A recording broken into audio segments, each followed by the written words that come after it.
Okay, here we are underway. We have e4 on move number 1. Okay, with e4, I'm predicting Magnus plays e5 because after a night of sleep and preparation, I don't think he's going to play a Sicilian against Fedosea, but he could. The move is taken back, an legal procedure. Oh, we get d4. So this was a ceremonial first move, and we get d4 instead. So we get debated. They made a ceremonial first move, and now they changed the move. So, all right, we have a Nimzo Indian here, probably bishop b4 from Magnus. Most likely queen c2 and e4 will be played. Take back, yes. Take back, yes. I'm guessing Fedosea will play queen c2 or knight f3, and he goes knight f3 indeed. Either b6 or castles most likely. Now this is a system that I have very fond memories of, by the way, because when I won the Tata Steel Super Tournament, also known as Vaikonze, in 2011, this system with knight f3 is what I played. It's actually what I prepared for about 2 to 3 weeks before the tournament with none other than a famous former world chess champion, Garry Kasparov. So this is a system that I was playing in the Vaikonze tournament in 2011, and I did very well in that tournament. I think I won a game against Grishuk Ponomarev, and I drew Vishy Anand with this knight f3 system in that tournament. So I have a lot of fond memories of playing this. I remember studying this with Gary before the event at his apartment in New York City on the Upper West Side. So this is I have a lot of good memories with this knight f3 line that is played here by Fedosea. I see a blunder from Fedosea in 40 moves, definitely possible, but we'll see. Definitely possible. Good morning, professional GMHikaru. Good morning to you too. Hope you're having a fantastic morning. Did I see the dude in China who won a Shaanxi tournament had to forfeit because he took a dump in the bathtub? I did see that. Yes, you guys, I saw that. I saw that he took a dump in the bathtub.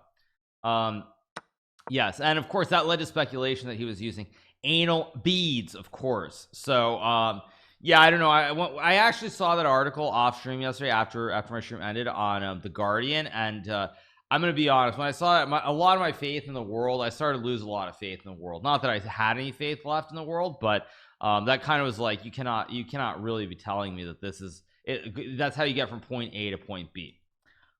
Okay, so Magnus plays this bishop c3 d6 line. It's a little bit dubious, but in a situation where Magnus is trying to win the whole tournament, I understand the reasoning. He's trying to play something imbalanced. White has the two Bs, but White has these weak isolated double pawns stacked on top of each other. Do I think there will be more openings in the future? Maybe. What about Vlad buying Anish on Twitter? I don't know what you mean by buying Anish on Twitter. Not sure. Don't know. Yeah, have no idea. We'll talk about the New York Times article a little bit later on, simply because I don't really feel like too many people mentioned to me randomly yesterday who are actually not really in the world of chess. So I will cover that a little bit later on. Bowling, I don't know. I don't really care. That has to do with anything.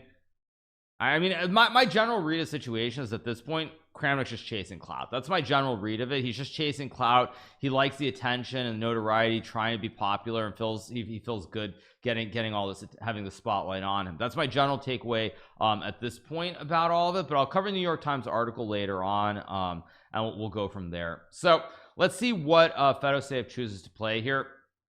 Yeah, so we get e4 going on Lex Fridman, then Joe Rogan. Yeah, exactly. So probably will get e4 here. It's not terrible what Magnus is doing, but I think in a classical game he would not play the system. I think the reason he's playing it is because he gets quick play. He's going to probably be able to make like 5-6 moves pretty much instantly here. Fedosea is probably going to have to think a little bit about which setup, e4, g3, bishop g5. There are a couple different setups for white here, and so for that reason I do like the choice for Magnus, because clock does matter. e4 would qualify as a big white center here. Like you get like e4, e5, bishop d3, castles, and black can also play c5 here to try to contest the center. So yeah, at least unlike Hikaru, Kramnik will go down as a world champion. Yes, thank you guys. Thank you. I don't really care about that at all. Let's be real. So yeah, let's see what we get here from Fedosea. If not Magnus, who do you think will win it today? I think a lot depends on whether Magnus wins this game. If we get a couple of draws, I think that it's going to be very messy, and it's not really clear who's going to win. I think anybody could win, basically. For Arjun, he needs Magnus to not run away with the tournament, because Arjun needs to win this event. What was I gonna say? I was gonna say something, I forget what. We get a4, which is a4. I guess after a4, black can play e5 or c5. I don't know which one Magnus is gonna play. This will be interesting. Arjun sacrificed a piece. Okay, let's go back to Arjun's game. He's playing Cheparinov. This is very similar. Is this what Dubov had? No, or this is a different piece sack. This isn't the one that Dubov played against Cheparinov the other day exactly, but we've got another piece sack here. Apparently after e5, knight d5, bishop e4 is white better. I don't know. Let's see. We have knight g5 being played. Oh, this has to be theory so far. This must be theory.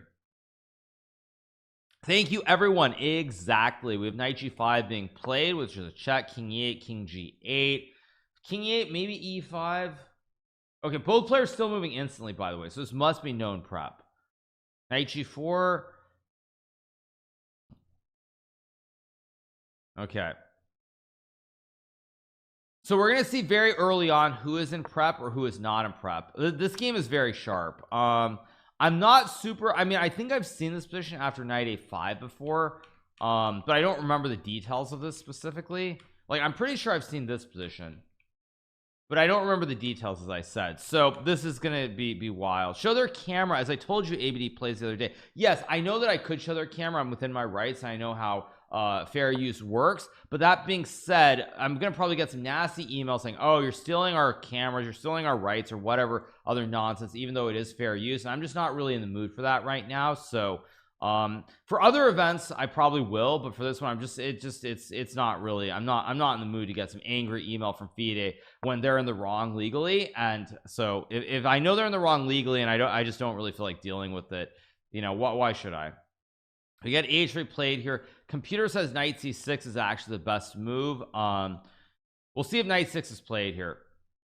So yeah, do I ever think I'll remodel my office? Yeah, I could. So knight c6 is one of the moves here. Takes like knight c6 takes is apparently the computer line, but it's a big moment here. Let's see if Cheparinov starts thinking. Knight c6 could be played. Is Kramnik the least famous world champion?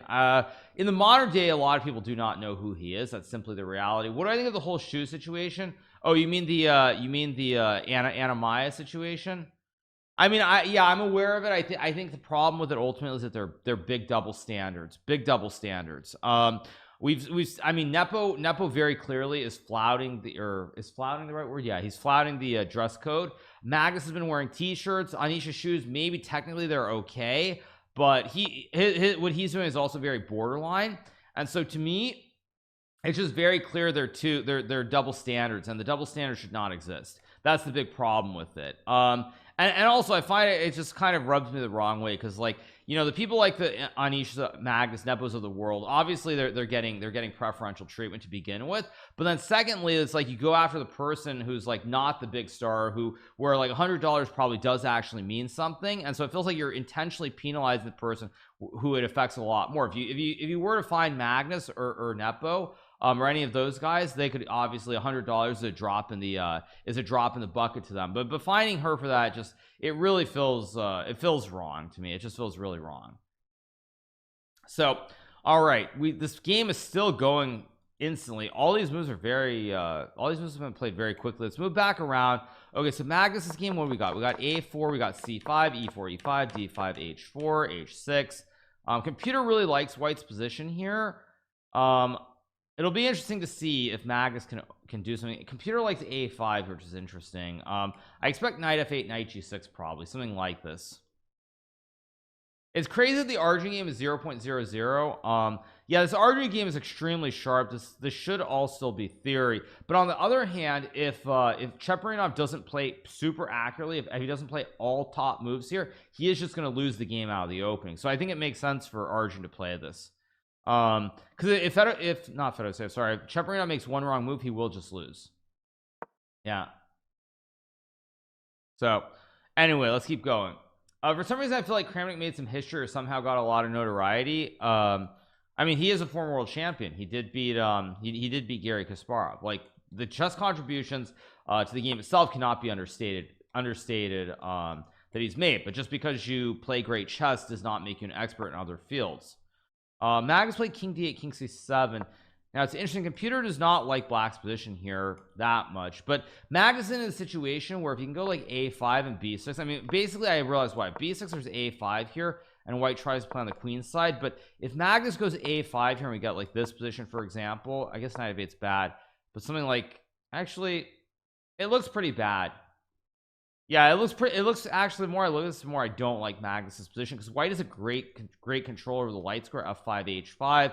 Black can't really go after this double pawn easily, and so I think that I'd much rather prefer to be white here.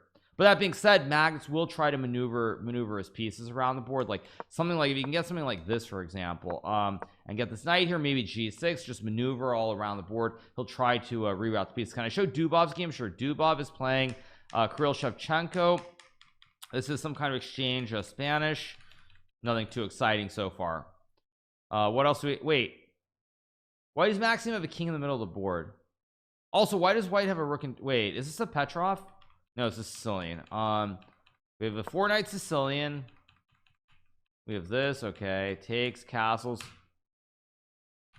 So Yu Yang has sacrificed an exchange. He's down an exchange, but he has the 2 B's, and Maxim's king is in the middle of the board. This is going to be very exciting, actually. But I know the computer likes black's position more, but this king on d7 does worry me a little bit. Magnus's game, we get g6 here. A5 makes sense now, or knight e3.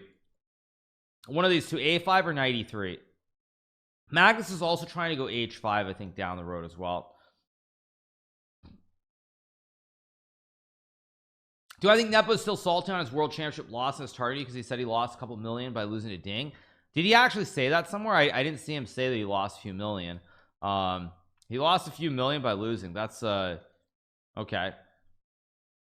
Not super familiar with that, but anyway, let's keep going with the games. I don't know, I'm not going to speculate on what Nepo's thought process or any of that stuff, because I really don't know. I mean, he hasn't said anything super direct, so I don't know specifically. All right, so Dubov is slightly better on Shevchenko. I think he's got rook d8, although the pawns look a little bit ugly. This clump of pawns doesn't look great. Okay, Arjun's game is sharp. All the games are sharp today. Yeah, all the games look sharp. We get g4 from Fedoseev. I'm wondering after h5 what he's gonna do. Is this actually good? Like a5 maybe, f6. Computer really likes white's position here, which is interesting. I don't know if I like this g4. I expect h5 to be played here. I don't know if I like this g4 idea. A computer still wants a5. I don't really expect it. I expect h5.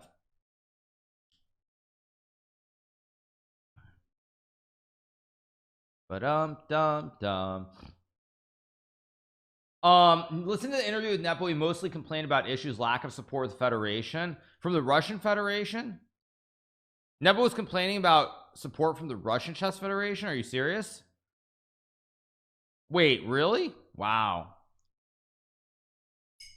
that's actually surprising if that's true.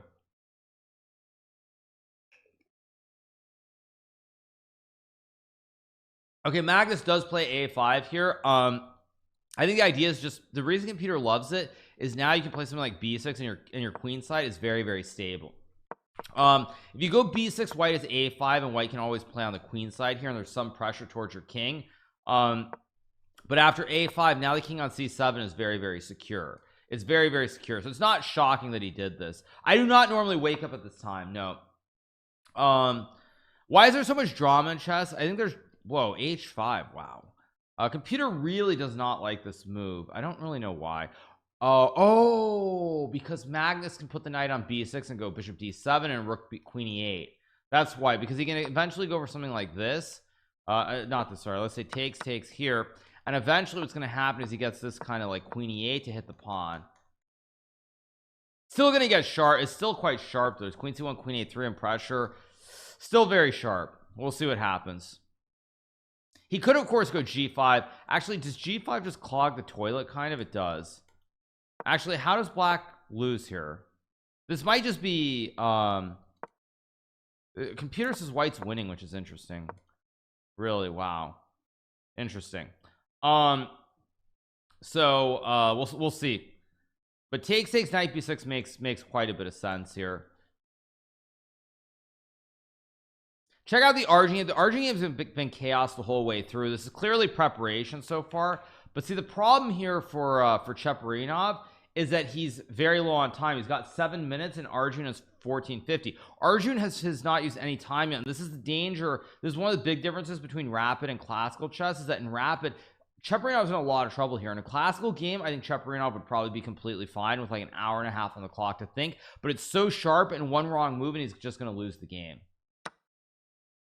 So, all right, we get GH5, probably knight b6 will be played here with bishop d7. At least that's what I expect. But yeah, this one we get king c7. Is this a blunder? No, it's not a blunder. Oh, it is a blunder. Bishop e3 and white is better now. Yeah, bishop e3 and white is better, and this is exactly the point. Now Arjun has a lot of time to sort it out and figure it. But bishop e3 is not an obvious move here, because like this position, to me at least, looking at it, does not look obvious that white should be much better, because you've got this knight that's on h7. It's a little bit iffy. I mean, I guess it's just great for white, but not so obvious to me on first glance. So back to the other games. What happened? Bishop f4, and Maxime is apparently losing. Oh, bishop f4 and c4. Apparently white's much better in this Maxime game. Let's see what happens. Okay, back to Magnus's game with GH, knight b6 played, of course. Idea bishop g7, rook g8, queen e8, and Magnus, I think, here is actually just on his way to probably winning the game. And the reason I say he's on his way to winning the game, I think, is because black has easier moves. You have bishop d7, you have rook g8, queen e8. All black's moves are easy. White has to deal with the weak pawn. You have to deal with black playing on the g file. Both of these ideas don't seem particularly difficult to me, so I think it's going to be very hard for Fedoshev to play this position. If you weren't a streamer that plays occasional chess, what would you be doing? Well, you're saying that means I would not be a professional chess player, which is most likely what I would be doing still, if not for streaming. So if you were to exclude those two, then I had no idea. He turned around fast. Well, Fedoshev played a concept that wasn't very good. Basically, this h5 move just opened a file that really only can help Magnus here. I think the idea was pretty solid for Magnus and rapid, as I think I said before. I said about the Argent game rather, but in classical, I think Magnus's opening choice would not work out very well. But in a rapid game where you don't have a lot of time to figure out the right ideas, this is a pretty good choice. So what else do we have? Okay, the other games look pretty balanced. Still waiting for a move in Arjun. We got bishop d7, of course. Probably queen b3.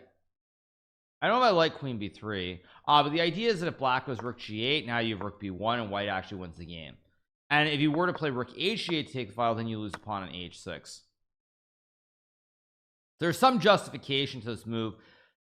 I know the computer does not like white's position here, but to me it doesn't seem obvious why black should be much better. You can go queen f8 and then rook g8 because you guard the pawn.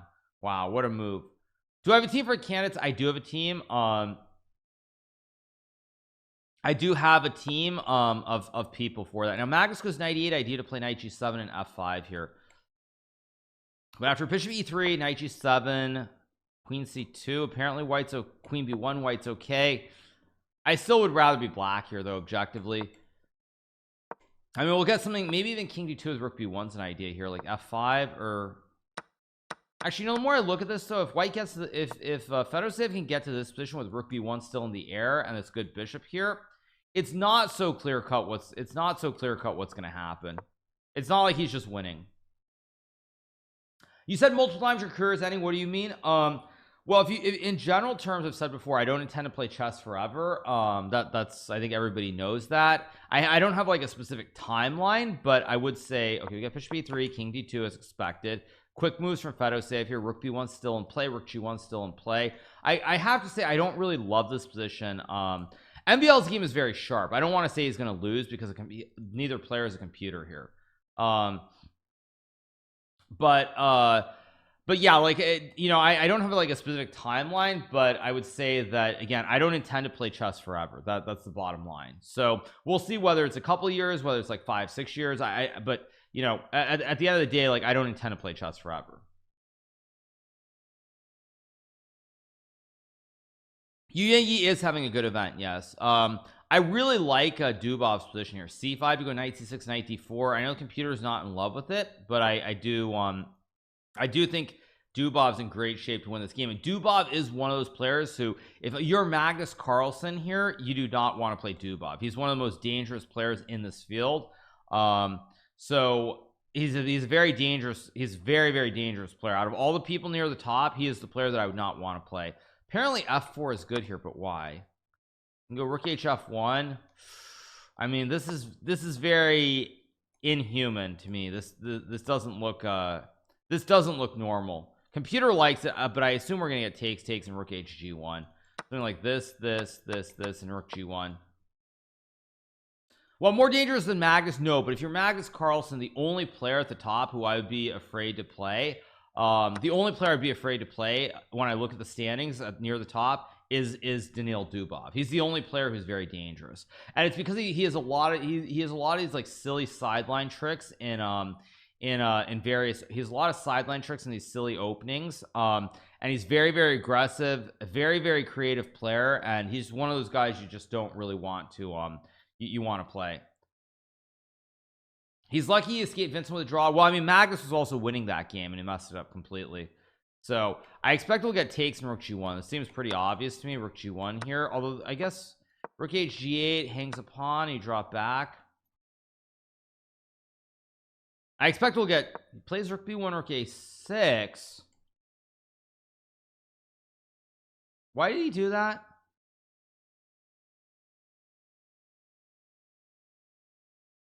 Why did he play rook b1? Is he gonna, I don't understand rook b1 because now bishop f5 hits the rook. Goes rook b2. Wow, queen g7. Apparently black is winning here. Yeah, I don't understand this at all. Why would you play rook b1? Why wouldn't you just take and go rook g1 like here? I don't understand the point of this. No, I understand the reason it says black is winning is probably because at some point there's going to be like a knight d7 rook b6, because now white has these two pieces that do nothing, and black, I mean black has a free hand to activate the queen. That's the reason. Black has a free hand, and now the rook on b2 does nothing. The rook guards, and now black has a free hand. That's why this is winning here. But again, we've got a long way to go. This is not just over. I mean, saying it's over, and also after like queen a3, there's now black can reroute, go to f6 and e4. That's why. Do you believe you have influenced a new generation of pro players to stream while been pro players? I don't know what you mean by that exactly. But the new generation, yes, I definitely have. And I see Anisha's chance to make the candidates near zero. He's not going to win 4 games. Just not going to happen. Yeah, queen g7, not a hard move to find here. I mean, unless white can get f4, but I think f4 here, yeah, f4 is just losing, right? You take and go, not rook d8, you go like rook e8, and now suddenly there's queen g2, and yeah, this rook on b2 is really poor. Really poorly placed rook. Really poor placed rook on b2. Ferrugia said he grew up watching Hikaru Hansen blitz matches. Yes, he probably did. Yeah. So I expect Magnus to win. Let's go back to the Arjun game, because this is the game that's sharp and really for Arjun, he has to win this game. If Arjun does not win this game, I don't think he is, I think his chances to qualify for the candidates or win this event are really low. Of course, he also needs Magnus to not win every game, and that's not looking very good right now. What else do we have? We have rook b3, queen d1. Yeah, but see, now it's too late, because the problem is now black can also go knight d7. He can go rook g8, and now you don't get to claim the g file, whereas with rook on a1 you could have played rook g1 right away. So Kramnik computer says Magnus is winning, but Cutter disagrees. Yes, I mean, maybe you can, I think the other problem is now there's gonna be some trick, right? Because now there's rook b6. This is actually why it was so bad. Yeah, this is why it's so bad. I mean, maybe you go king c1 here, but I mean, king c1 and queen d2 is an attempt, but it feels like the wheels are starting to fall apart. Tusa's game, she is not in a good position here. What does she play? Okay, she played queen a5 knight d2, bishop e2, e5. This is all you're supposed to take on f6 and go queen d8. But anyway, okay, so she takes. Okay, apparently rook d3 is a mistake. Apparently b6 is best, but yeah, I mean, well, she's playing players who are higher rated than her, so these games are pretty difficult. But it is what it is. So all right, back to the other games. Okay, Dubov still has a small advantage here. I feel like knight d4, maybe b5 c4 at some point, but we'll see how that game develops. Magnus, I think, is well on his way to a victory here because Fedosea put this rook on b2, which doesn't belong here at all. Computer wants queen h7, which to me looks kind of dank because it doesn't actually create a threat, but he finds it. Amazing. I mean, probably you have to go rook a2 here to guard the pawn, and then knight d7, rook b2, but still, yeah. Any news from the break-in at the event in Spain? I don't know what you mean by the break-in. I don't know what you mean by break-in exactly. Yeah, I don't know what you mean by that.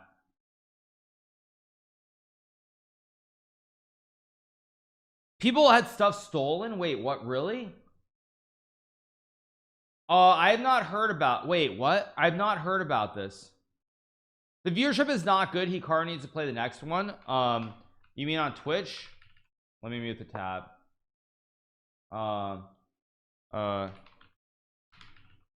Players were robbed. Oh my god, that's bad. Oh, that's bad.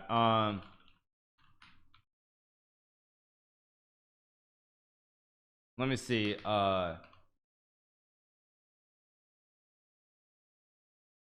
Yeah, I mean, the viewership is probably low also because the time is very bad for if you're in if you're on the East Coast in the United States, the time is impossible. It was at their hotel rather than the playing venue. That's still unacceptable though. Really, I thought Citrus was supposed to be like a nice vacation place. Queen h7 was a move that basically puts pressure on the diagonal, guards the pawn, and frees up the file for this rook on g8. Some people got their passports stolen. Jeez, that's horrible. That's absolutely horrible.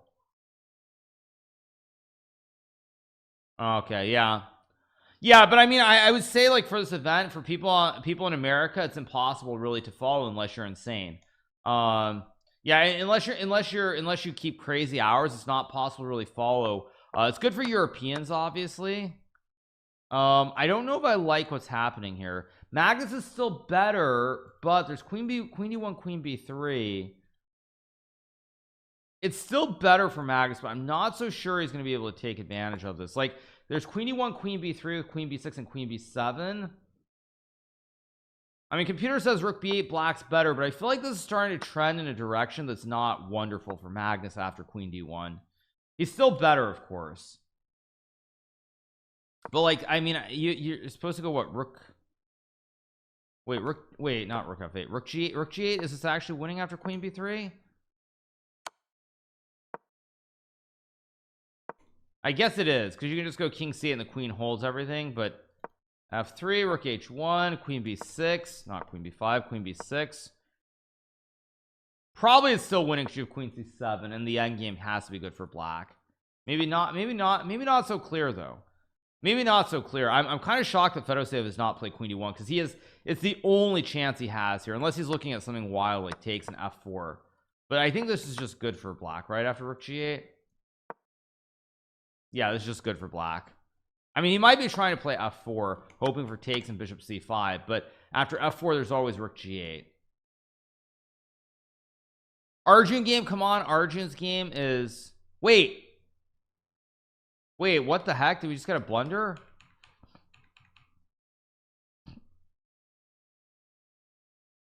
It's just winning. Unless he's gonna go, he's hoping for this, I guess, because takes, there's knight e2, but I think after knight c6 there's just rook f3, right? Yeah, it's just winning. Just winning for white. Yeah. Yeah, Arjun's completely winning here. I think Cheparinov didn't realize that rook f2, rook c2 / f3 is just winning. Yeah. Yeah, this is just winning for Arjun. So Arjun's going to get a win, which is good. Maxim's game was a draw on board 2. This game, we do get f4. Wow. Wow, we do get f4. So Magnus is better here, or he's winning here, but there is potential. There's some potential here for big complications. Big complications. Now Magnus has 550, so if he uses his time, he'll probably win the game. But there are some tricks here in this position that could make this a little bit imbalanced. Like if you aren't careful and you get like this position, for example, and you go queen c7, I believe there is bishop takes c5, and it takes, oh, but there's f4. Doesn't work, never mind. Yeah, so then actually it's just winning, because the problem here is after queen d1 e4, like black's gonna go queen c7, there's bishop g4, and these bishops are horrible because now there's no scope. Back here bishop still has some scope. There's some scope towards the pawn, but now once you get the closed, bishop has no scope towards any of the pawns here, and black is just completely winning positionally. So yeah, this is actually just completely winning for Magnus after rook g8. For Arjun, what do we have? Arjun, I assume, played rook f2. We didn't get it. We'll get rook f3 and rook f2, and Arjun's gonna win. I think the big blunder move from Fedosave was rook b2. It was just a very, very bad move. Right here, he should have just traded and gone rook hg1. I think if he'd done this, very decent chances that he would have saved. Oh, Chepa resigned. Oh, what were the moves? He just resigned here. I mean, he should have at least forced Arjun to play rook f2. He didn't force Arjun to play rook f2 or rook f2, rook f3. Or no, there are a few moves that haven't been played yet, probably.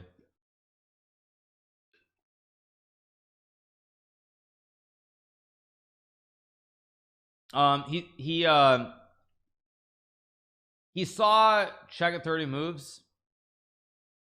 Yeah, I don't know. That's my last bottle, you guys. I don't have any more. So last bottle. Our Arjun game over long ago, so basically the batch of moves never came in. Okay. I don't like what Dubov's done in his game. I mean, maybe the computer still says he's slightly better here, but he's got these pawns that somehow, I mean, maybe he can go c4, b5 somewhere, but this looks like it's getting closer and closer to a draw. Okay, this was a draw. Let's get back to the game. I assume we got e4, rook g8, queen d1, of course. I mean, maybe queen h2 is an idea as well, like some kind of rook b1, rook g1. But again, positionally after bishop g4 here, I mean, white should just be lost. With queen h2, we'll get like e4, I guess. This should be winning. Any GMs who watch Hikaru's stream, Wesley So definitely does. I don't care. I explain the reasons. There are a couple of primary reasons. There are a bunch of secondary reasons. The two biggest reasons, which I've mentioned a few times already. The biggest reason is that I've had deaths in my family over the last year, and it's made me sort of reshift my priorities a little bit. Obviously, as a streamer, I don't get many days of vacation throughout the year. My parents are getting older, so because of that, I mean, at the end of the day, who cares? I don't mean this to be flippant, but who cares about chess? Like, you know, at the end of the day, if I think back like 20 years down the road, am I really going to care about like some stupid chess tournament more than like having spent time with my parents or my family? The simple answer is obviously going to be no. That's a simple answer. I know people will be mad at me for saying some stupid tournament like that, but I mean, it's true. Like, it's just the World Rapid Blitz. Who cares? It's a stupid chess tournament in the bigger scheme of things in life. So that's the biggest reason that I would say. But the secondary reason is that last year I played the Tata Steel Rapid and Blitz in India. I traveled like 35 hours. I got there 3 days early. I flew business class. I did everything possible to be in the best shape that I could, and I was jet lagged from the start. I was jet lagged the whole event, did not play very well. And so having had that experience, you could say maybe that's just getting older, which is definitely true. But for those reasons, to me, it just did not really make a whole lot of sense, or to use the classic line. And for those reasons, that's why I'm out. All right, so we have e4, rook b1 being played here. I mean, great position for Magnus. Bishop g4 is good. Knight g4 is good as well. Adderall? No, I don't do Adderall. Dude, you are baby age-wise. Actually, for chess, I'm not. For For chess, I'm not actually super young. I think people forget that. Like in terms of chess, chess is getting younger and younger. These, I mean, I don't know yet because it's a lot has happened over the last like 5 to 6 years in terms of progression for the juniors and everything. But I would say that generally being the youngest, not being the youngest, but the age around which players generally would peak in the old days, I think it used to be like late 30s. Nowadays, I want to say on average, I think it's like mid 20s, and it might be getting even younger than that. Like if I think about myself, my peak I think was mid 20s. I think Maxime's peak was mid 20s. Magnus's peak was like when he was like 27, I think. Maybe he was a little bit younger as well. So I think the peak is somewhere in the mid 20s, and most players they stop improving, and they generally tend to start falling off in their late 30s into the 40s. Yeah, now Magnus is going to put the bishop on f3, create the kebab with rook g2, and it's all very bad for Fedo. He's going to go bishop c2, and he's going to pray that he can sack a bishop, but I don't think he can. Fabi's losing again. Fabiano's losing to who? Who's Fabi losing to? Fabiano is losing to Matlikov. Bishop b6, and he loses the juicer. I mean, maybe he can still save with knight f5, but there's b4. This looks bad. Yeah, this looks very bad for Fabiano. Let's see how Levon is doing. Nepo, I assume, is playing David Anton Giaro. Nepo is okay here. 2 B's, bishop knight, king f6. If rook a3, there's rook c1. Takes here. Probably should be a draw with perfect play. Should be a draw. So should be a draw. Let's go back. What else do we have? We have Aronion. Levon drew against a Chinese guy. All right, so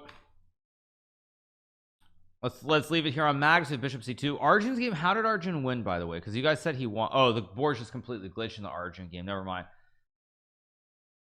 Next year the same. Well, we'll see where it's held next year. I mean, I think it depends. David Anton blundered. He blundered? What do you mean? Still going. Still going. I don't understand Caruana. He's very unstable. Sometimes he'll be the best in the world. Other times he's like top 30. Well, Fabiano, my general takeaway for Fabiano, he's just super tired. He's played too much chess this year. I think Fabiano's too tired, and that's what's leading to his huge inconsistency of late. I think he's just too tired. He's played way too much chess. That's the problem. Yeah, that's the problem. He's too tired. I think he's played way too much chess. Tusa lost. What did she do? Wasn't so bad. She should have played knight b7. Still bad. Still not a good position. Yeah, it is what it is. So all right, anyway, let's get back to the other games. We have bishop takes h5 from Magnus. Idea knight g4 here. Yeah, this is just bad. Rook e1. Although actually I'm gonna say something to you guys. I think Magnus, while he's much better here, he might have let Fedoseev off the hook a little bit, because now if he goes knight g4, queen h4, suddenly this e4 pawn is a little bit loose. The bishop on h5 is loose. There's some pressure here, and if Magnus can't easily move the bishop without losing the pawn, like we get, and he can't, like if he can't get this very quickly, this is not like, I mean, maybe bishop c1. This is still good for Magnus, but this is not trivial to win anymore, because the pawn on e4 is weak. The pawn on h6 is weak. This could still be a game here if Fedoseev plays bishop c1. He goes king b3, which I don't like at all. Apparently it's losing because of rook g6. Wait, but what's the difference? Bishop c1, rook g6, what's the difference? Oh, you've got queen h1. Wow. Queen h1 now though, and now you get rook g3. Wow. And the one move makes a huge difference. Wow. Jeez. You gotta go queen h1, only move. Yeah, I mean, that's kind of insane that king b3 is bad. Bishop c1 is actually the best move. I didn't realize that. This is the best move. Wow. And it's the best move because after rook g6, queen h1, yeah, you're just losing the pawn on. That's a little bit too much. Check the Vidit game. Okay, that's really insane. Vidit, what do we get? Vidit's game.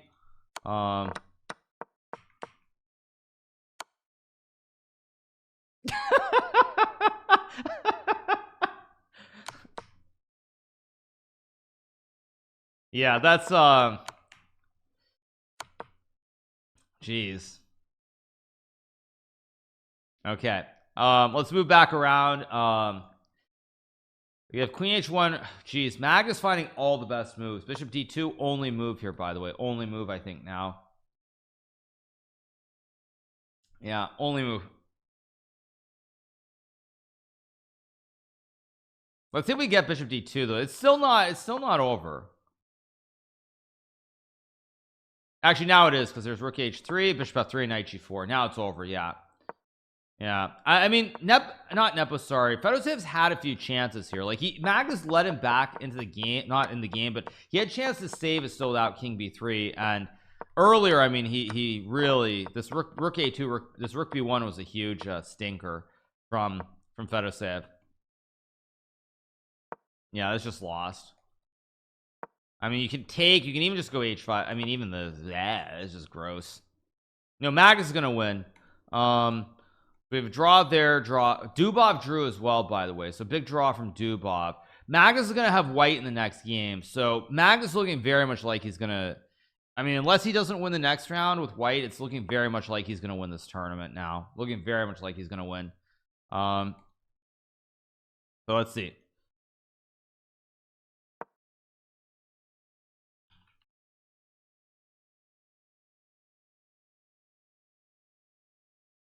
I see Karpov and Magnus. Fabiano might save his opponent played incorrectly. Fabuni. Where's Fabuni's game? Fabiano is down a pawn, but yes, he has chances now. Oh, apparently this was just, what did he do wrong? Oh, we got this position. He went for the he trade.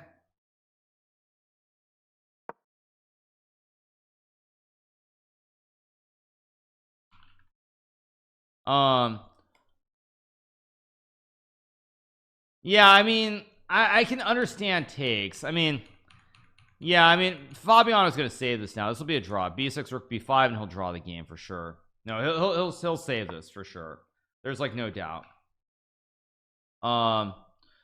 Indian success B5 in the Magnus game, it doesn't matter. He's just so completely winning that it doesn't even matter at this point. So okay, Vidit won his game. What else do we have? Let's go back. What other games do we have? This is round number 9. Let's see. Nepo man is Bishop F2, King F3, Rook B7. Probably a draw. Yeah, probably a draw in Nepo's game.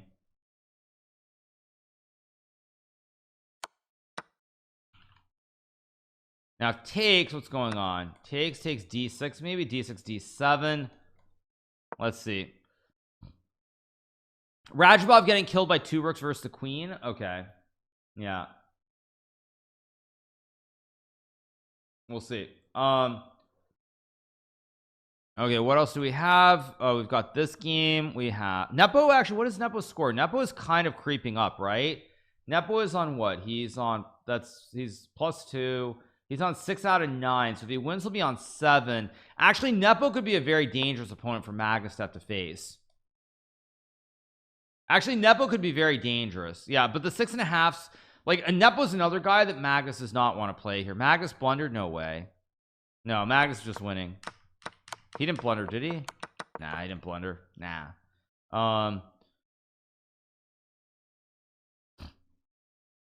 Rajabov is playing against who? He's playing against Puya Idani from Iran.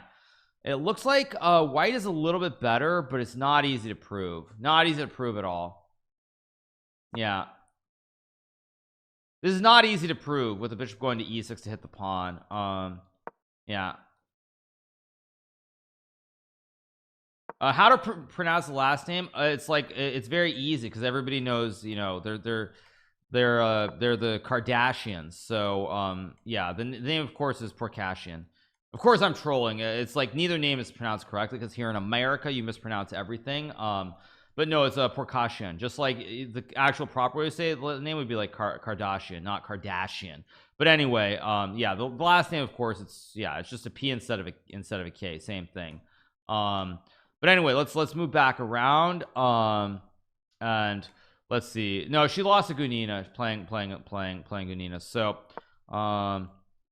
Okay, let's see what we get here. Probably king d3, king d4, king c4. What's your wife's ethnicity? Is she Persian? Yes, she is. So yeah, we get king d3, probably king c4.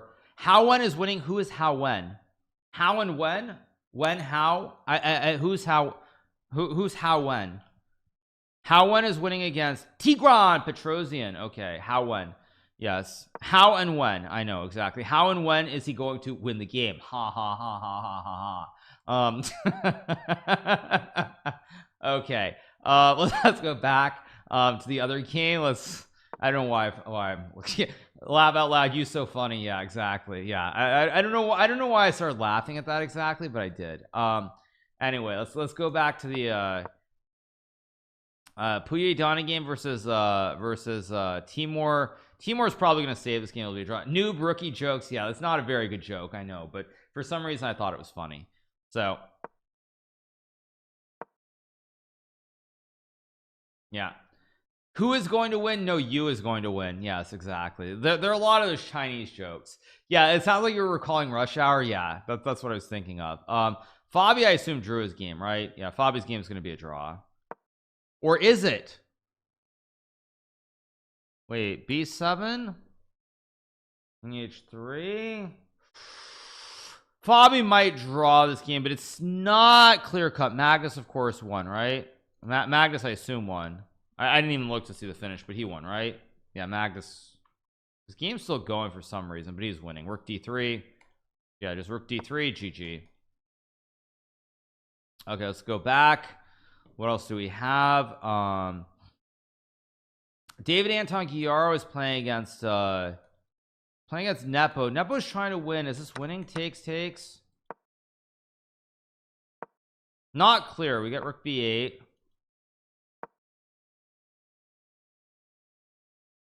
Is this winning or not?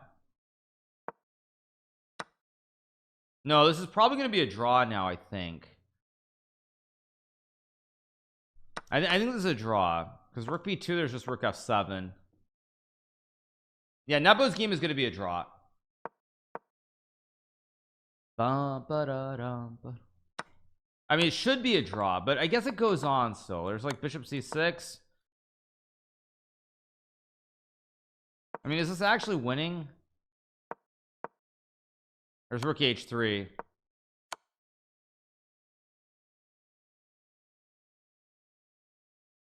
Hans swindled Lazovic. Okay, yeah, we'll get like rook h5 here, I guess. Check is also a move as well.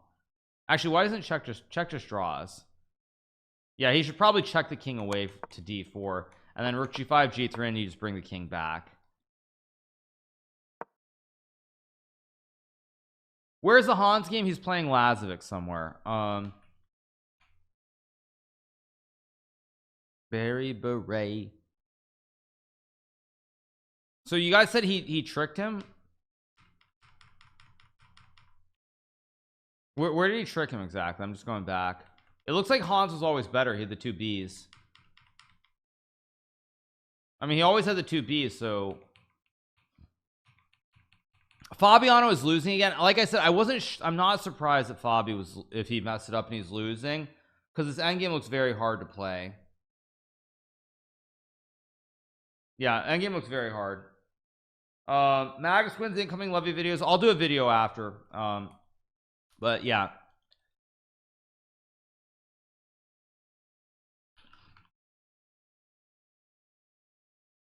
So okay, what do we get? Good morning, everybody. Good morning to you too.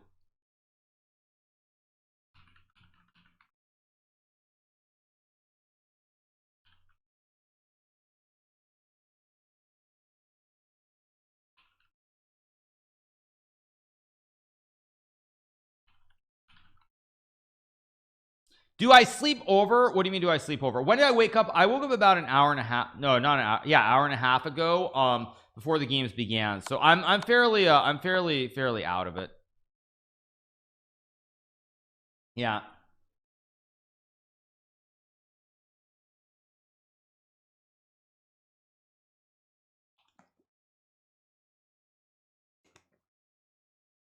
Okay, we have king f2. Game ends in a draw.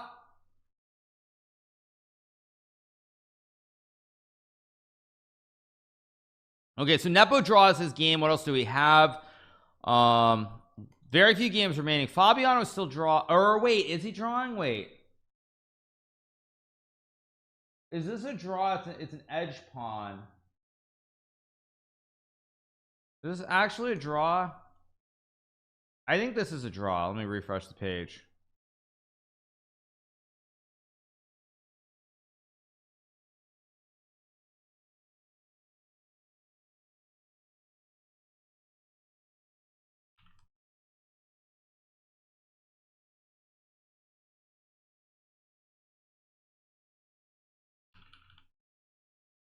Magnus should be banned from tournaments. Thank you, appreciate it. Yeah, this is a draw, but I think this is a draw, right? Because now you can go, is it rook a4? This is still a draw because you can check from the edge.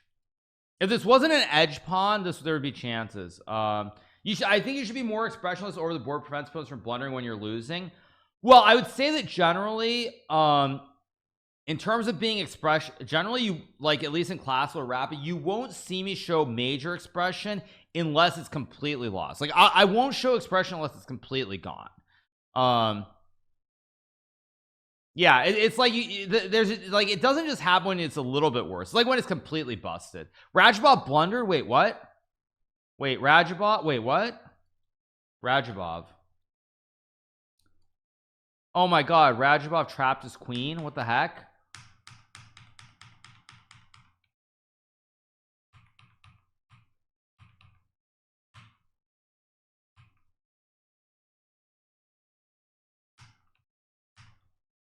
So bad. That's just so bad. Bishop c8 is still in the game or not in the game? Not really in the game. Wow. Wow. Jeez. I wish Anna Maya had access to a pair of clown shoes. No, you don't wish she had access to a pair of clown shoes, because if she did that, she would get in more trouble, because she doesn't have a high enough rating. So her clout rating is not high enough. And by that I mean her chess rating is not high enough to do something like that. If it were me, I could do it. If it were Magnus, he could do it, but she can't do it because her rating's not high enough, so she doesn't have enough clout. All right, back to the other games. What else do we have? This game I think is a draw. Magnus versus MVL next round, very likely. I think very, very likely. All right, so let's go back. Let's take a look at the standings. What are the standings? Magnus in the lead. We have 1, 2, 3, 4 single guys behind him. We've got Puyi Donner from Iran, who's doing very well. Big surprise. We have Dmitry Andreikin up here. Dmitry Andreikin, another player who Kramnik I think finds very interesting. Good to see him performing over the board as well. No big surprise to most of us. We have Vidit on 7.5, Yu Yang Yi, and Arjun. Arjun, by the way, is the one who's surging here. He has to win this event. If he does not win this event, he is not going to qualify for the candidates. Did Nebo lose motivation after World Championship? I don't think I would say that he lost motivation. I think it's just that he really, once you've played World Championship matches and once you're qualified for the candidates, it's really hard to really care about anything except that turn. But the drawback, of course, is that you also, like, you don't play as much, so it's very easy to lose the edge. Very, very easy to lose the edge. Like, if you think about it from Nebo's perspective, even though he lost the match, what does he have to play for? He was already qualified for the candidates after playing the match, so no tournament really matters in a sense. Like, that's one of the things, and that's why everybody actually plays much worse in the candidates or even trying to qualify, because it's a tournament that has so much importance towards your whole career and towards your legacy in some regard. So all right, we've got 5 guys on 7.5. I'm gonna take my first break of the day, and we're gonna be back in a second. We're gonna keep going. Yeah, 5 guys on 7.5. Magnus is on 8 here. Well, he even lost in 960 finals. I know he lost to some streamer guy. A terrible performance. How can you lose to a streamer? So all right. Okay, I'm gonna take a short break, go use the restroom. We'll be right back. I think all the games are over unless I'm missing something here, right? All the games look like they're over unless I'm missing it. Fabiano's game is a draw. Okay, Richie's playing. Richie has 2 bishops and a knight. He's gonna checkmate him. But bishop d3, there's just check and mate. Oh no, sorry, there's mate. How? Oh, you go knight a5. Oh, very dirty. You can't stop them both. That's beautiful. Yeah, it's beautiful. Or this. Yeah, you can't stop the two mates. Nice. Very nice from Richie. So I think that's the last game, right? Let me see. No, we have some other. We have Bardia versus Martirosian. We have Pranesh, and we have Nojerbek, which is a draw. Yeah, looks like most of the games are over. Magnus high in that private lounge energy. Yeah, but it's not over. I mean, it's gonna be. I mean, it's gonna be a very exciting finish. Also, it's a good thing that Origin's in the running because that really adds an extra element of intrigue. Oh, you can hide completed games. You're right. What do we have? Yeah, they're.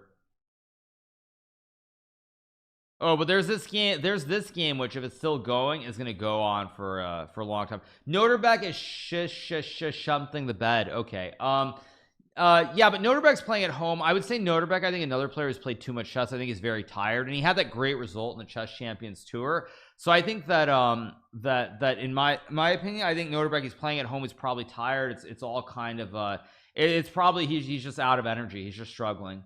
So I think it's hard to really hold that against him. You never know. He's playing at home, so there might be a lot more pressure as well.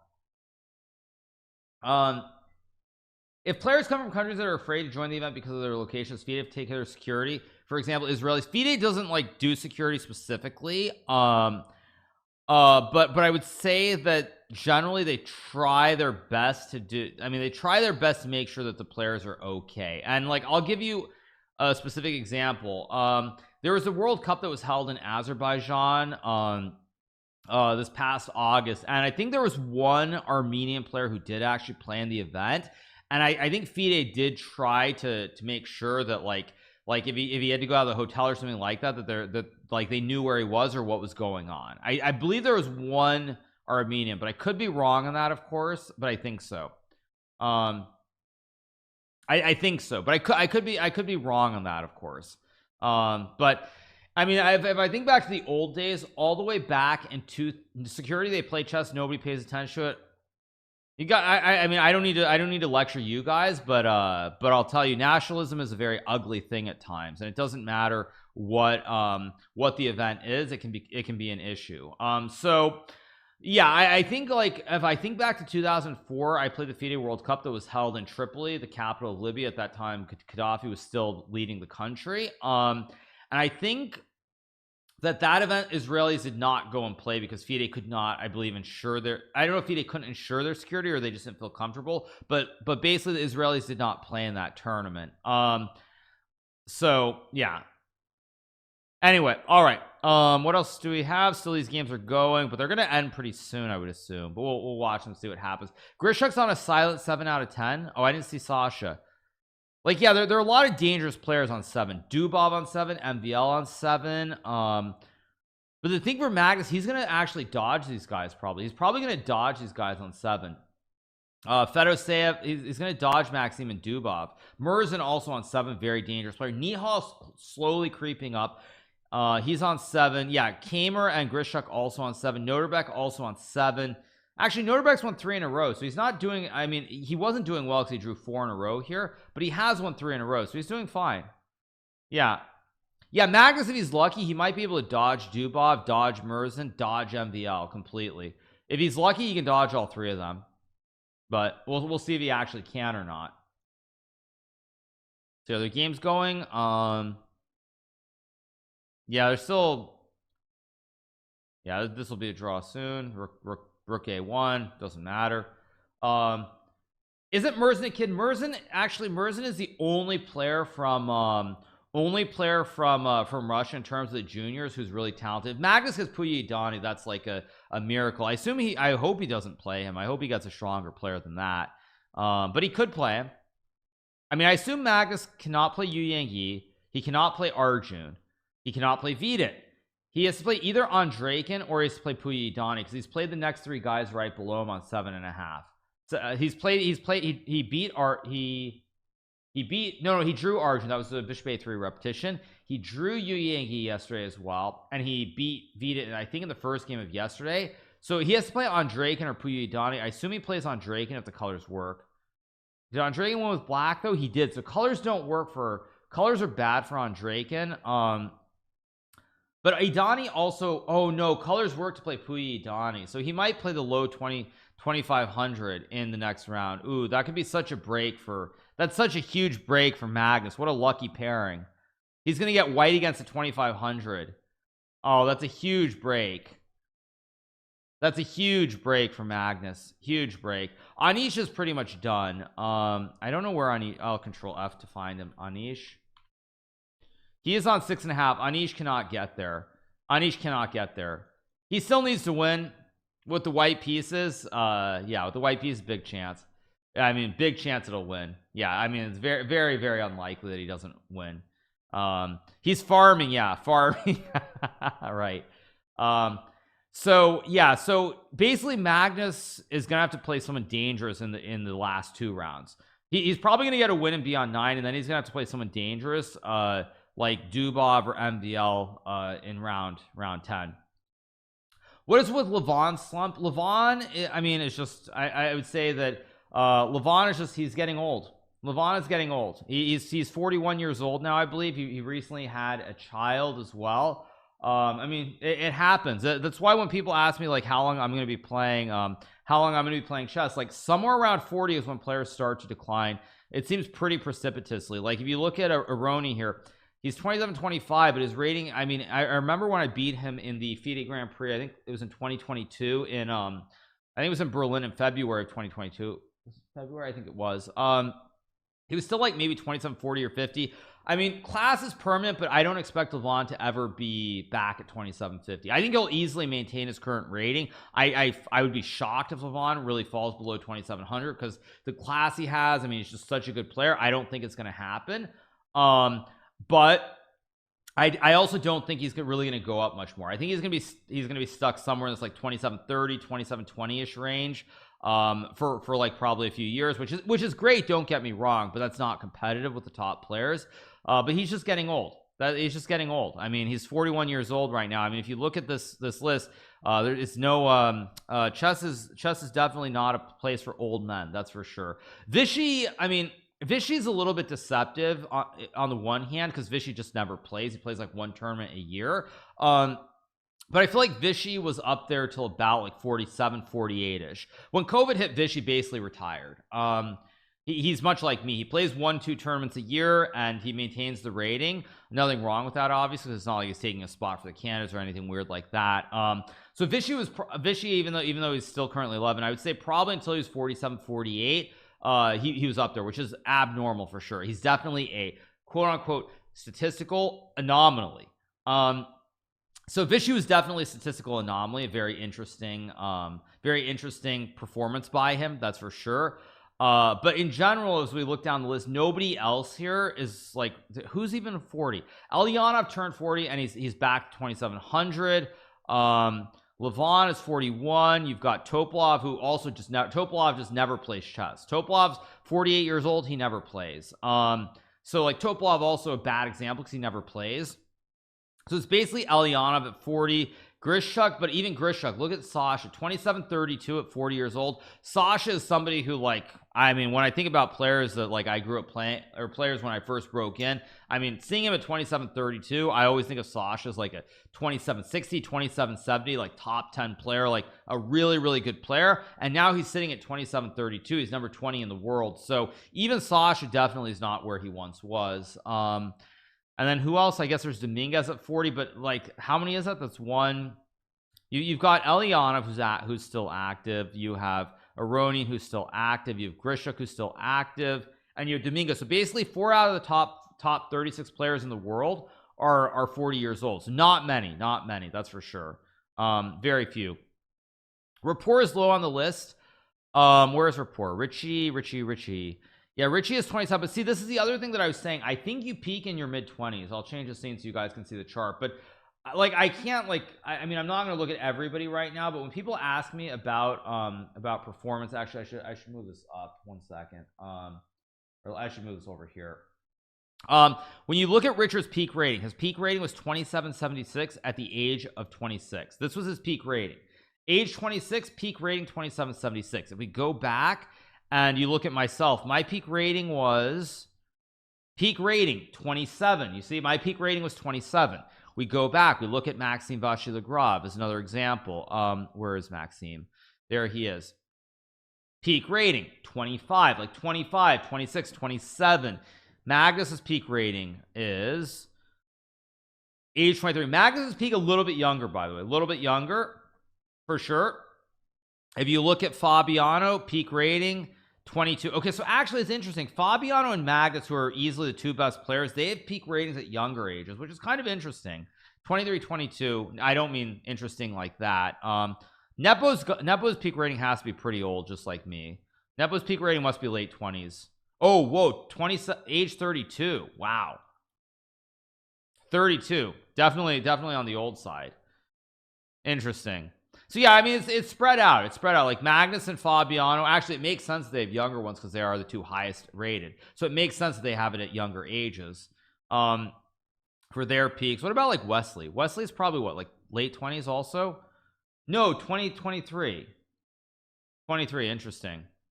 So actually no, you know what I realized it makes sense though, because Magnus and Fabiano are of a younger, they're like a younger generation, right? They're both about like 4 to 5 years younger than me. So maybe like they're 4 to 5 years younger, so maybe it's just getting younger. Maybe the peaks are like early 20s now, possibly, because both of them are from a different generation. Although Neb was definitely weird. But who else is young? What's Anisha's peak? Actually, that's another good one to look at. Anisha's peak 21.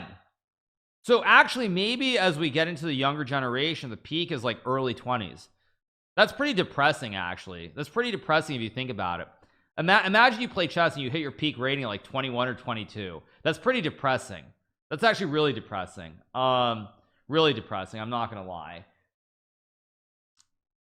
Is there anyone else who's old or not super old? Like Levon's peak would be later because he's also a different generation. Who's like 30ish? Laquang, bad example, he wasn't super active. Vita, not old enough. Wesley's 30. Maybe Sergei Karyakin, what was his peak? His peak was 21 also, actually. Karyakin's peak was 21 as well. So yeah, maybe with the younger generation the peak is like early 20s. Maybe my peak was 27, but of course I'm also a little bit older. Also, ratings were higher 10 years ago. That's a good point. So it's just a matter of what the age was back then. Yeah, you're right. Actually, you can't just lump it in as a basket, because like everybody's peak rating was somewhere between 2015 and 2017, because there was inflation in the pool. So all right, let's go back and let's get going.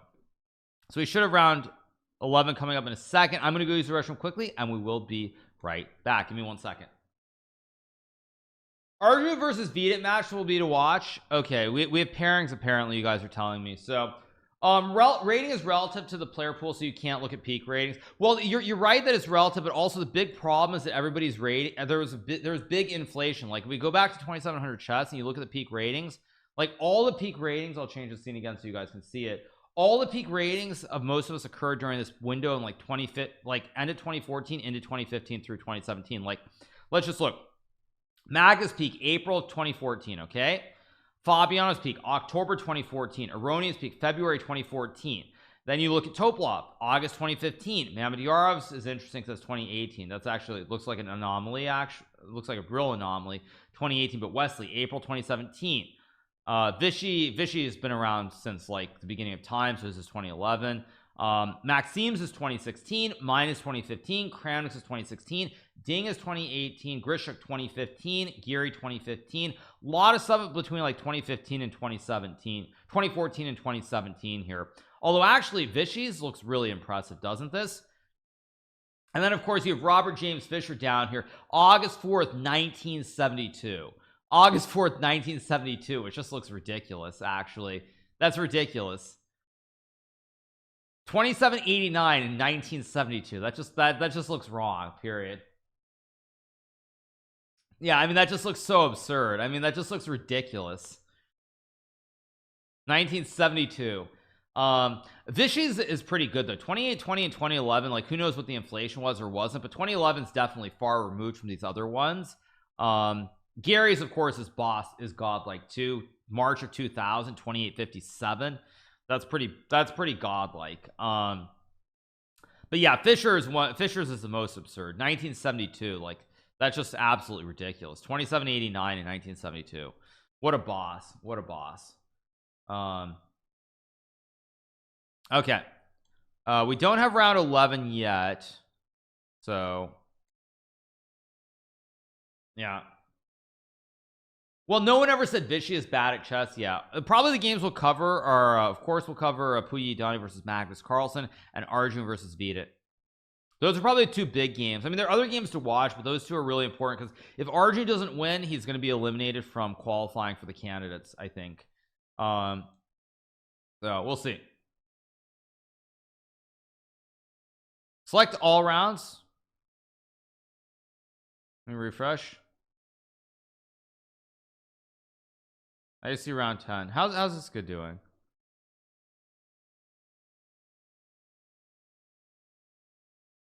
Not great. Wait, why is it messed up? It's messed up again. Wait, what the heck? I just see round 10. I don't see round. What the heck's going on? Did it just glitch?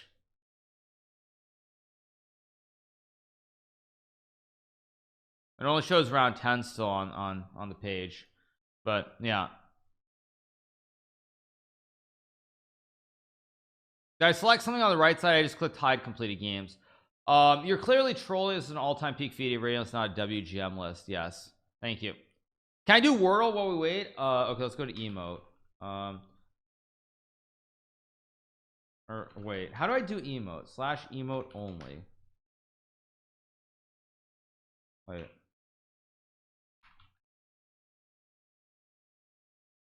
I've never actually done it. I keep doing the wrong thing. Emote only on.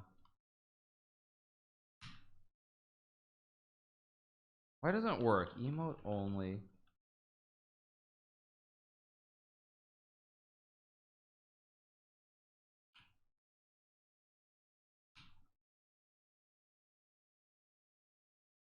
How do I do it? Okay, I'm just gonna close chat. Whatever. I don't know how to actually do it, so I'm just gonna close chat.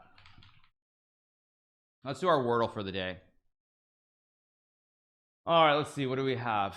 Okay, I won't look at OBS. Yeah, I just closed chat so that way. What's a good for? I feel like anime is a good one, or anime, or what's the other one that has a bunch of vowels? There's one other word, but I'll do anime.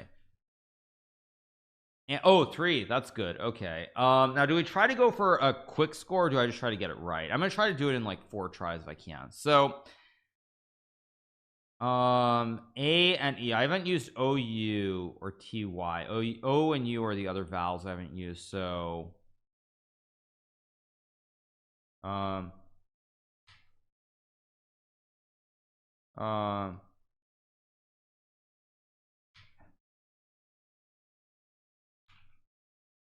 um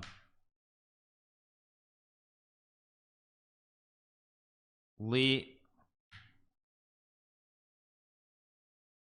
Siand, is that a word? I don't know if that is. No, it's not.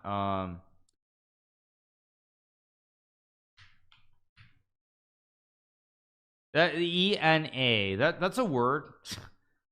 But that doesn't use the vowels. See, the problem is like I need to use vowels because second time, unless I cheat and I know the word, I can't get it right. So I should try to use vowels instead.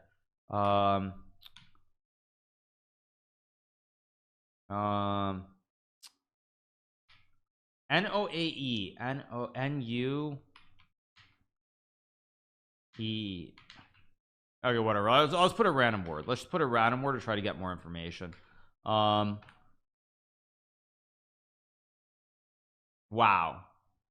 I used O and U. I wanted to use a bunch of that's ridiculous. That did not help me at all. Okay, at least I used the O and the U. Okay, so now let's see. Okay, nails maybe?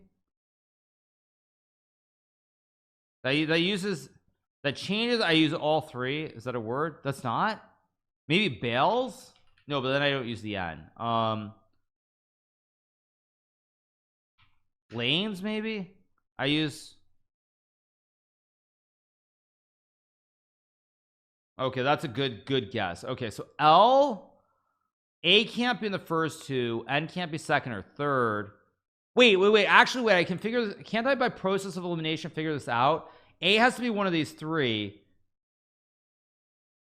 E has to be second or third. Wait a second. I should be able to get this. Wait.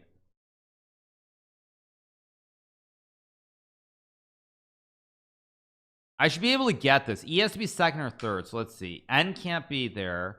N has to be fourth or fifth. Wait a second. N has to be fourth or fifth. A does not have to be third though. A is the one that I can't guess as easily because A can be 3, 4, 5. E has to be 2 or 3. So I should try to figure this out. Ladan, that's not a word, is it? No. Lebna? Is that Lebna? Feels like a word for some reason. It's not? Wow, okay. Lease? Wait, maybe lease? Oh wait, it could no, but it can't be E. Least? No, but I used the T.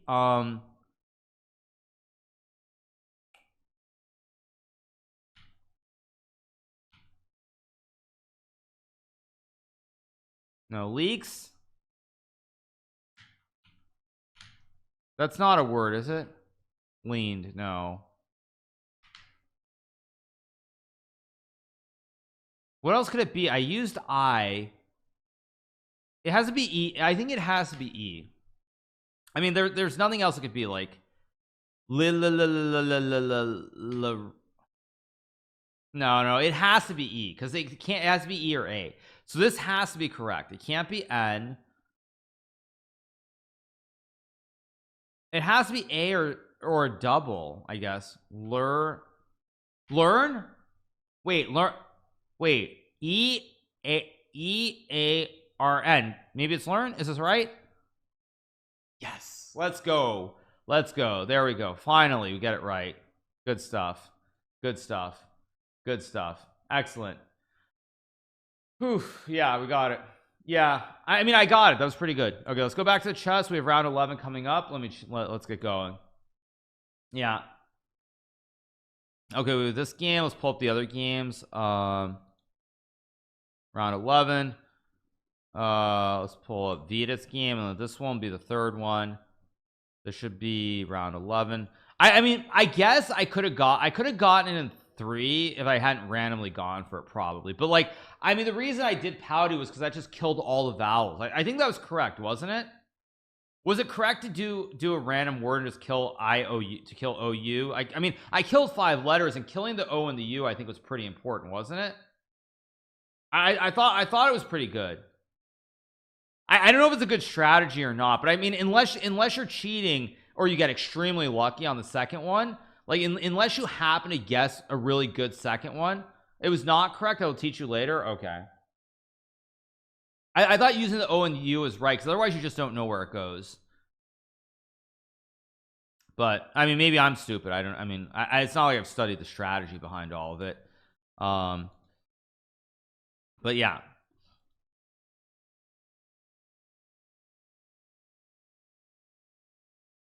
Getting it in 3 tries a statistical anomaly. Okay, I got it in 4, right? It took me 4. Yeah, we'll cover all these games. Have I ever gotten in 2 guesses? No, I haven't. I don't think I have. Oh no, I think I have once. I think one time I guessed and I got like 4 letters right or something. I think one time I got like four letters right with the first guess. But again, that's like, unless you get lucky like that, there's no shot. I've never gotten it in 1 though. Never in 1. Yeah, vowels are most important to be crossed off early. Yeah. So okay, what cologne do you use? I don't generally use cologne. When I was younger though, like I used to use Aqua di Gio. Not that anybody really should waste their money on that stuff. Okay, so do we have moves? We do have moves. Moves are underway. So let's start with the Magnus game and go from there.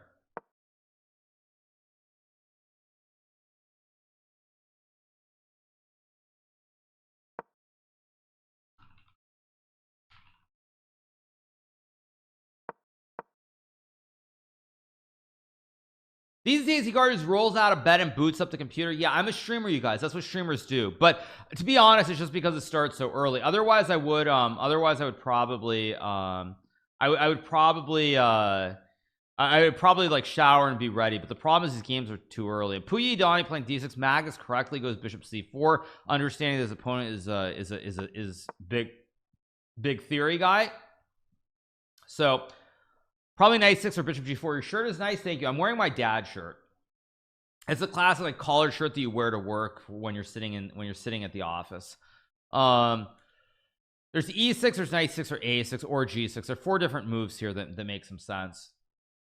Lirin is a word. Lirin's a word, maybe. I don't know.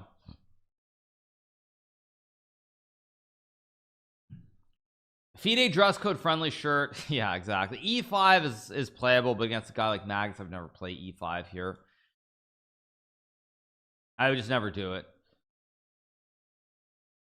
Yeah, this is I think I did a video on one of Magnus's games recently for the European Team Championship, and I used to always play Najdorf, and I would play against this guy Leonid Udassin, and he would always play his bishop c4 d3 stuff against me. Skincare routine. What skincare routine?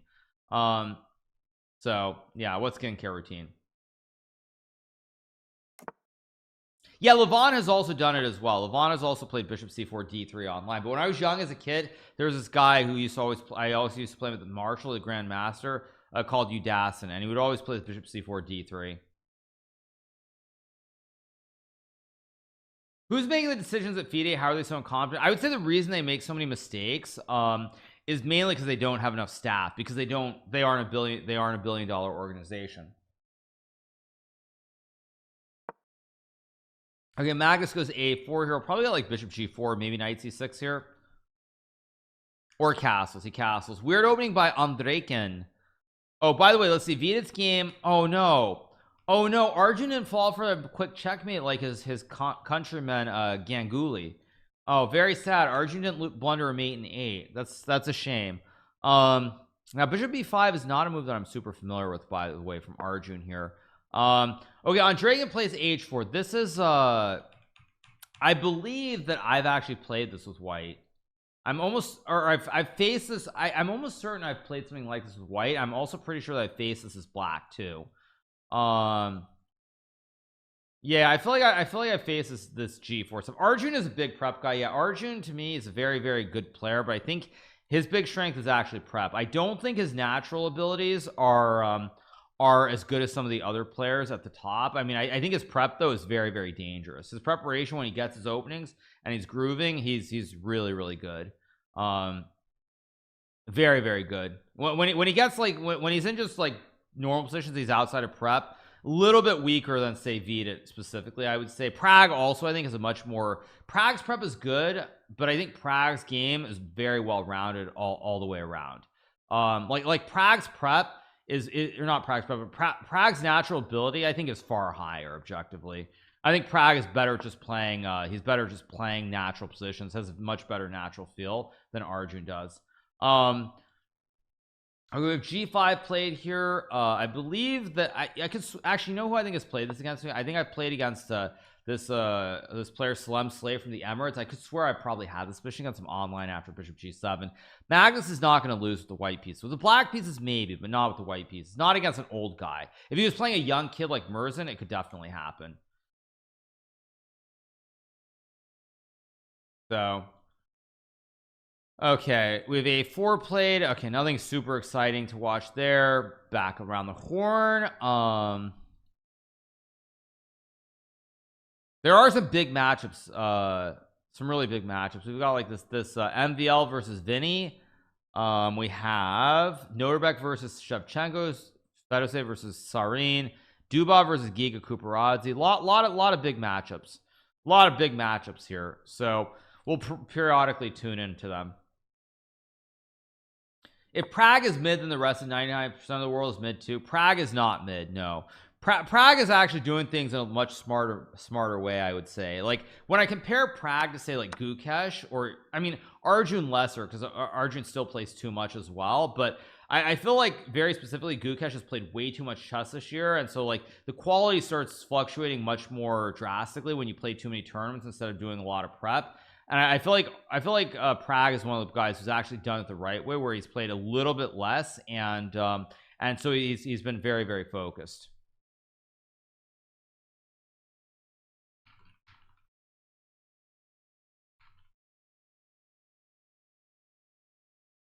When will I start prep for the candidates? I'm not prepping for the candidates, you guys. It's too expensive. So I'm just gonna keep streaming right up until the candidates and just show up and I'll play, and that's that. So all right, moving back around, this game's still going. We got d5 takes. Okay, so Idani played d5, which was actually the correct move, interestingly enough. Yeah. Pro chess a scam. It's not a scam in that, like, if you play well, you have good results and get paid, but I would say that for most people, they don't realize how incredibly difficult it is. And I mean, I would say, like, for most people, I mean, you should play chess to enjoy the game. Playing chess playing chess with the intention of ever thinking that it's a job or something like that is just insane. I think any parent, just like, make sure your kid enjoys the game. But the idea of having a kid try to be a professional player, I would not recommend. I would never recommend it. Okay, now Idani has to play either e5 or b6. b6 bishop b7 actually makes a lot of sense to fianchetto the bishop. I actually like b6 bishop b7. Oh, computer wants h6. Weird move. Yeah.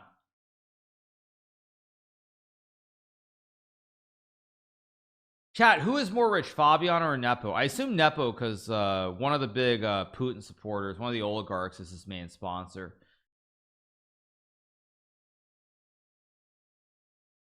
Let's see. Probably b6, h6, or maybe e6. One of those three moves is what I expect. But e6 doesn't make a whole lot of sense, because you're gonna have to fianchetto the bishop anyway, so why not just fianchetto it right away?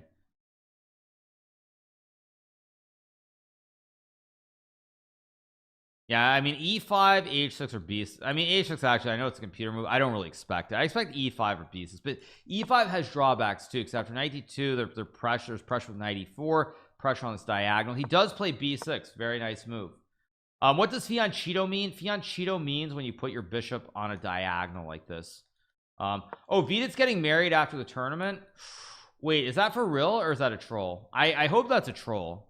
So that seems like very bad timing to get married right now. Like, he should get married after the candidates.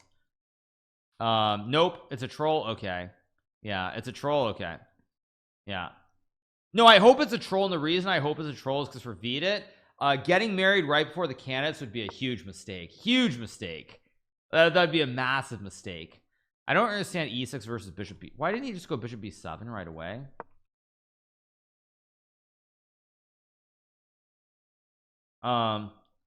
Yeah, it's pronounced fianchetto, not I said fianchetto, like Cheeto. You guys everybody's eating Cheetos, right? Cheetos. Cheetos.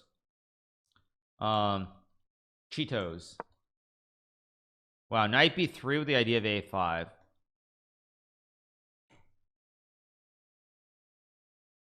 Cheetos, yes. Yeah, why would it be a mistake? Apparently e6 is wrong because of knight b3. This is why Magnus is so good, by the way, because to me, I already hate this position for white, and Magnus just keeps playing it like this is all normal and standard. I guess he wants to go d4 and take with a knight in the center. That's my guess. It sounds like an Italian word. Exactly. Fianchetto. Yeah. So yeah, you guys who are talking about money, who cares? Magnus is obviously I mean, of the modern day players or anyone in chess, he's the richest by a country mile. It's not even close.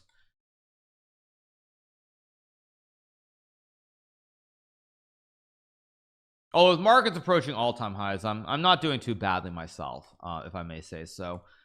With e6 knight b3, let's see what Puya does here. I mean, that's actually one of the things people don't understand. Like, when you talk about someone like Levy or someone who's started doing things during the new age, you have to realize, like, Magnus has had investments for the last, like, decade plus. He's had massive investments for a long time, and I mean, I'm much the same way. Versus, you know, those add up over time. Over the years, those add up quite a bit. So let's see what we get here from Idani. Probably like bishop b7. That's what I expect. I mean, I guess the idea is a5, but what does this actually do for white? I don't understand. Like rook c8. Now d4 is not an idea because of the pressure on the bishop. I actually don't like Magnus's position here. I don't like I don't like this position. I mean, you have to understand Magnus was making $3 million a year from playing chess professionally, essentially for the last decade. I mean, he was making like $3 million a year. And if you're investing that even at like the bare, like, I don't even know, like, unless you were investing all that money into Theranos or other startups, like, let's be real. Let's be real. There's no way that that's not adding up. Like, yeah, it's like, I mean, unless Magnus was investing all his money into Theranos or WeWork or God only knows what other startups existed that went belly up. Like, there's literally no way that he wasn't. The only 3 million, that's so bad for being number one. Chess is a freaking game played on a wooden board, you guys. Let's live in reality for a second. Let's live in reality. Like, let's live in reality for a second. Chess is a game played on a wooden board. Do not try to say that chess should have more money in it. Chess has more money than it deserves to begin with. Let's be honest. You got bishop b7, bishop g5, queen c7 played. Yeah, I mean, everyone's acting like chess should be basketball or something. Like, come on, grow up. It's chess. You're playing games on a wooden board. You're pushing carved wooden pieces all day long. Be serious. Do I think Vita could win it? Absolutely. Yeah. So anyway, back to the games, of course. Even with 50% tax rate in Norway, the point still stands. Even if you assume Magnus is making 3 million a year, and what Norway taxes you to death, which is what, like 50% plus, that's 1.5 million times a decade. I mean, that's a lot of money. Yeah, I mean, it's too much. So that's 15 million, and then let's assume an average return of even 5%. Like 5% would be yeah, that would be like 22.5 million. Tax returns say 9 million because tax returns, as I understand it, in Norway, tax returns in Norway are it's a little bit sketchy because like it doesn't include like property taxes or investments, just pure income that you made. I believe pure income or something. It's not based like on everything you own.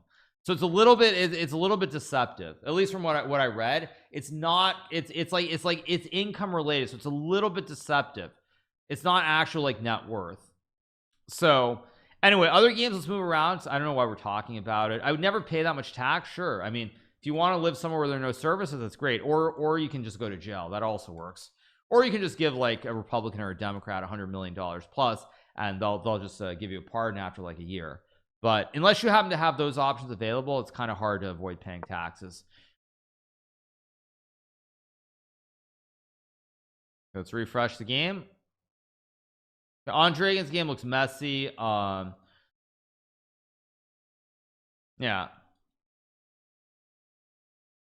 Gukesh and Anish, always a super call. Or move to Dubai, sure, okay. Yeah, I mean, gotta escape that matrix. Can't let the matrix take all your money. We get knight to e7. Good move from Idani here, actually. Good move. Maybe you can play c takes d4 next move. And but you guys are saying Dubov is winning, right? Let's go back to Dubov. Dubov is completely winning out of the opening. Nice. Yeah, Dubov's winning. Nice, good stuff.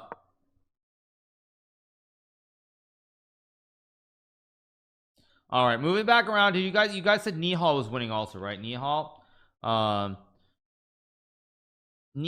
is not winning. He's better, but he's not winning. What else do we have? Do I think Dubov can win the blitz? Absolutely. I don't know where you have 50%. I thought Norway had one of the highest tax rates in the world. Maybe I'm wrong. I thought Norway was north of 50%. I could have sworn Norway was north of 50%. Let me see.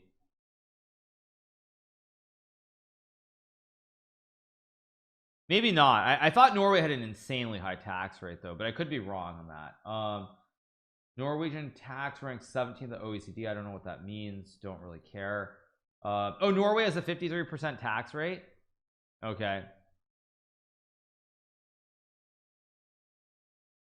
Yeah, I don't know. But anyway, let's go back to the games. Get H6. Magnus does not have a great position here. There's this knight to F4. Like you go here, knight F4. Suddenly the knight on F4 is very bad.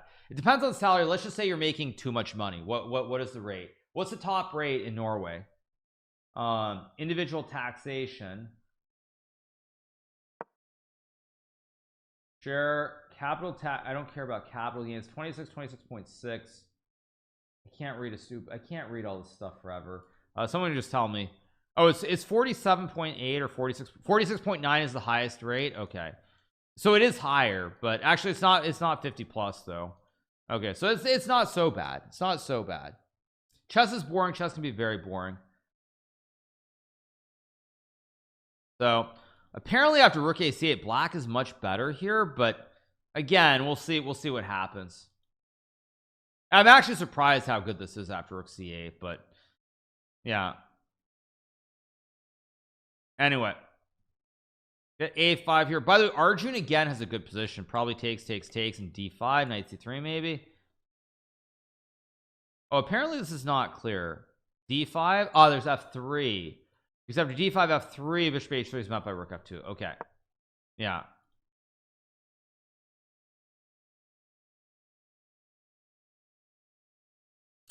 In Australia it's 45%. Okay, yeah. Who cares? It goes knight f4, which by the way, I like what we've had here from but Magnus is going to draw us into some endgame again. Artemiev copying Hikaru's black openings with c5. What is Artemiev doing? By the way, Artemiev is another guy who I always see him play, and I feel like Artemiev, whenever I see him play, I'm so impressed by his play, but then somehow his results are never where I expect them to be, and I'm always a little bit confused. So I could have sworn that out of the Russians. When I look at the Russian players, I mean, outside of the ones like Nepo and Karyakin at the top, I always thought that Artemiev is a guy who should be like 2750 plus, and somehow he just never is, and I don't understand it with Artemiev. It's just very weird. Very weird, because he's a very, very good player. Anytime I would look at his game, and I think Magnus has said this too, like it seems like it seems like Artemiev is a guy who, like, everything he has, he's got all the tools to be like a top 10 player, and then somehow he's not. So it's just weird to me. I mean, Magnus has said it too. Magnus said it too, that Artemiev is just incredible sometimes. Grishuk said that Artemiev does not work on chess at all. Okay, fair enough. Okay, now Andregan trying to win, still going. What else do we have? My comment on Gukesh losing 20-30 points. My comments on Gukesh losing 20-30 points are that is this a blunder? No, it's not a blunder. I thought knight f7 might be bad.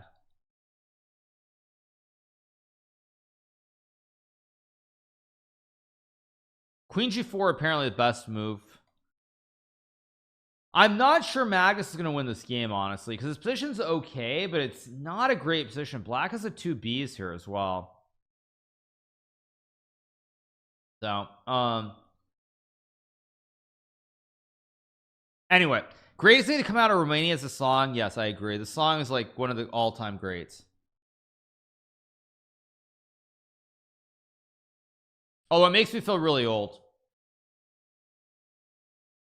Really, really old.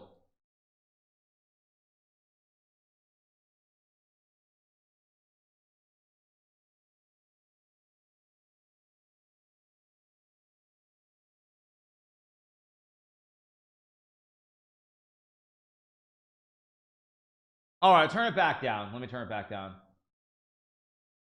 That should be good again. Numa Numa yay. Numa Numa yay. Numa Numa Numa yay.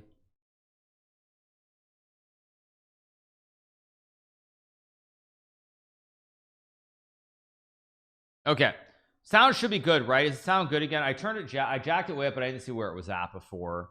Mods, is it good?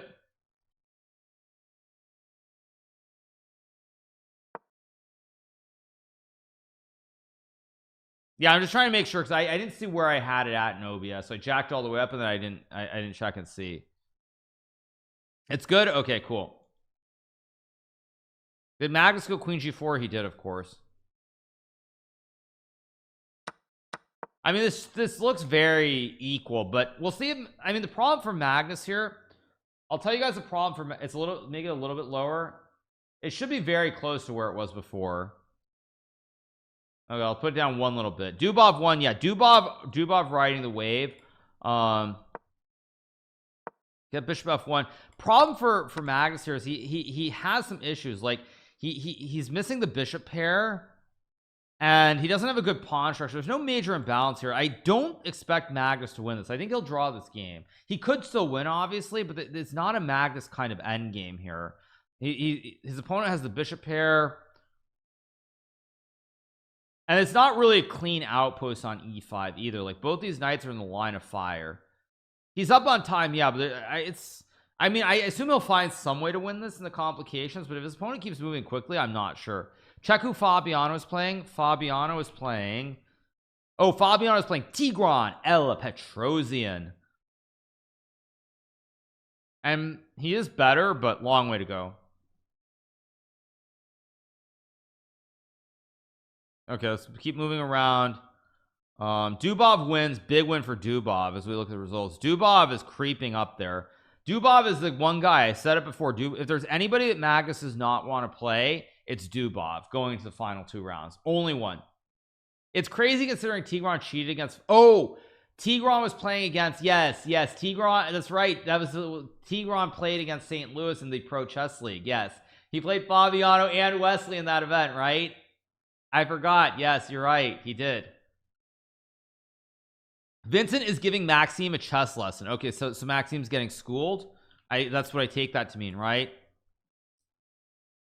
Yeah, but he's better, but it's still a long way to go. Show Atusa. Wait, wrong game. Let me refresh the page.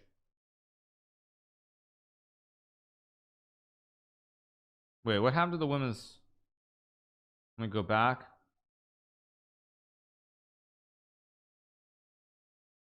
Why is it not loading? Okay.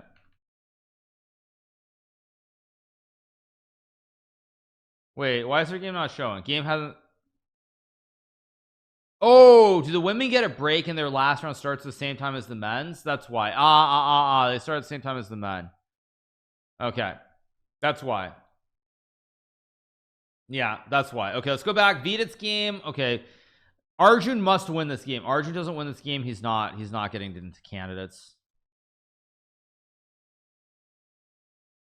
Her score, I mean, she's had a good event, not a great event. Well, I mean, she's had a great event. I mean, if I just change the scene so you guys can see it, like just showing you guys the scene, like you'll see she had a good event. She won against the 2 weak players at the start. She lost to Nurgal Salimova, who I don't know how she's doing in the event, but she was leading at one point. She beat Harika. She beat Muzichuk. Both, I think Muzichuk even won the Rapid or the Blitz some years back. 2 very good wins. She drew Vaishali, who's obviously the best, at least the hottest player right now amongst the women by far. I think she just crossed GM too. Lost to Bibisara, drew Jennifer Yu, and then she lost to Gunina. So pretty good result actually overall. Pretty good result. So anyway, let's go back. Oh, sorry, by hottest. Yeah, I'm saying she's okay. Whatever. You know what I mean. Stop being weird, you guys. You know what I mean. You know what I mean. She's been playing great chess. Stop being weird. Very funny. Yeah, very funny. Ha ha ha ha ha ha ha ha. Why do we know? Oh, whoa, Magnus caught. Wait, now Magnus has great chances to win the game, I think. Why did Puyi die? Why on earth would you trade?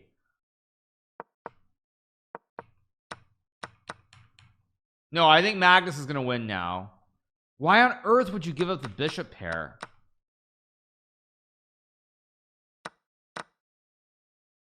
I mean, didn't Vaishali cross 2500 rated? I thought Vaishali was 2500 plus. didn't, because she scorched it in the Isle of Man. Like, isn't she like 2,500? She's about to become a GM, I think. So, or maybe she already got it, I don't know. But yeah.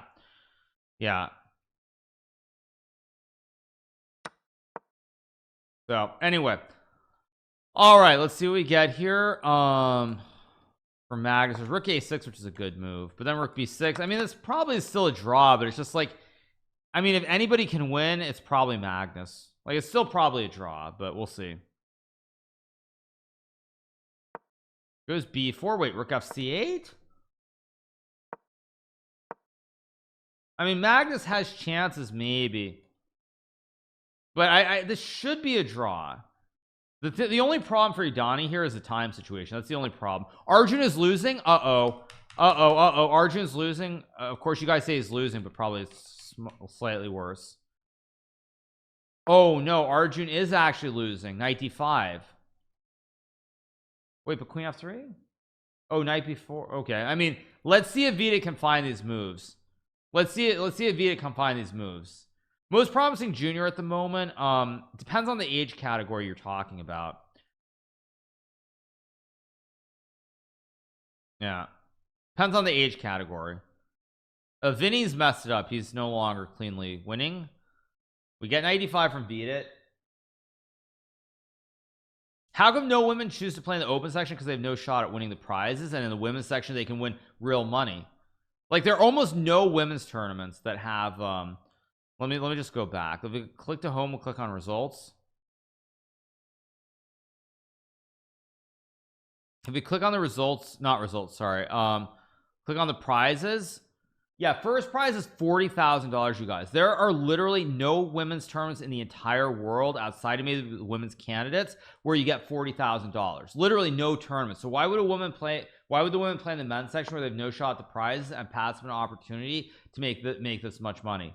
There literally are no tournaments in the world where women have such a prize. No tournaments in the world. Oh wow, we got knight b4 played by Vita, knight d3 incoming. This could be the end of Arjun's candidate run here. I don't expect Arjun to be up there in the blitz as well. This could be the end. That's so regressive for one. Why are you awake, Hikaru? Because I'm a streamer and this is a critical event. We gotta cover it. It's the only chess event going on right now. You know, some of us have real jobs. Like I have a real job. So I get up at this hour. What do you expect? Okay, Magnus. Okay, we got, what do we get? 94. Now knight b5. Yeah, Magnus is better. No, Magnus is much better now. He's just gonna win the pawn. Wow, Idani completely choked this, and Magnus is gonna find it, of course. Yeah, it's an end game. Not shocking. I got a real job too, and I wake up at 11 a.m. Yeah, he's gonna collapse here, or not. There's knight d2 maybe still. Knight d2 takes. I mean, this is still probably a draw with perfect play, but I don't expect Idani to draw this. If Vita wins, Gukesh is going to pay for dinner tonight. That's true. Yes. If Vita wins this game and ends the Arjun dream, yeah, I felt bad for Arjun, by the way, because Arjun's been so close in so many tournaments. Now, again, as it feels like at the last minute, it's going to get snatched away from him yet again. I mean, Arjun was close in the Qatar Masters, had that horrible blunder against Noterbeck. He was close. He was doing well in the India event at the start. There was some other event he was doing well in. I forgot what it was. There was a third event where I think he was really close and he messed it up. Oh yeah, World Cup against Prague. He should have won that match against Prague, and he choked that away too. So it feels like he's been so close so many times. Magnus game isn't trivial. Wow, Idani finds knight d2. I'm impressed. I'm actually very impressed that Idani found this. Very impressed. Very, very impressed by this move, because after knight f1 and rook c7, you can't go knight b5 because the bishop c4 check, and you can't get the knight back out of jail here. Like, you have to go king g1, bishop c4. There's rook b7. I mean, it's still good, but it's getting tricky. It's getting kind of tricky here for Magnus a little bit.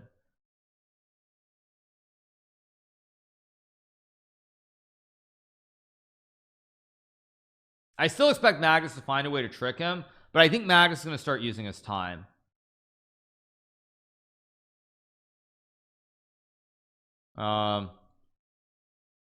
Okay, Arjun, there's knight h3, knight g5, and I'm very worried about this whole king side. Everything's kind of collapsing here.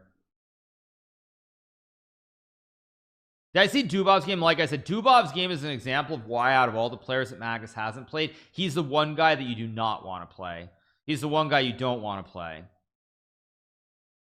If Giri scores 3 out of 3, he's probably going to the candidates. Well, let's take a look then. Let's see how Anish is doing. Let's see Giri. He is winning a second game in a row probably against Bardia Dineshvar. Nice pairing for Anish here. How do you not fall behind in prep? What do you mean? What do you mean by that? Are you talking about, what do you mean?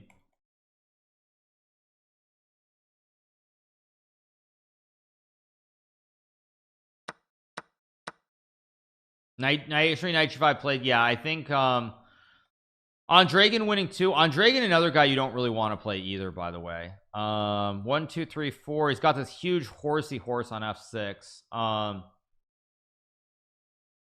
Yeah, you see me doing less prep than most. I'm not a professional chess player, but there are a lot of great resources out there. Things like Chessable, for example, which allows you to be very lazy and just look at courses and use everybody else's work and improve. And obviously, you know, I'm somebody who reads a lot, and I follow business and other things, and you know, if you follow like a lot of the business companies like, you know, Microsoft or Apple or Facebook, like those guys didn't really have original ideas. They just stole it from somebody else. So my general attitude is that these days you have things like Chessable, so you can very easily just use everybody else's work, and it's great that such resources exist. What can I say? So you can't say that for sure. Didn't Xerox basically let Apple get it for free or something? Or no, was it Xerox? No, someone who gave Microsoft DOS. That was Xerox, wasn't? Am I confusing it? Who did they get it from? Was it Xerox or was it IBM? They got it from IBM for free. They got it. One second. It was IBM. Okay. Yeah. Oh, however, the specifics of any alleged stealing are complex and subject to debate. Okay. Yeah. Okay. Yeah, complex. But anyway, yeah, I think you guys get the point of what I'm saying, though, in general. Like, they're, you know, that's also why kids are so good at chess these. Apple got the GUI and mouse from Xerox. Yeah, I'm confusing the two. Okay. And of course, Facebook was what? That was the Twinkle Voss twins, right? Or something. The Twinkie twins. Anyway, okay, so all right. Magnus agreed to a draw. Wait, Magnus agreed to a draw? You're joking, right? No way. No way. You're trolling, right? No, he didn't agree to a draw. But actually, wait, how do you do anything here?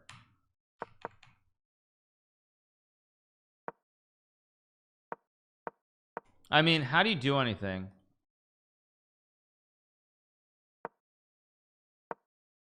There's still bishop c6, f3, and rook a7, bishop e8, b5, or I mean, Magnus is getting something here. He's gonna get rook c5 and he's gonna stack the towers. Like, is this actually winning? b2, b6, king g7. No, probably this is just a draw. Actually, probably it's just a draw.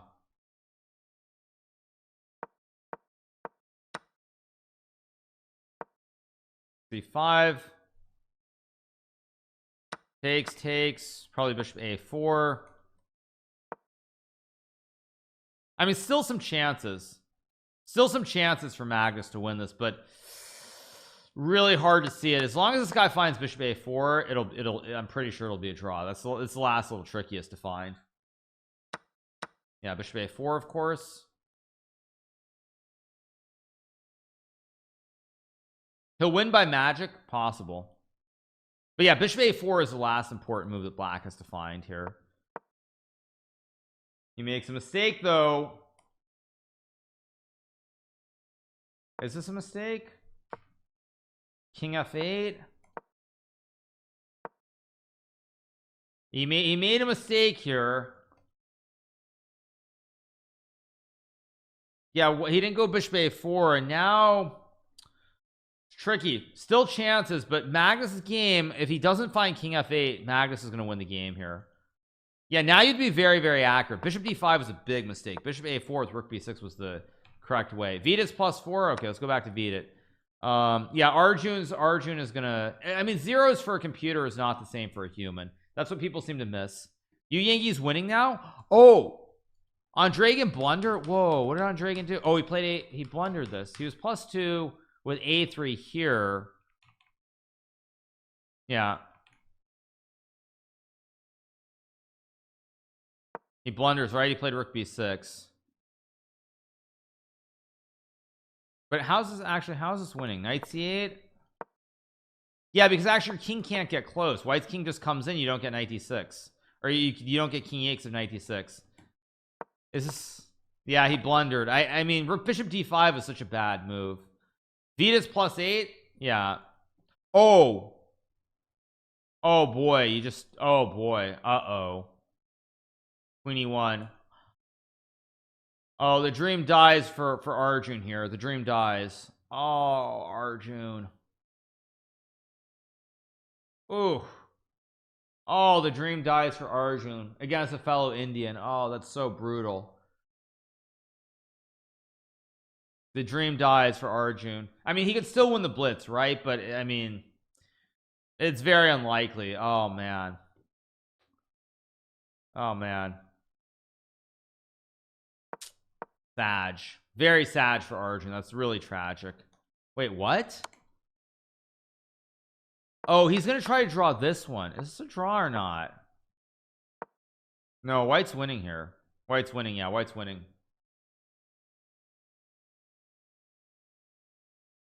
Yeah. Any chance for Anish to get the top 3? Actually, wait. Okay, Anish has to win 2. Anish is on what? Yeah. Yeah, bishop d5 was a big mistake from Idani. Bishop a4 was the only move. Yeah, okay. Andregan gonna lose, so Yu Yangi also gonna win. Anish, oh, Arjun, oh wait, Arjun's done. Oh, Arjun could only get him from winning the rapid. So it's actually just over then. Is it actually just over for Arjun? Oh, that's so brutal if it is. Oh man. Yikes. Yeah, of course Magnus finds king f2. I mean, he's gonna win this end game. Like, even this is probably winning, right? It's not winning. Wow, this isn't cleanly winning. Interesting. But this is winning because of what? King e3, rook a2. No, now it's a draw. Wait, I mean, oh, you have to go. Oh, whoops, my mouse glitched. Let me refresh. You have to go rook a2 only move. Yeah, Magnus is gonna win here. Yeah. Wow, winning the blitz doesn't help Arjun. Brutal. So brutal. Why is it brutal? Isn't there anyone with more interesting games to qualify? No, because it's already the die has been cast. The only people who can qualify from these events are Arjun, Gukesh, or Anish, and Anish has not really played very well in the rapid, so we haven't been following very closely, but Arjun's been right up there pretty much the whole way from the start. Did Anish blunder? Oh no. Oh no. No, Anish is still winning. What do you mean? He's still winning. Magnus is gonna win, by the way, of course. It was rook d2 is a draw. Now you just take and go here and it's easy. b6 b7, rook b5, build a bridge. Yeah, rook d2 is apparently still a draw, but I mean, finding this with like a no time on the clock, borderline impossible in my opinion. Yeah, like he's gonna try to go king e7, but I think you're just losing here. Yeah, you're just losing. Who qualifies if not Arjun, Anish, or Yeah, I mean, it's just very, and also the king is cut, the rook cuts the file, so very easy. Yeah.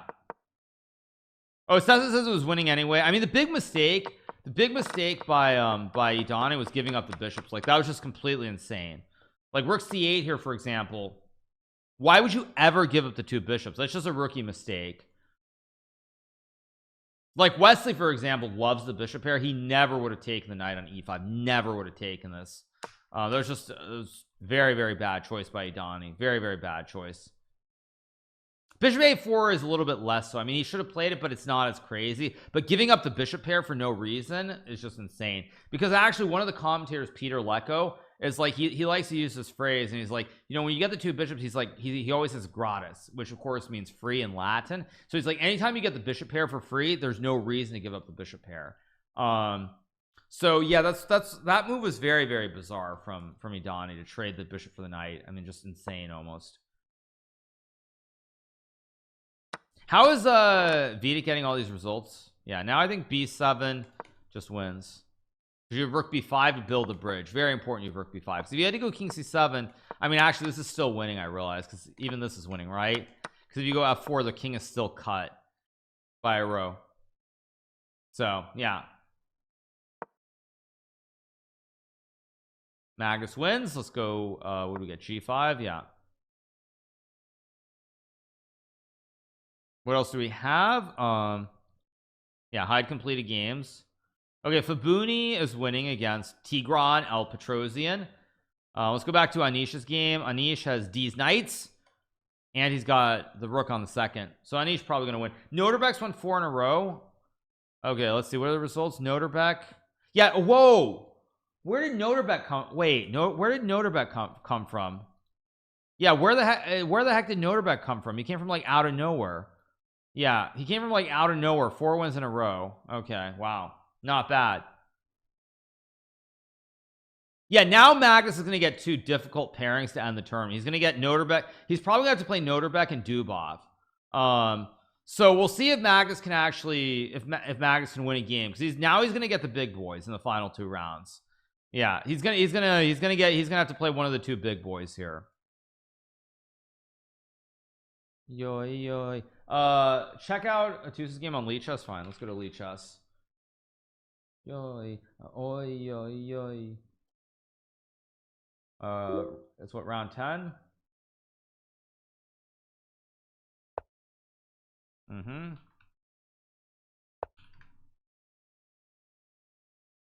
I don't see it. Or it's round 11?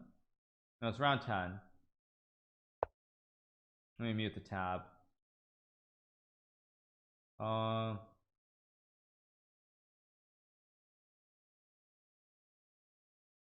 don't see her game, but anyway, whatever.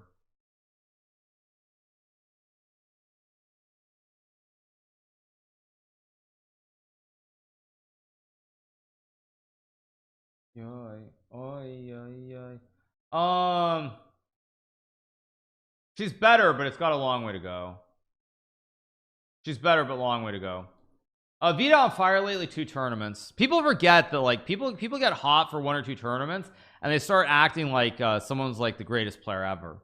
Like, I have to say, that's one thing that I really dislike about modern chess and the fans. There's so many people who see like 1 or 2 good tournaments are like, you're just on fire. You're like, it's just like, oh my god, like, this person's the greatest thing ever. Vita's had 2 good tournaments. Like, it's not that weird. I just find it's bizarre to me. Like, people act like it's like 1 or 2 tournaments suddenly make you like, it's literally a what have you done lately thing. So like something like Levon, terrible player, right? Because he hasn't won. Fabiano, 2 bad tournaments in a row, terrible player, of course. What's wrong with Fabiano? I mean, like why is he playing so badly? Just bizarre. Actually bizarre. Actually, if I'm Vita, in a weird way, I wouldn't be very happy right now that he's like, if I'm Vita, I'm not happy that I'm doing so well on all these tournaments. Because one thing that I will say about the candidates very specifically is that with the candidates, whoever traditionally is doing well going into the event generally does very poorly in the candidates. So as an example, when you look at the candidates, not this last time, but the previous 2 times, Fabiano played the Tata Steel event right before the candidates, and he had a horrible event. I think he lost like 5 games, played terribly, went all very bad, and then he won the candidates. And And Nepo also had a really bad event, not this last time because he didn't play right before, but Nepo had some horrible event right before the candidates too. And when I played the candidates in 2016, I was actually the hottest player going into it. I had won Gibraltar. I'd also won the Zurich Chess Challenge. I think I won something else as well. Like, I was easily the hottest player going into it, and I fell flat on my face. So in a weird kind of way, generally with the candidates, if you're doing well before, it's actually bad in some kind of weird way. It's generally, it just doesn't, it's not good. It's not a good thing, oddly enough. So at least the last few Olympia or last few candidates specifically. Is Magnus playing? Oh, Ali Reza also, I mean, he took a long break, but Ali Reza also had some great results going to the candidates, and then it went terribly for him. So obviously that doesn't mean that it's like it's gonna happen, but it is worth pointing out that in some kind of weird way, it's almost like a weird jinx or curse if you do badly, or if you're doing very well going into the event, because it's almost like you're burning up all your luck, all your good play before the big event. I think Magnus plays Duba, but I could be wrong. Shag is not having a good tournament. I mean, Shag is another guy who's getting old, just like Levon. I mean, Shakrar is a great player, but Shakrar is also a guy who's had, like, he plays very enthusiastic chess. Like, he's got a lot of like exciting, attacking, aggressive chess, and as you get older, it's very hard to maintain the energy levels to play that style of chess. So yeah, I mean, when you're not playing, when you're not, you know, when you get older, it's like Gary Kasparov's another example. When you see Gary play these days, or I remember when he came back after like not playing for a while, he played a match against he played a match against Nigel shortly, maybe like 2013 or something. And when Gary came back and played that match against Nigel, he's suddenly playing like e4 e5, and this is like Gary Kasparov, like the greatest player, and he's playing e4 e5, not as like patented knight, or he's not playing the aggressive Sicilian, he's playing e5 with black. And it's because at that age, like it's just the energy needed. It's very difficult. It's very, very difficult to play with that level of energy.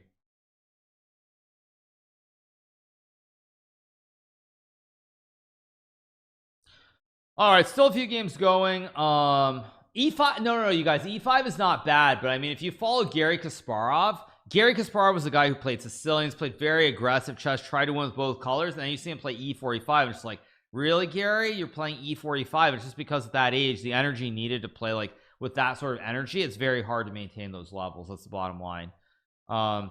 That's really how it goes. Yeah.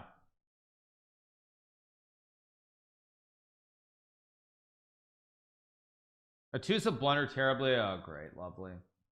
So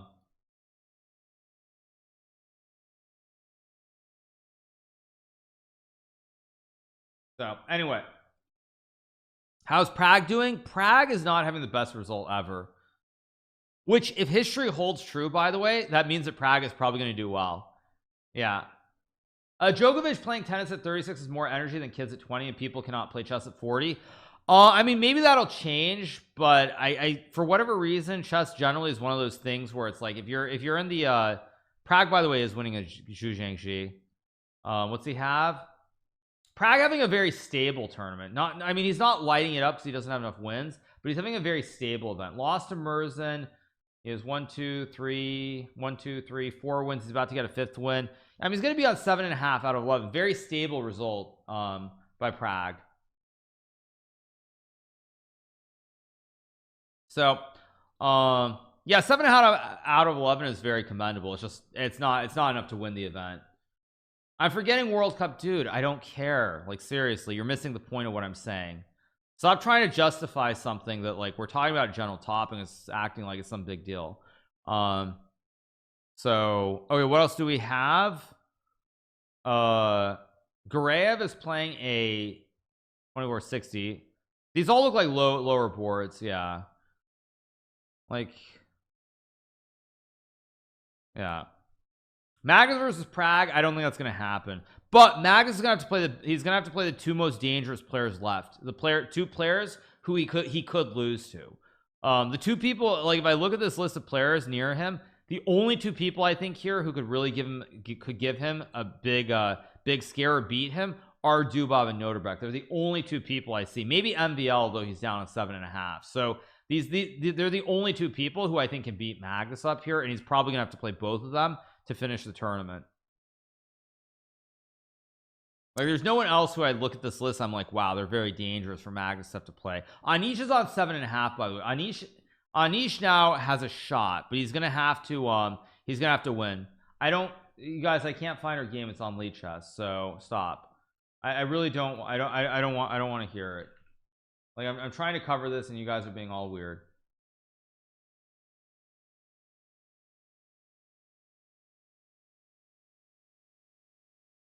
Bum bum bum.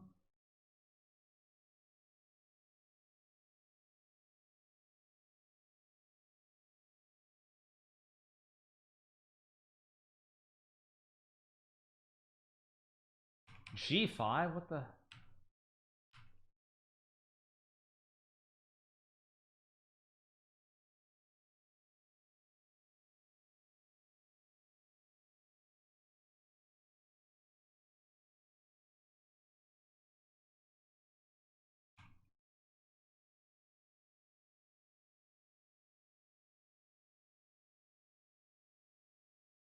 Oh, okay.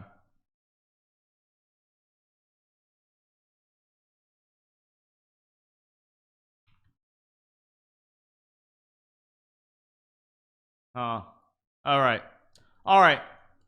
Back to the Andreikin game. Andreikin is losing this game. There's like A2 C2 here. Okay. Let's keep going. Okay, Anish won his game as expected. What else do we have? Let's see. We closed all the games that are done. Vita chances of winning the candidates as good as anyone else, probably. Actually, not as good as anyone else, but I would say that I mean, of the people who haven't played before, I mean, he's got as good a shot as anyone. I mean, I think in the candidates experience does matter, which is why Nepo and Fabi are probably the biggest favorites. I mean, I think I'm one of the favorites objectively, as in so much you can say someone's a favorite. But I would say that normally the candidates experience does matter a lot, especially as far as like emotions go, and like staying calm and not losing it. It's very easy to lose control. Very, very easy.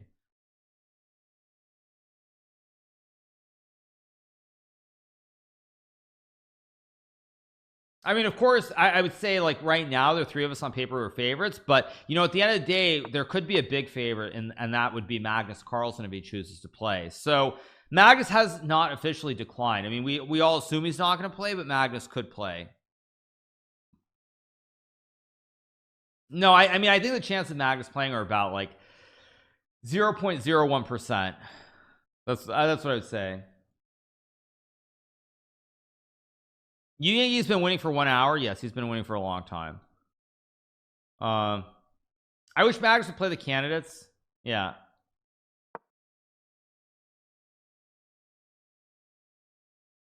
Prague has 0 chances. Thank you, guys. I think Prague's chances are better than Vidit's, but that's just my take. Anyway, let's see what we got. We have Queen D2 played here by Fedosev. Still probably should be a draw. Yu Yang Yi. Wait, did Yu Yang Yi mess this up? Are you serious?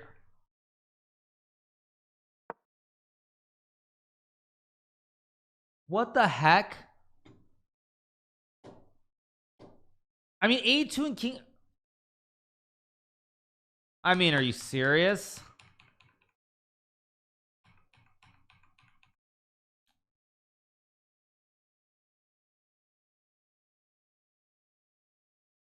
You through? Yeah, I mean, what is you doing?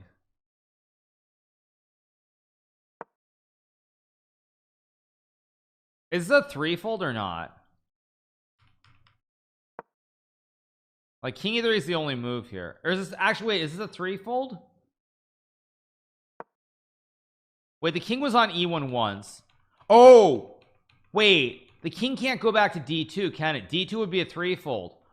Oh, you can't go to D2 because D2 is a threefold. Yeah, you can't go to D2 again because it's a threefold.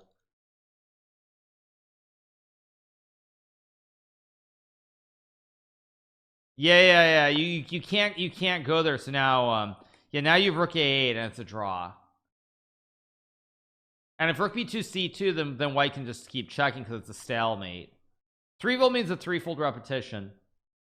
Is it just me or is FIDE commentating boring? Chess24 and chess.com are good though. Well, I mean, I think what I would say is the problem is that FIDE is doing a broadcast just because they're doing a broadcast because it's an event and they're doing a broadcast. They're not doing it because anything matters about the broadcast. It's just something they're doing. So when you don't really have to care much about the quality of the product and you're just doing it because you're doing it, then you're not then it's not going to be very interesting. Like for FIDE, it doesn't matter whether they get 20 viewers or 100 viewers or 1,000 viewers. None of that actually matters to their bottom line. So for that reason, it doesn't mean anything. How are they not earning money on the broadcast? What you mean on YouTube? Well, I mean, I assume you mean YouTube. YouTube monetizes terribly relative to say Twitch, for example. And if you don't have a big viewer base, the ad revenue is going to be ridiculous. And FIDE with sponsors is maybe the funniest thing I've ever heard. FIDE and sponsors, they have one big sponsor and that's what they have. So yeah, I think yeah, like they don't particularly focus on those things. What? Why not? Oh, you guys are so naive about the world. You guys are really naive. You guys are so naive. You're so naive. It's kind of cute to see. All right. Okay, we have 5 games left and that's the end of the round. Yeah. They have one big sponsor which is under investigation in the US by the Department of Justice. That is correct. Yes, they are under it's Freedom Finance. The Department of Justice is investigating them right now. So it's not actually a joke. It's not a joke. Yeah. Yeah, Yu's game is pretty bad. I mean, Yu was completely winning and then he totally messed this up. Just unbelievable. Unbelievable, actually. Good morning. Hope you're well. I'm doing well. A little bit tired.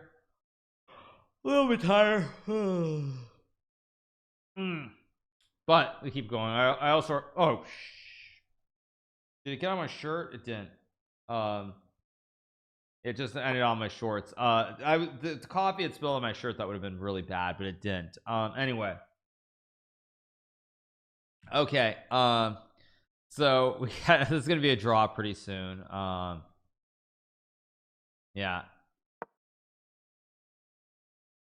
Yeah, so I need some artisan pizza. No, I have some leftover. I have a leftover hamburger. I didn't eat it last night because I went to bed.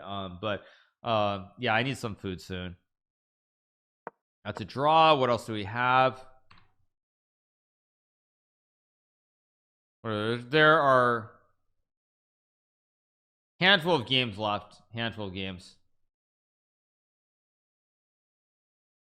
Thoughts on Mary and wool clothing? I don't know what that means. Can I rank the Indian players amongst themselves? No, I'm not going to do that because that's not right. I would say that I just generally speaking, if we're looking overall at the pure potential of the players, I would tell you that looking at the players, the best player in my opinion, the player with the biggest the player who has like all the intangibles is Prague.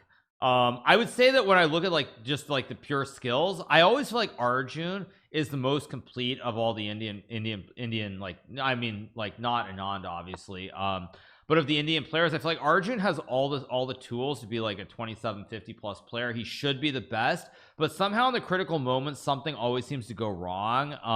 So there's like that intangible quality I feel like Arjun is missing. But in terms of like the actual skills, I feel like he should be the best generally speaking. But I feel like Prague is probably the best just because he's got that intangible and he seems to perform in these critical moments in a way that I feel like Arjun doesn't. So I'd probably rank Prague 1, Arjun 2, Gukesh number, or not Gukesh, sorry. Vidit, I think, I mean, it's so hard to tell with Gukesh. I don't know enough about Gukesh to really judge him, so I'd probably put Vidit at 3 and Gukesh at 4. That's probably my top 4 for the Indian players. No, but I said overall. I didn't say in the candidates though. I said overall, not in the candidates. Candidates I wouldn't rank. Candidates I'm not going to talk about. But in terms of like generally speaking, that's how I view the players. Candidates I will not make predictions about them or what they're going to do. Maybe I didn't say that clearly, but that's what I meant when I said I'm not going to rank them. Like I'm not going to rank them for the candidates specifically. Like I'm going to say like Prag's going to win the candidates, or Prag's going to do better than Vita, or Vita's going to do better, or Gukai's going to do better. Like I'm not going to do that. I'm talking generally, just looking at their pure chess abilities. Nothing to do with the candidates. Because candidates actually has much more to do, has everything to do with non-chess factors. But why? Because like it's not, I mean, that's just, it's not the right thing to do. Yeah, it's like, I'll give you an example. Like when I look at Arjun, I would compare Arjun to somebody like Artemiev. When I look at Artemiev's games, whenever I look at Artemiev's games, I'm just like wow, like Artemiev is a great player. He's doing this, he's doing everything right, and then somehow every time I look, his rating is like 2710 or something, and it's like he has not gone anywhere. And I'm always confused because whenever I look at his games, I see all these things that make me think, wow, he should be 2750. And I feel the same way with Arjun, where I look at Arjun's games, I see all these things are like I see it and I'm like, wow, he's just so good. Like all these tools, all the way, all these great abilities in the middle game, great preparation, like all these things, and then somehow it never comes together. So I don't know. I mean, I don't know exactly how to explain that, but that's a comparison I would make. I compare like Arjun to Artemiev, where like I really think the world of Artemiev, and somehow it never happens. And I feel like at least this year it's been the same thing for it's been the exact same thing for Arjun.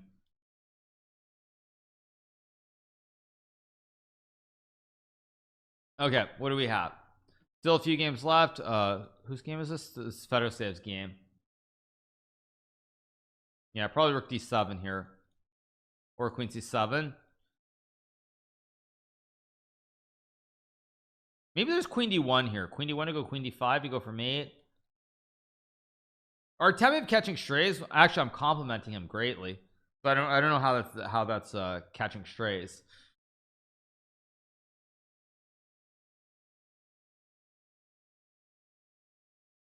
Anyway.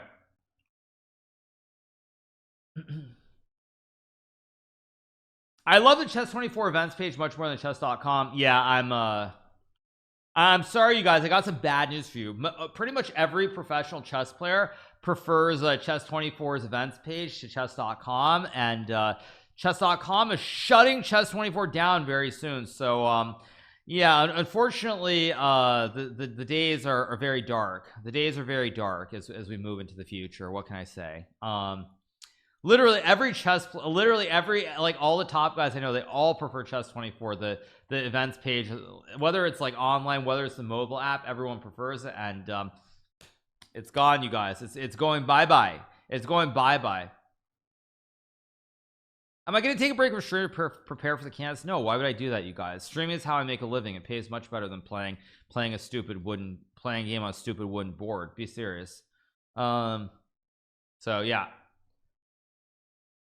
Watch. Okay. Okay, this was a draw. Okay, most games are over. Okay, we've got this game where between Nihal, it's just going to literally drag on for the next 10 years. Why don't they integrate Chess.com or Chess.com? You can say the same thing about Chess Bomb. Why didn't they integrate Chess Bomb into the Chess.com events page? And all you can do is go. That's all you can do. Anyway, this game's a joke, right? This isn't over yet.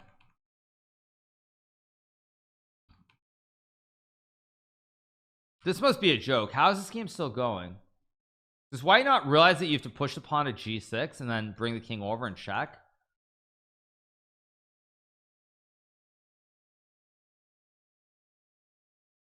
I'm a little confused, actually. I can watch your stream 24 hours continuously. Awesome, thank you.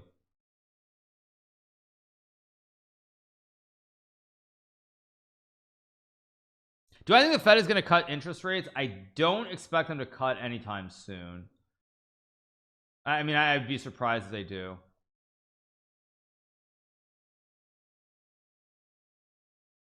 But the market's definitely anticipating it. I mean, I feel like the market's way too frothy at this point.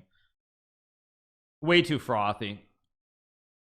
like I wasn't even paying attention, and I looked for the first time in a while at Facebook, and like Facebook's at like 360, which is just ridiculous. I mean, just completely insane. They were like 150 last year.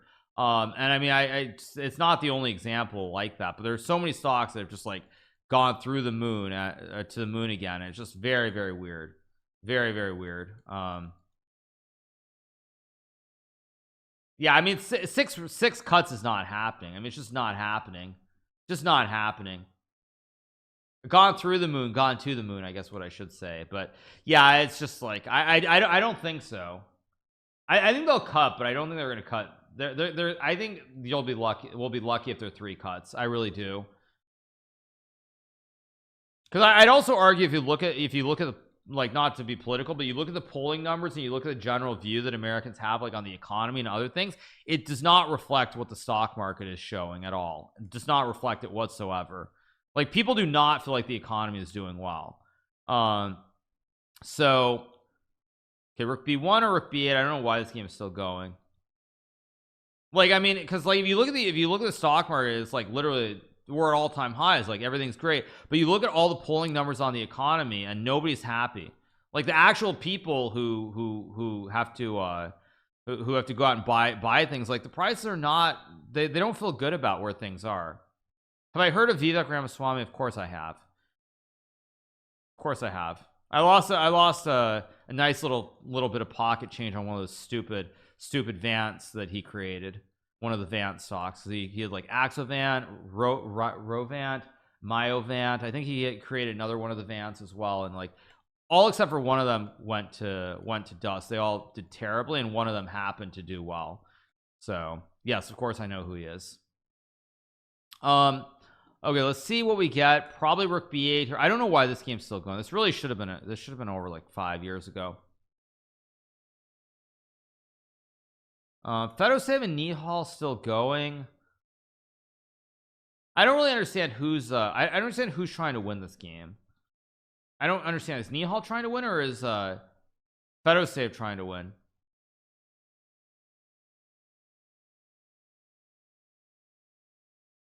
Probably queen c6 to hit the pawn because you cover the check.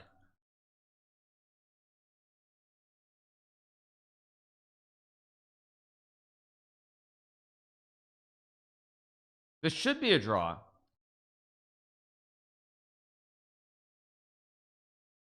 I don't know why they're still playing though. This also should be over. Hans Nihal, I don't think they're playing yet, are they? Are they paired? Is this over? I don't know.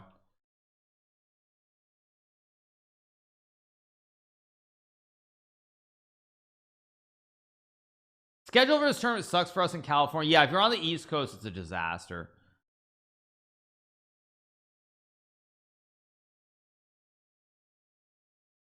Yeah, this will be a draw. Okay, this one's over. What else do we have? We have a couple of rook knight versus rook, and we have rook bishop versus rook. There's rook b1, king a4 is still a draw.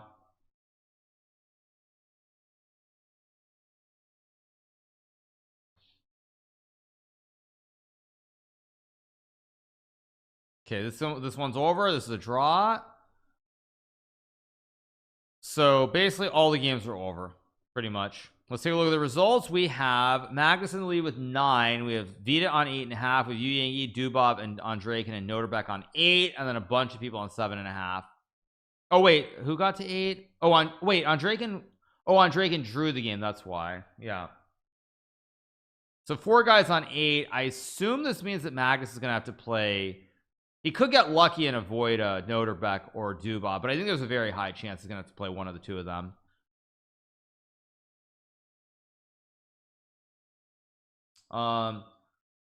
What's the question? Ding is online. Yeah, Ding is online watching the event in China. Bharat being an 8th. Yeah, this is a massive achievement. Having 7.5 points. This is one of the Indian kids, right? I don't know who he is, but Barasu remaining. He's got 7.5 points, 24-26 rated. Pretty good stuff. Pretty good stuff. Do you get any help from your brother when you're investing? He's not allowed to, even if he wanted to. No, you're not allowed to. But no, I don't, to answer your question.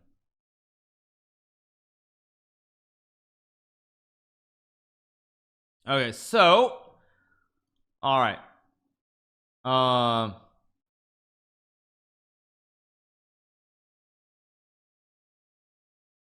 Can we get an honest comparison between Danny and yourself? I've already spoken many times. I mean, I'm still the best at 1-0, but I'm not the best every day, is what I've said. And I would say the same thing. Yeah, I'm not the best every day. Like if you go back a few years, I was the best every day of the week. But nowadays, I would say I'm probably the best.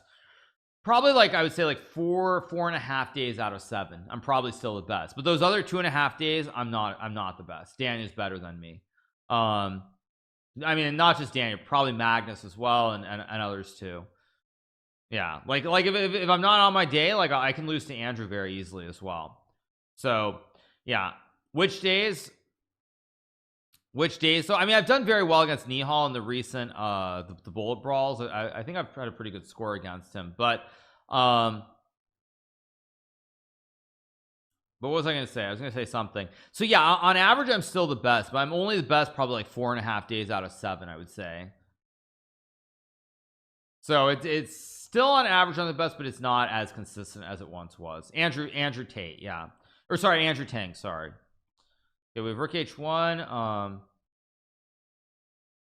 Yeah, let's see. H7 should be winning. Magnus at his best is very scary. Yeah, exactly.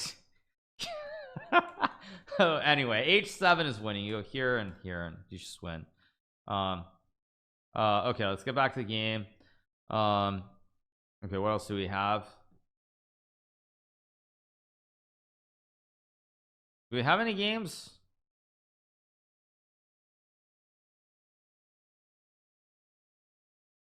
So yeah, poor Tang to share a name with that dude. Yes, exactly. Magnus won the last game. There's still a few games going. I don't. This Nihal game, I just don't understand. Like, why is this game even going? It should have been drawn like literally 10 minutes ago. But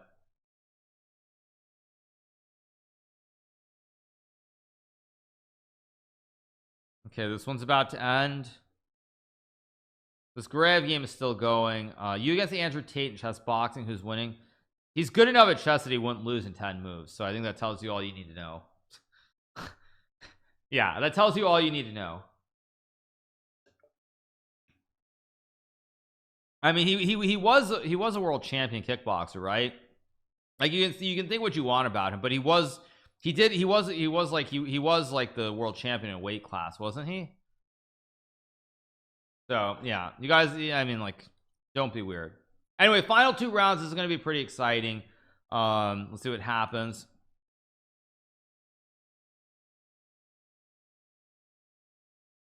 So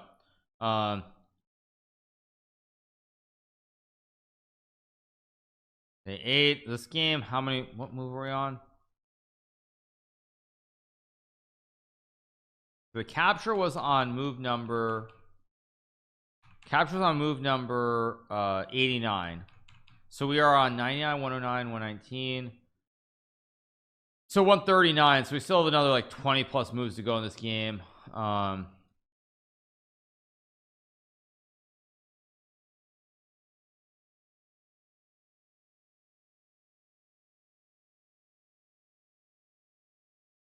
Probably have to go back here. Go back and make the draw. Magnus is probably going to play Dubov or Noter back in the next round. One of the two, I think. Will Dink participate in any of the Rapid Championships? No, no, I don't think so. Yeah. Ding doesn't have chess 24 now. He has to get on chess.com to watch the tournament. That's actually true, right? Probably true. Rooting for Vita versus Anish last round. Anish is gonna have to win another game just to get there. Very difficult. Yeah, he is ding chilling. Ding chilling.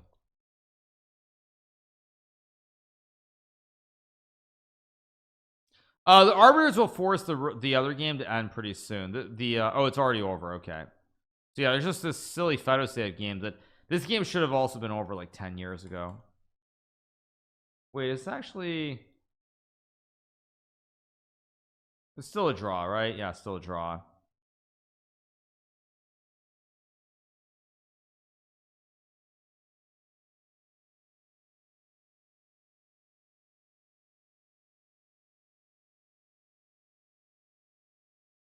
Actually, wait, why is this a draw? Oh, you have G3 here and King E4.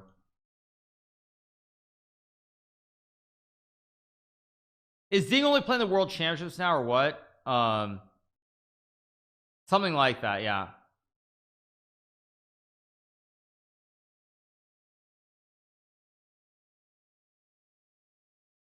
I mean, King D3 is actually the only move here to draw the game. And now it probably takes and like King here. Actually, sorry, no, you have to be careful. Probably King E6 here.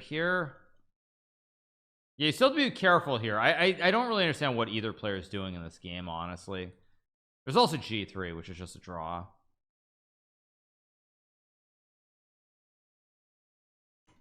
Yeah, many ways to draw here.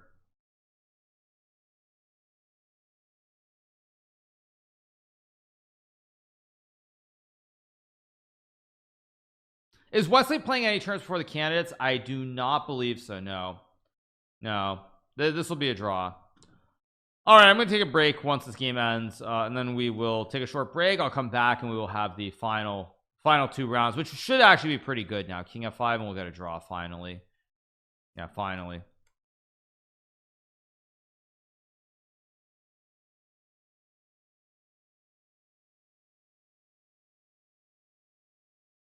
Who's hosting the next World Championship? I don't know. Not sure.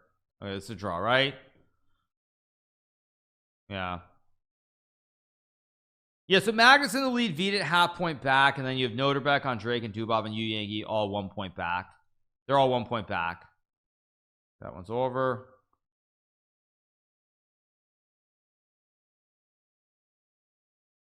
This actually, I mean, what is this?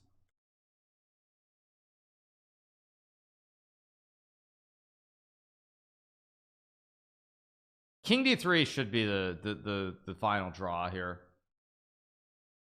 Yeah, these guys have made this game should have been over literally. Like, I mean, they could have drawn this game all the way back here. They could have drawn it back here. They played like literally 30 plus moves in this end game. Yeah, they played like 75. They played how many moves? They played like 40. They played like 40 moves of this queen and rook endgame, and then they traded queens. And now then they played like another, yeah, they played like another 30 moves. Man, this like,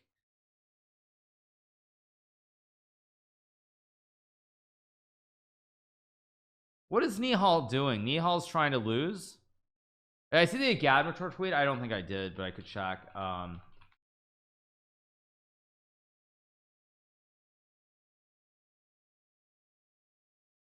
accuracy. I mean, is that exciting? I don't understand it. I'm missing something. Yeah, I don't see anything exciting. Yeah,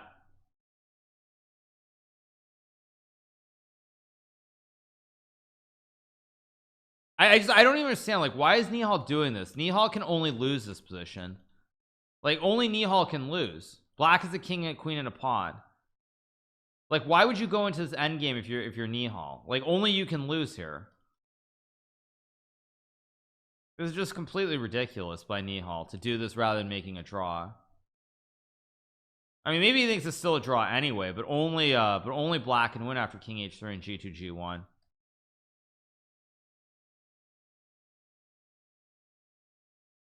Because why not? I mean, Nihal can have a good result. Why lose this game when he's up at the top? If he was somewhere in the middle, I would understand, but he does have 7 points here. Like, this is not some joke. He has a good result, and he could very easily lose this position if he's not careful.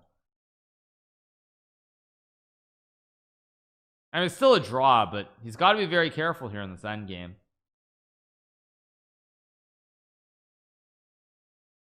Hopefully Hikaru will be okay. Okay for what exactly?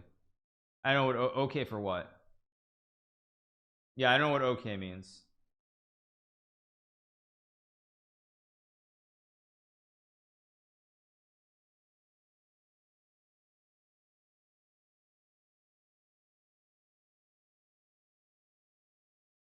I think Nihal is going to lose this endgame. I actually do. I think he's going to lose this. I think Nihal is going to lose this endgame. I mean, it's just literally absurd that he went into this. Like, why on earth would you do this? I don't even understand the point. What?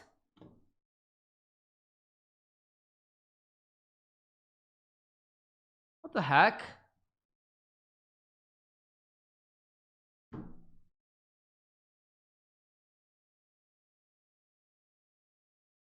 What the heck is this? I mean, that's like literally like, that's just like throwing the game for no reason. I mean, what is king f3? I mean, you play king d3. This game was literally drawn for the last like 100 moves. Okay, I don't know what that is, but I'm gonna take a break and I'll be right back, you guys. Ridiculous. That's just ridiculous. Okay, let's open the games. There we go. All right. Okay, let me mute this tab.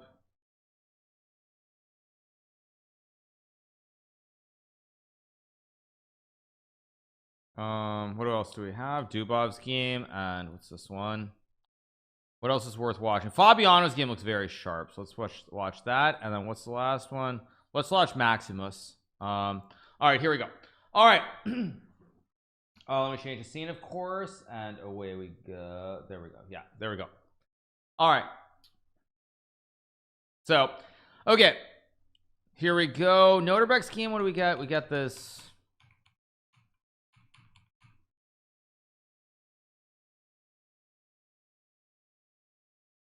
This is what Noterbeck play. I don't understand this opening. Vita's winning out of the opening against who? Vita is winning out of the opening. Daniel said he's a big favorite if he tons of blitz. As much as I respect Daniel, he did not say that. There is zero chance that Daniel would say that. Zero chance. What? Dubov drew?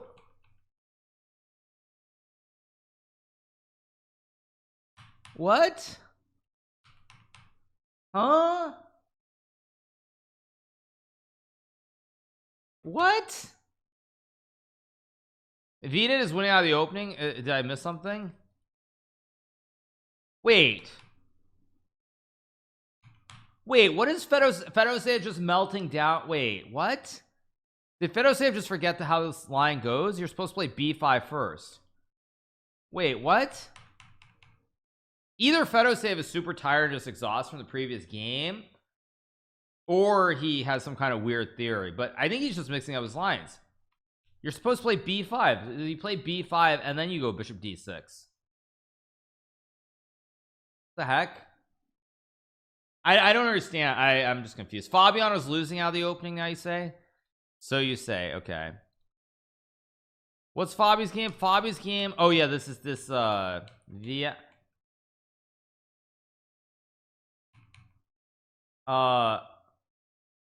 what does Fabiano do? I mean, I guess what is everybody doing? Excellent strats by Nihal, apparently, yeah. What is it? Everybody's like losing their mind suddenly. I don't understand what's going on. Why would anybody half point behind Magnus take a draw in the last round? Because Dubov wants to secure the bag. It's better to secure a shot at second place than to risk losing and getting $0. That's why. That's why. It's better to ensure that you're going to get like at least $20,000 than to risk getting zero, which is why chess as a whole does not have people don't perform at their best, because it's more about ensuring that you make money than it is about the actual quality of play. So yeah. Do I like how Salimov plays? Do you think she'll be the next Judah, as commentators stated? Wait, what? Sorry, excuse me? The commentators are saying that Salimova is going to be the next Judith Polgar. I'm going to hope that they didn't say that. If they said that, did they actually say that? I mean, she's a good player, but seriously, I'm going to hope they didn't actually say that. Yeah. Yeah, I mean, she's a 2,700 plus player. Like, seriously, I don't know what anybody's doing. Everyone's losing their mind. Fedosave blundered a pawn for no reason. Apparently MVL's just winning out of the opening against Cinder. Like, what is wrong with everybody today? Why is everybody losing their mind for no reason? Like, Cinderov is just lost out of the opening. What the heck? Did Cinderov literally just blunder knight b3? I mean, what is this? What is this? Queen D2. I mean, Fedor said blundering the opening. Sindarov just blundering in the opening. Fabi blundering in the opening. I mean, G3 bishop G2. I mean, like, everybody's getting smoked. Noterbeck has a decent position against Magnus, but it's probably Drosh. Yeah, I'm literally confused. Yeah, Magnus's game against Noterbeck seems somewhat sane. Every other game is just kind of like, it's just nuts. Yeah, I mean, Vita's just up a pawn out of the opening. Bobby's just getting crushed out of the opening by Andraken. I mean, jeez.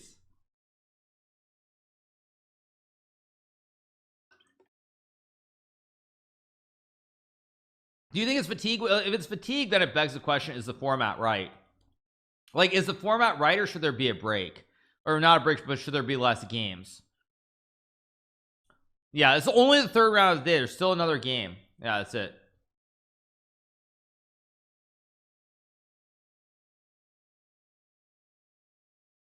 There's no major difference between this one and the tournament in Toronto, except the tournament in Toronto was closed event. There were only 8 players. This is an open event. Yeah, I'm they should have more games. Yeah. The commentator said Mishra is the biggest talent of the decade. What? Are you talking about Anastasia and Vichy, or are you talking about some other commentary crew? Or are you just making this stuff up? You must be making this stuff up. Yeah. I assume you're making this stuff up. Yeah. Yeah, I mean, Vita's just winning this game. He's got 2 bishops. Yeah.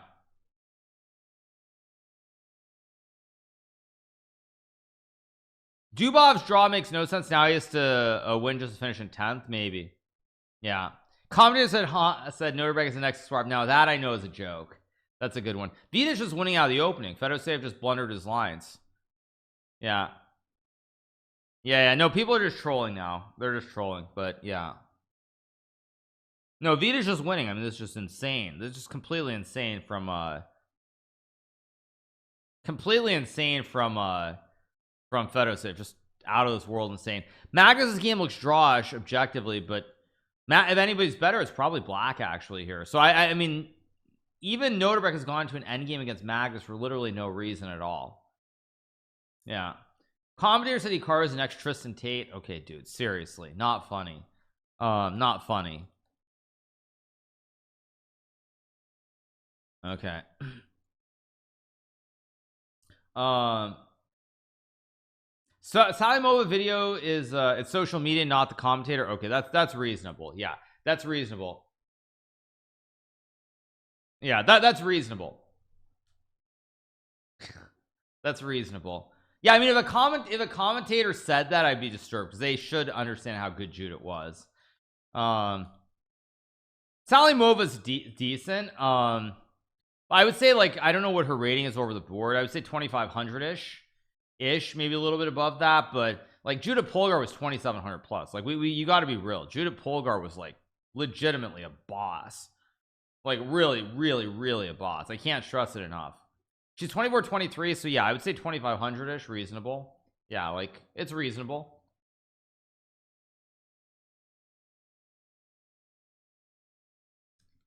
So no, I mean, Judah is the greatest female. Thank you so much for talking that. I look really good. Appreciate it. Thank you. Yeah.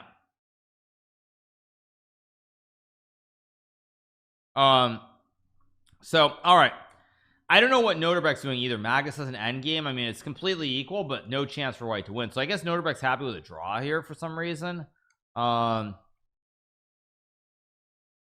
I don't really understand what's going on. Hans hung a fork with his opponent. See, I mean, I think everybody's just out of their mind insane at this point. I guess everybody's super tired. I mean, like, the Sindarov game is also like absurd. Like, I mean, like what is this? Like, what is Queen D2? I mean, what is Queen D2? You cannot be serious. Yeah, just insane. This is what I feared with Noterbeck. He looks willing to take a draw against Magnus. Yeah. So anyway, watch Anish's game. We should watch. I agree. Let's watch Anish's game. Anish Giri. Arjun has an outside chance too, by the way, if he can win 2 to maybe, or no, he has to win outright, so no, he has no chance. Wait, where is he? Where is Giri? Okay, let's watch Giri's game. Giri is white. Giri is a great position out of the opening here against David Anton. Great position. This H4 H5, nice play on the king side. Look at these knights. Anish has a great position. He's gonna have to win the last game, and we'll see. It's probably not enough even if he wins the last game, but maybe.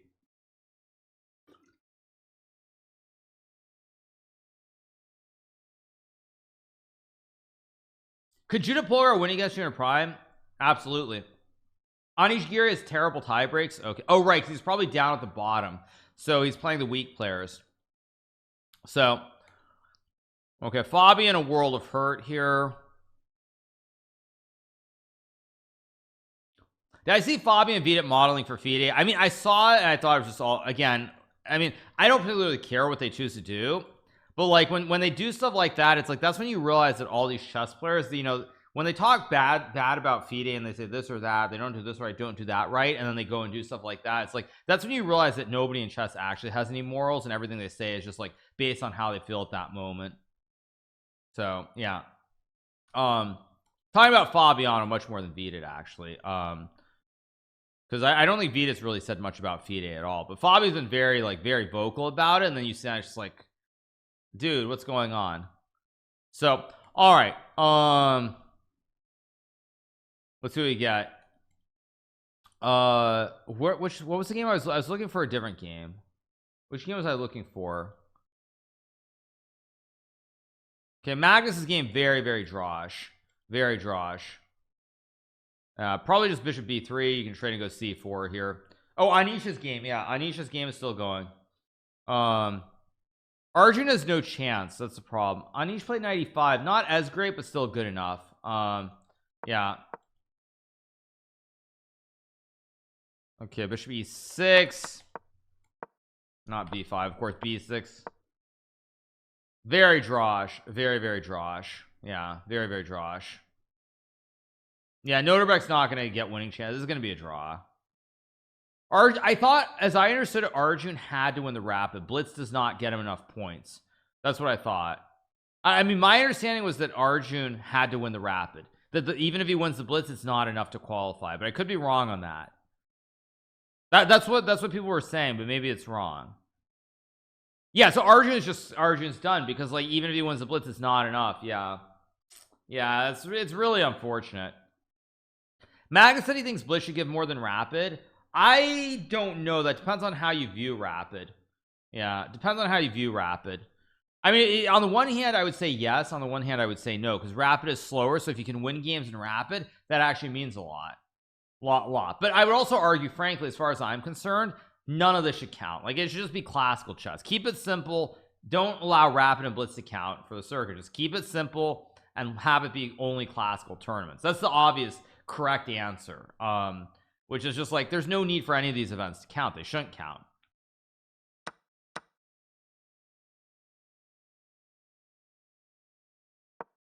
We'll get c4, knight d2. I mean, this is going to be a draw. Prague is winning. Nice. I mean, that's the simple answer, honestly. The simple answer is that none of this should count. It should just be based off of classical chess, and that's that. Yeah, this tournament does count for the candidates. Meanwhile, Alireza overtook Wesley So. He did not overtake Wesley So. They are not rating the tournament in Chartres. So Alireza did not pass Wesley So. He did not pass Wesley. He's still behind. He's gonna have to play Gada, and he's gonna have to win. He's gonna have to play Gada for all the rubles. Yeah, he's gonna have to play Gada.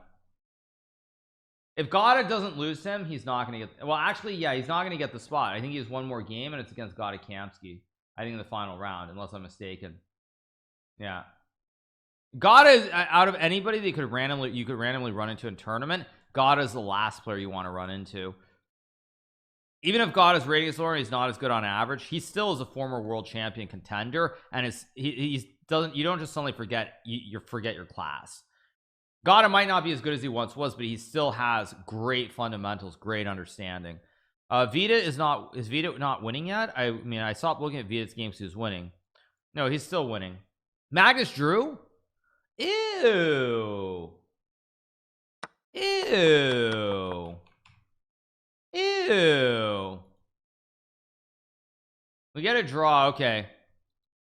And this is where I tell people, see you guys, when everybody gets critical and says Magnus Carlsen, he would never make a quick draw, you know, that's why Magnus is the best. All these other people that make quick draws, Magnus would never do that. This is where I tell you guys, see, even Magnus Carlsen will make a practical draw at the right moment in a tournament.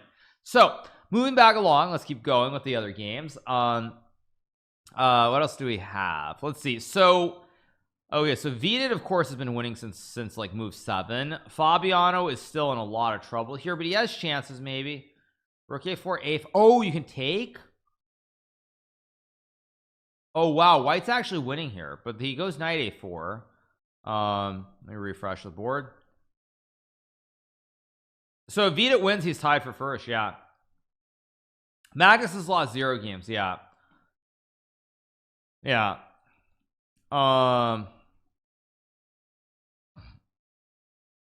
Let's see, what else do we have? I'm not as in love with Anisha's position as I once was. It's still pretty good, but I'm not as in love. Like takes, and I don't know, like queen c4 maybe. I'm not in love with Anisha's game as much as I once was, that's for sure.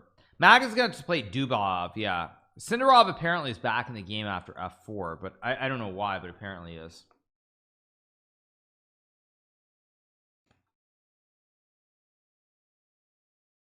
I'm gonna go to bed a little bit more until the next games. Okay, chill, keep it real, have a good one. Yeah, why not? Why not? So does Ding auto qualify? I don't know. Fabi's coming back. Fabi's game is going to get messy. I don't know what's going to happen in Fabi's game.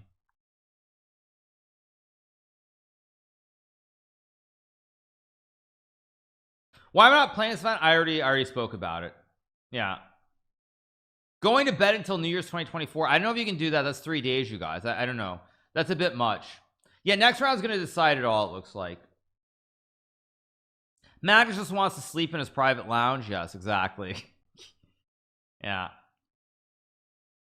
Yes. How is Nepo doing, by the way? Nepo was up there, but did he probably didn't win last round, did he? No, he drew a few games. He drew David Anton and they drew Sindarov, so he's drawn a few games.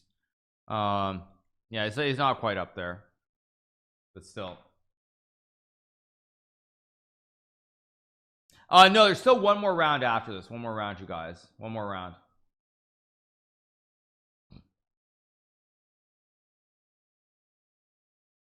Do I like pickles? I think I already answered. Sometimes I do, sometimes I don't. No, I believe there's a tiebreaker. What I don't know about the tiebreaker is whether it's only top 2 or whether they changed it so anybody who ties for first place gets a tiebreaker. Because as you'll remember, Magnus, I believe, tied for first place in 2021 in Poland in the Rapid, but then he did not qualify because he had a worse tiebreaker. Only the top 2 qualified. So I don't know if they changed the format or not. That's what I'm not sure of. What else do we have? Okay, Sindarov did play f4, by the way. This is getting kind of weird because now there's f5 and bishop c2, maybe queen h3 even. Vita could definitely mess up his position. Absolutely he could. What else do we have? Geary. Who is Dudov playing? Because I saw his name's starting to pop up somewhere in the list. Dudov's playing Predka. Okay, he's got a good position. How's Dudov doing? Kind of climbing out of the hole slowly, but not enough. 6.5 out of 11. Terrible score for Dudov. Terrible.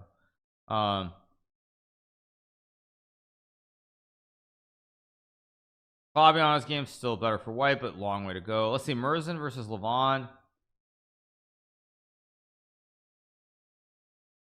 Levon does not have a great position here. He's trying to play for something.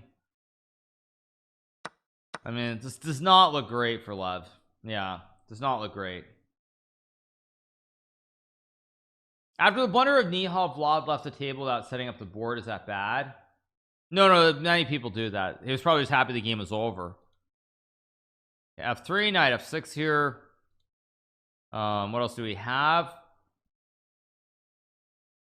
Prague has just been very solid. I think he's won a couple games in a row. Just very, very solid performance for Prague. Nothing special, but nothing terrible. Why is he better? He's better because the black lack of development. This rook on a8 can't get in, but also white has the two Bs as well. And there are no targets. Like, you look at white's pawns, they're very, very secure. This bishop can't touch anything, and white's bishop from long distance can scope all the pawns. Yeah, that's why. So okay, Fabiano has found his way back into the game. He's probably not going to he's probably not going to win this game, but he probably won't lose either. Get F4, logical move. This is a very much position that Andreykin's gonna like, though. He probably should go F5 here and just force a draw. Can we see a 2-6 game? I mean, I saw our last game. I don't really feel like looking, but yeah. What else do we have? Prague is playing Sindarov. Yeah, Prague's position looks, or not Sindarov, it's Vakadov, wrong one. Thoughts on Roman Shogadiev? Has to be the strongest 8-year-old in history. Maybe, I don't know. Fabi having a terrible tournament. I mean, I think Fabi's just gone. I think Fabi's just super tired. I mean, again, I think everybody's just really, really tired. That's all that needs to be said. Nepo's losing against who?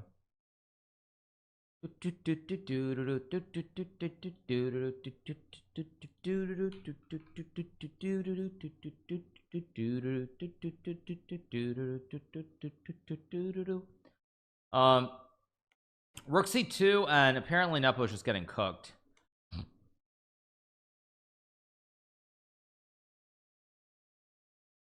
There's also Rook a1.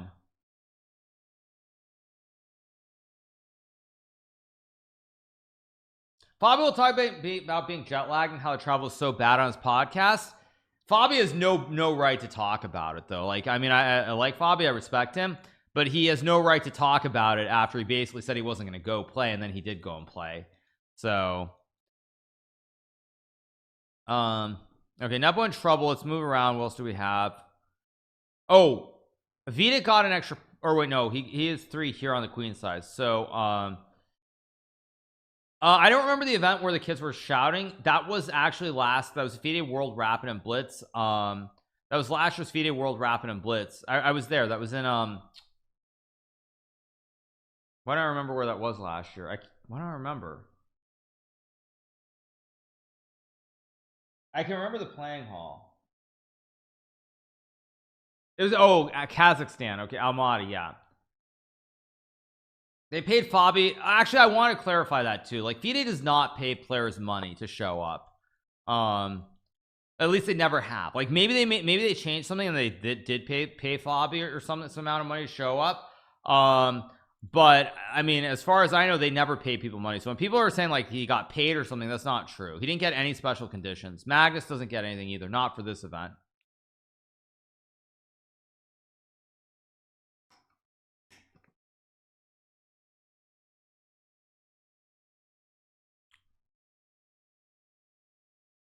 Okay, whoa, what's going on? The Sindarov game is looking very, very strange. Like, there's queen, there's f5. Computer does not hate it, by the way. Unclear. I'll get paid except for you. Right, good one. Yeah.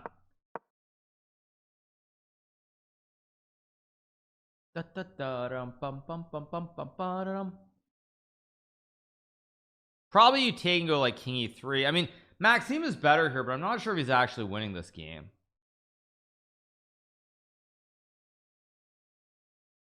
It's been so long since I've been. Oh, of course, Shevchenko messed this up. He played rook a1.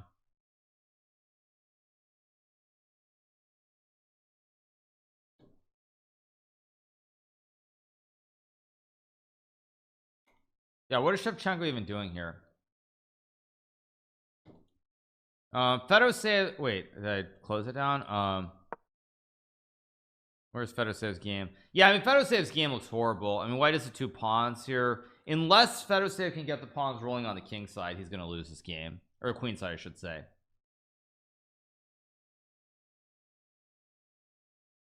I believe that what FIDE does is they give you the room, so you get the free room, and they give you some amount of money, I believe, for airfare. That's what they give you.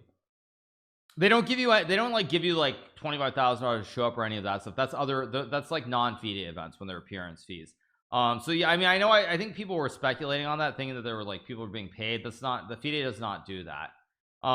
Yeah, the food is covered. I think in most places the food is covered on covered. I'll be proud of Tuesday. She played an excellent game. Yeah, but she lost the previous game, which she should have won. That's the only problem. So I mean, she did okay. I mean, she did okay. Other than this one loss in the previous game, she had a very good result. But it's a little bit disappointing. So, all right, what else do we have? Endgames galore. Endgames are us. Yeah. The only for plane tickets, that's correct, yes. Anish is still better, but it's slowly dying. Does Tada still pay you an appearance fee? Tada still is one of those tournaments where they do give you an appearance fee. The prize fund is smaller. Most tournaments do 1 of 2 models. If you see a tournament that has a smaller first prize, for example, generally that means the players are getting an appearance fee to show up. If you see a big first prize, that generally means that the players are not getting an appearance fee. They're still getting some conditions like room and maybe some amount of money for an airfare, but generally you look at what the grand prize is, and if it looks really high, that means that probably they're getting like a room and maybe some amount of money for airfare, but that's it, and no appearance fee. If the first prize is generally lower, that means probably there's an appearance fee. Somebody said Vita blunder. Did he? It still looks good for white. No, yeah, I mean, it still looks good. Yeah, although Vita's gonna have to be very precise here, because if he doesn't get these pawns rolling on the king side, Fedosev could at some point try to open something up on the queen side, which makes FIDE big money apart from sponsors. Nothing. FIDE literally is relying on a handful of sponsors. Like, no joke, they literally are reliable on a handful of, they rely on one sponsor specifically right now. They rely very heavily on Freedom of Finance, which is currently under investigation by the Department of Justice. So that's really their only sponsor right now. They also, Scheinberg family supports them to some degree as well, but that's literally it. And that's why everybody's so unhappy with FIDE, because like they have 1 or 2 sponsors who really give them a bunch of money, but there's also then no incentive to try and improve things. Bobby's game is a dead draw. Okay, let's go back. Fabiano is actually very dead. Actually, even this, I mean, nah, it's a draw. Fabi's gonna draw this game, yeah. So if Fabi draws, what's that mean? Does that mean that means everybody's gonna be 1 point back going into the last round? It's the exact same situation as I had in 2019, where I was 1 point down, one point behind Magnus, but I had the white pieces against him in the final round. So looking, actually Vita, no, Vita, sorry, I forgot about Vita. Vita wins, he's tied. Never mind, I forgot. If Vita wins this game, he will win the tournament. Okay. Whoa. Oh, look who's on 8.5 points out of nowhere, you guys. Alisher Suleimanov, the guy that Magnus played and got crushed by in Doha, is up there now. The guy that Magnus couldn't handle, the guy that Magnus played against and got smoked by is up on 8.5. Yeah, time for Magnus to like not play the last round, boys. Yep. Yes, due to my opponent's suspicious watch and everything else. Yeah. Yeah, that's hilarious. What's he done? He started off the event with a draw and 2 losses, 1 2 3 4 wins, a loss 1. Wow, 8 points out of his last 9. This is impressive. I don't know if you guys can see the whole chart, but he drew his first game, lost 2, 1-4 loss, and 1-4 more. Nice. Yeah.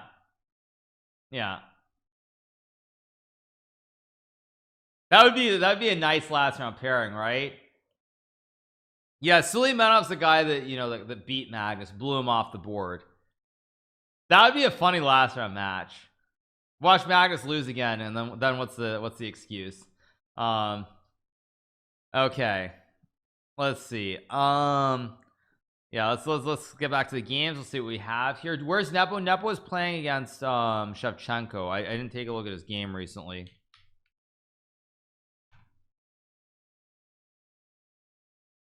Wait, what? One second, what's wrong?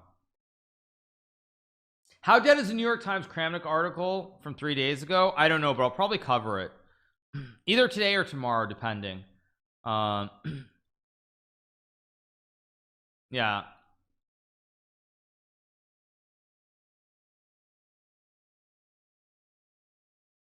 Let's see what we get here from David Anton.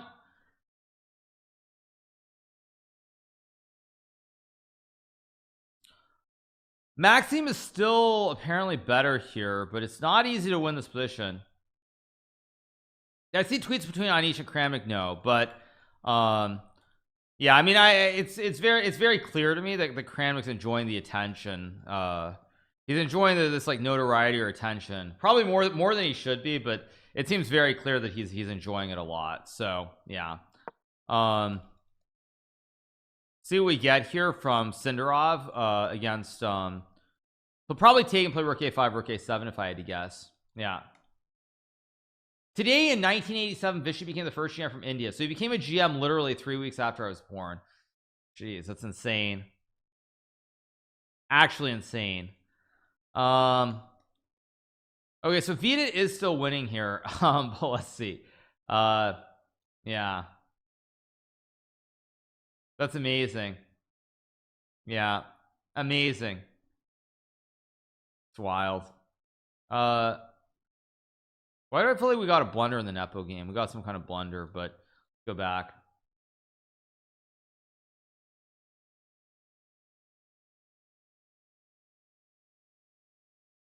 What else is there here? How come you aren't playing this? There were two main reasons, which I've already said it 20 times. I don't need to say it again.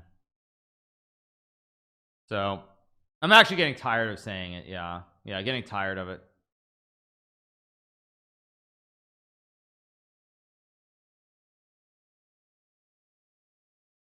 David Anton played f6, which actually, now I'm looking at this, looks very scary for black. Weak pawn on e6. Maybe it's not, but it looks very dangerous. He's been a pro player throughout your lifetime. Yeah. Will gotta spoil Alirez's candidate dreams? Hopefully. Hopefully he will, because then we're gonna get massive drama with whether there's like whether Alireza tries to sue or something insane. So yes, let's hope for the drama train to continue. Let's hope Gotta wins the game, or actually probably a draw is the best result, right? Because if Alireza draws the game, he would technically be ahead of he'd still be ahead of Wesley if they count as Chartres, which are not ratings. So probably for the drama you want, that's what you want. That's what you want.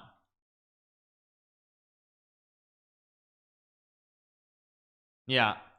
Vida found the winning line. I mean, Vida's been winning literally for the last 10 years. Why is this winning? Oh, it's just winning because you lose something. Yeah, like you go here, I take. If takes, you get fossilized, and if you take with the king, you lose the juicer. And now it's a very easy win with the two B's.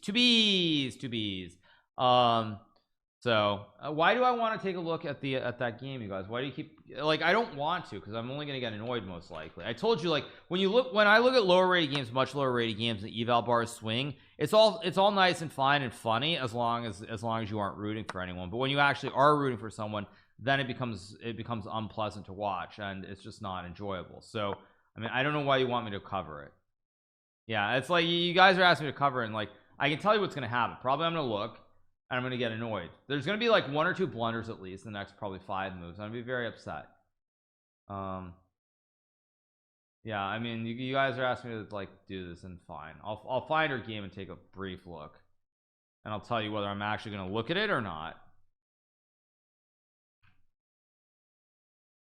He's playing a 1700. Also, by the way, on that note, I did want to mention something else. Which is that one thing that I think FIDE actually needs to do something about is these players whose ratings are not accurate. And what I mean by that is that when I've seen my wife playing some of these tournaments like in Citrus or elsewhere, there's some of these Indian kids whose ratings are not correct. Like they're playing on like 1700 or 1800 ratings when they're playing at like a master level. So FIDE really needs to figure out what to do about that. I don't Oh, there's night before now, apparently a blunder, but FIDE needs to figure out what they're doing.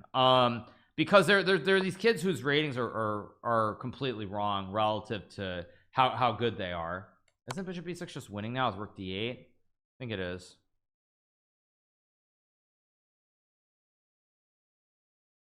Anton David blundered. Oh, did he? Played e5. Oh, king f7 was a big mistake because of h6. Okay, h6 not an obvious move, by the way, except rook h8. Yeah, h6 not obvious at all. I still think Anish is going to win the game, but rook e8, it goes on. It goes on. The show goes on. Yeah, the show goes on. I think actually Gukesh, not Gukesh, sorry, what's his name? Ooh, wait, is there bishop e4 now? Wait, bishop e4. Wait, what is that? Wow, king e6 is apparently a draw. I mean, this is getting kind of messy. Yeah, if bishop e4 is played, it's like Nihal Sarina actually I think had a rapid rating of 1800 in the past, which of course was ridiculous. Like f5 king g8, I am not feeling good for Anish here. I'm gonna be honest. His king is naked. His king is very naked on g1. This looks very scary to play. Yeah, Prague had a low rating, so did Nihal. The first year I played the Tata Steel in India, I think they both had rapid ratings of like 1800, which was just absurd.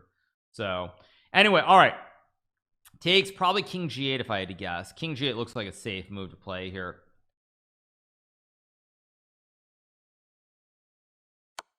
Yeah, king g8. Let's see, what else do we have? Vita's still winning very cleanly. Okay, what? Ooh, Maxime his game is getting more and more spicy by the minute. This is getting very dangerous. Huh? Oh, because if you take, you get mated, and if you take with a rook, you get forked. Okay, this is dangerous. King f4 is winning according to the computer. Yeah, not a surprising move. By the way, to be clear, what I'm saying when I say match, I'm not talking about rapid chess. I'm talking about classical chess, not blitz or rapid, classical. Yeah, I'm not talking about rapid or blitz. I'm talking about classical. King e6 played. Wow. Okay, somebody said Vita messed up. Did Vita actually mess up, or are you guys trolling? No, he didn't actually mess up, did he? Nah, he didn't mess up. Do I think more people should stream? I think it would be good for it would be good overall if more top players did, but on the other hand, I understand why they don't. I wouldn't even necessarily recommend that they do.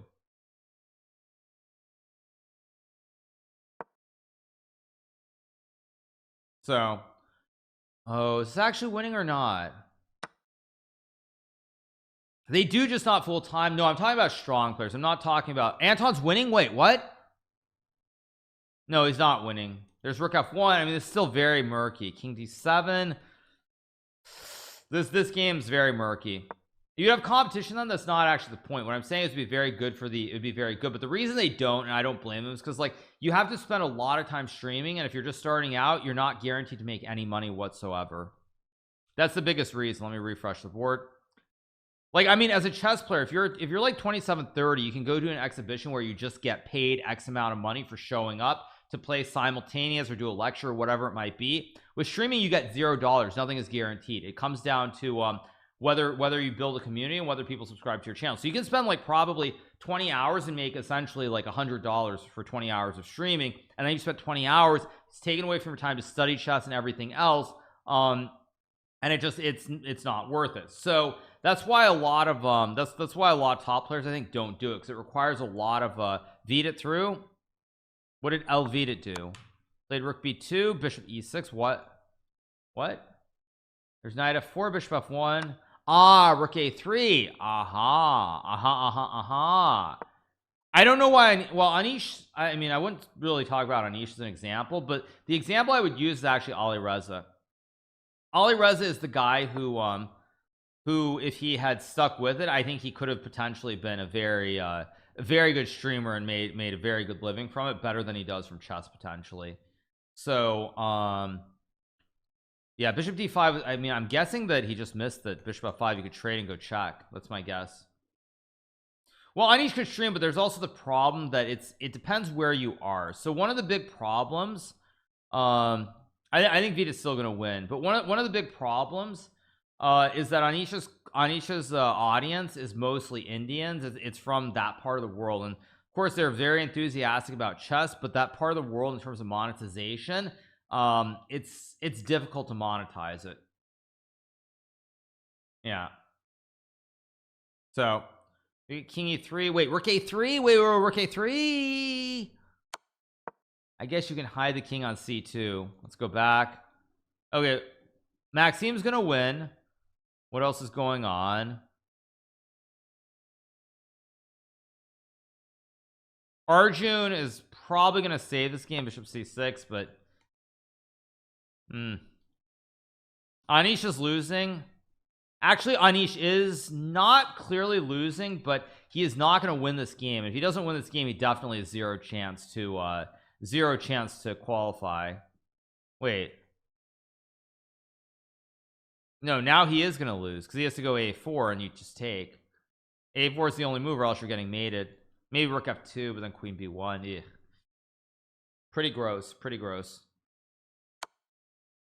Yeah, no, Anish has zero chance to win and probably 90% chance to lose just because his king is naked on g1. Anish is he's a weird mix. He's Nepalese and Russian. I think his mom is like 100% Russian, I believe, but his dad, I think, is Nepalese, if I'm not mistaken. I could be wrong on that, but I think that's what it is. But his opponent has kind of made a mistake here, I think. Queen d, or maybe he just forced a draw. Weird mix. Hey, okay, whatever, you guys, don't be weird. Probably because now d4, there's c4. Yeah, this is getting tricky for David Anton a little bit. Beat its game is 0.00. Oh no. Oh noes. Oh noes. Oh noes. E7, bishop f7. Oh yeah, and Vita's low on time. Oh no, is Vita gonna have a boo-boo here? I hope not. No. Oh, Vita, no.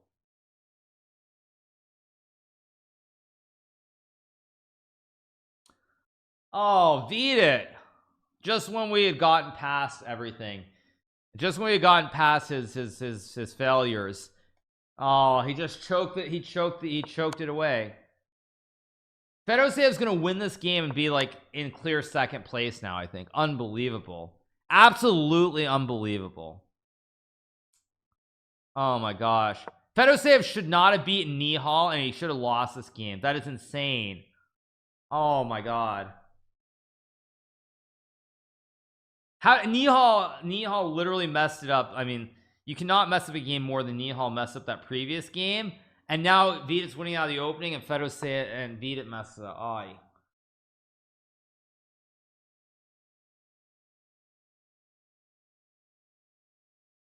Oh my gosh. Oh.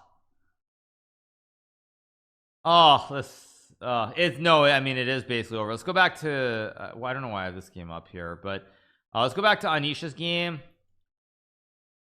Anisha's game is headed towards a draw, by the way, because yeah, this should be a draw, but a draw is not good enough for Anish either, I don't think, is it? Go here. No, because D4, there's always C4. No, you can't do anything here. Aronian got smoked. Ah, okay. Yeah, I mean, it happens. It does happen, you guys. Yeah. Game's a draw. So Anish draws, but unfortunately with the draw, Anish has no chance, I think, to he has no chance, I think, to get top 3 now. Fedosev's gonna win. What else do we have? We've got Nepo, I guess. Nepo.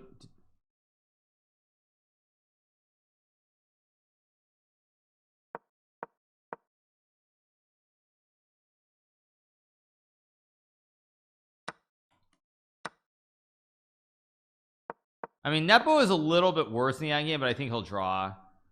Yeah.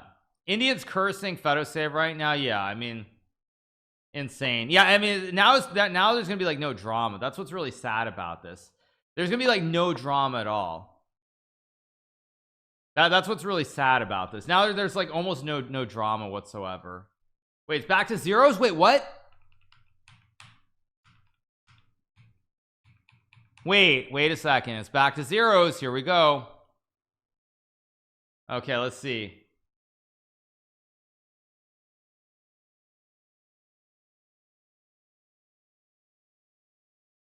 Noterbeck is playing, yeah.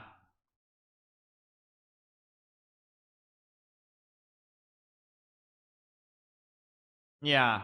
This is insane, actually. Not but it's kind of deserved, right? If we're being honest, it's deserved.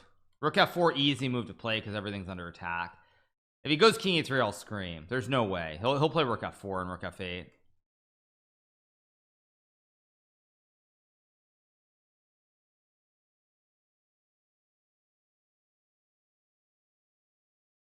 Oh, king g3 is also a move. You're right.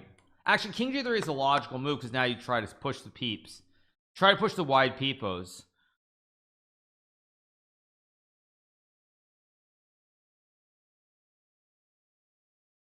Nine, 8, 7, 6, 5. Let's see. Yeah, just rook e4 and it'll be a draw.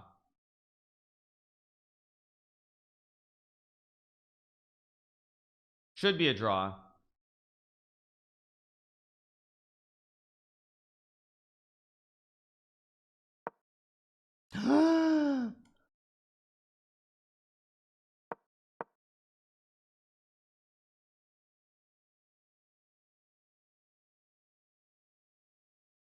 Still a long way to go, though.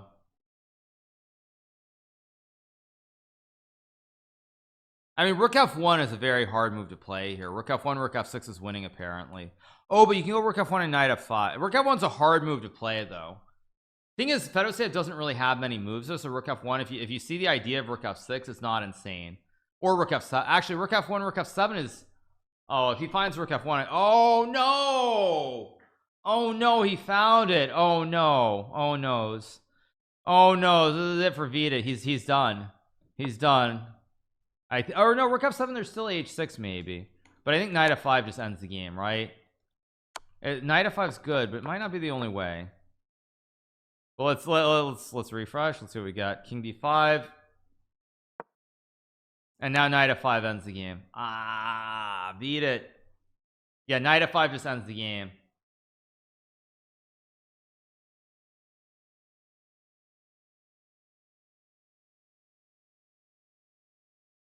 Yeah, this is GG.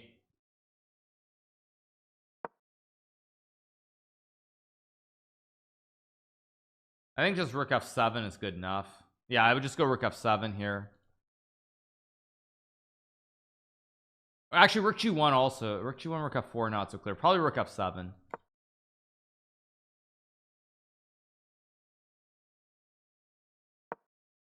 Bishop d7, yeah. The wide peepos aren't getting down the board quick enough. This is GG. Brutal. Brutal stuff. Knight f5 and knight e7 is simple, actually. Or rook h3, sorry. Yeah, because if you take there's bishop g2. Yeah, it's over. Alright, well, Fedosev somehow wins 2 games out of, I mean, positions that he should never have won. So that means he's gonna be a half point back going to the final round. Insane.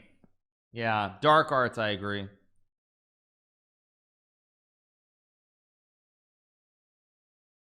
Okay, what else do we have?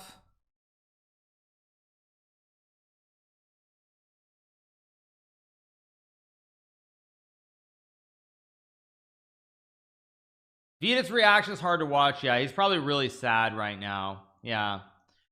Yeah, Vita loses the game. Brutal. Yeah. Magnus, I don't know who Magnus plays in the last round. If I had to predict, he's played Fedosave, he's played Yu Yang, he's played Vita. He has not played MVL, so it looks like he's going to get either MVL. I would guess MVL or Dubov, one of the two. Dubov or MVL, one of the two is what I expect. I don't think he's going to play. It would be really spicy if he could play Alisher Suleimanov. Suleimanov's due black, he's due white. It'd be really funny if he played Suleimanov, but I think he would win with the white pieces. So I don't think anyone really wants that matchup anyway, but it is pretty funny to see Suleimanov on 8.5 points, actually. Pretty funny.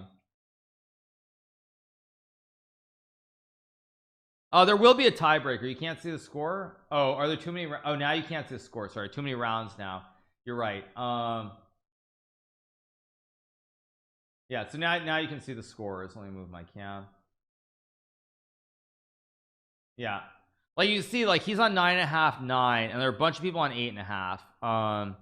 Yeah, a bunch of people on 8.5 here. We've got Yu Yang Yi, we've got Vidit, we've got Maxime, Volodar, Dubov, Andreykin, Noterbeck, Peter Savidler, and of course Alisher Suleimanov.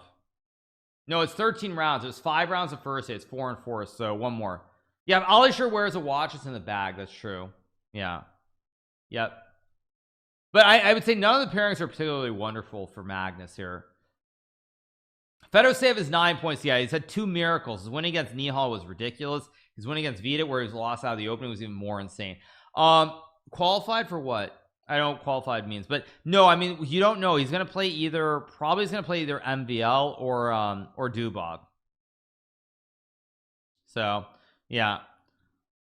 Okay, what else do we have? Let's move around the horn. Still a few games left. Nepo Man is still playing. Nepo is, I guess, okay here. Maybe it's okay. Unclear.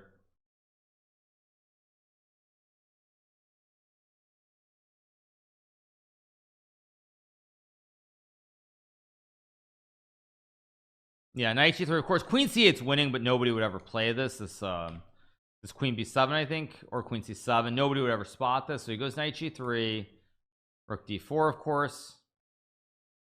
Oh, is queen c8 actually winning here? Queen c8, queen d7.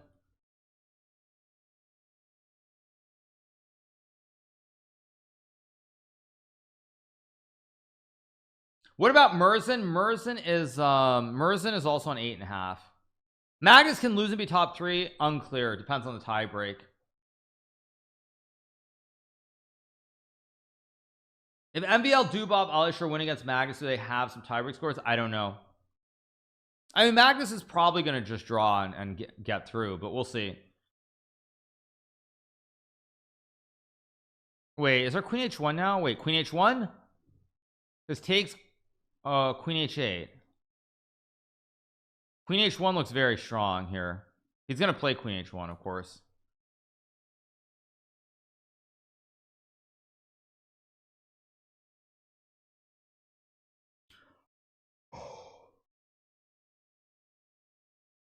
I assume white's winning here.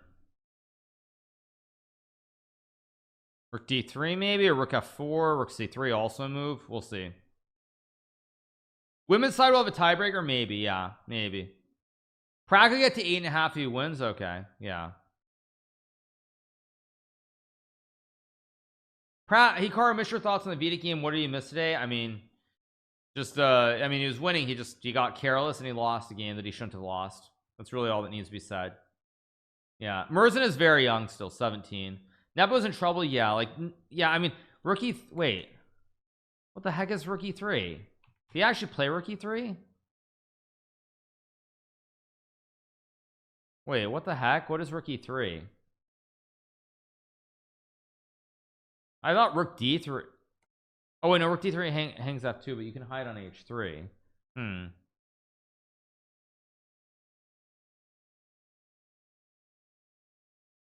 I mean, I think Nepo has chances to win this game, by the way. Just check. Probably going to be a draw. Just king g1.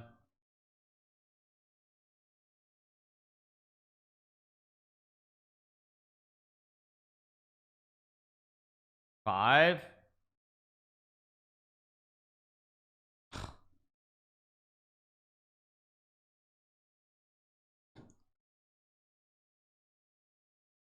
Horrible play from Shevchenko. Just terrible play.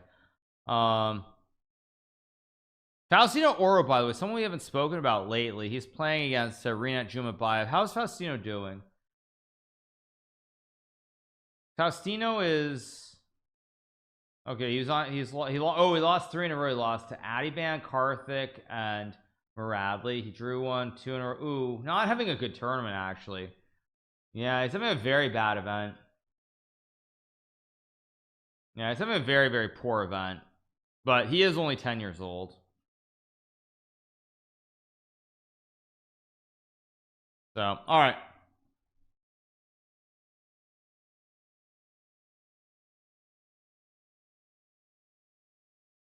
All right, let's see. What else do we have? Good for XP for experience. Yeah, of course. Yeah. Yeah, you'd be like, oh yeah, but he's only 10, so he'll have like 500 years left to play and beat these guys. That is true. Imagine Magnus losing and Fedor save wins a tournament. That would be the most insane thing ever. Ever. He's washed. Yeah, he's 10 years old and he's washed. He's just done, right? Yeah.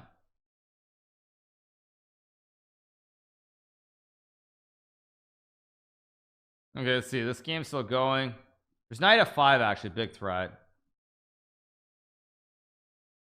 How early? I started about 5 a.m. So I mean I'm a little bit tired. Let's see what we got.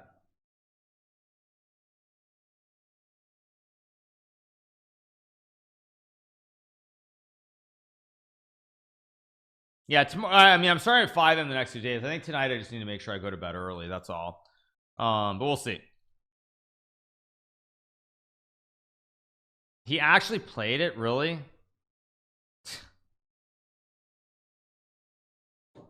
You just run the king to f4. You're in king f4. Like, what is this from Shevchenko? This is ridiculous. Insane. Actually, Nepo with a win. Is he going to be on 8.5 too? No, he's only going to be on 8. He's only going to be on 8. Yeah, I mean, terrible. Just horrible. Okay, Prague is winning, by the way. Prague can just reroute the juice, put the horse on f5 and win the game here. Yeah, just like I go 1 2 3 4 GG. Yeah, Prague is gonna win this game for sure.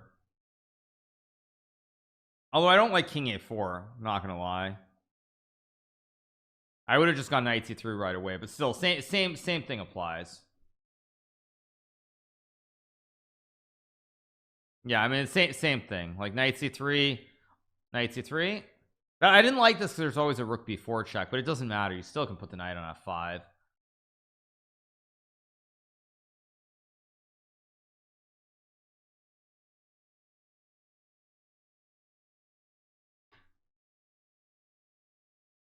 I mean, actually, you've got knight c3, knight b5 as well. I just realized, which also is good enough too. No, knight c1 would be a big mistake because now after checking a4, suddenly black is breaking the pawn chain. Knight c3, finally.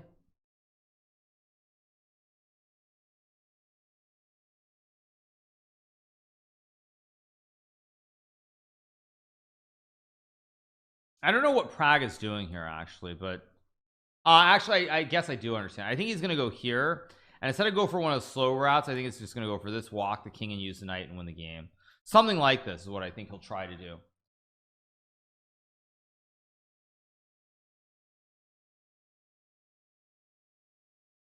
Why is Prague not going knight c3? I'm so confused by this Prague game. What the heck?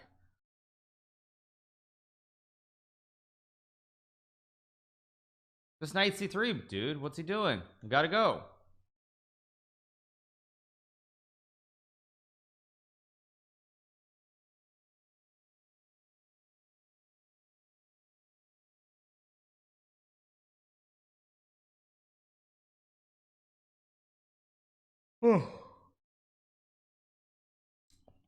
Or wait, actually, no, wait, it works here. You know why it works? Because on rook before you take the other line, the bishop was on d8, wasn't it? It's not on d8 here. Never mind. Now you just bring the knight over. Yeah, like knight e2, knight g3, and knight f5. Yeah, he's going like the super slow long way to win the game. Yeah, that's true. Yeah.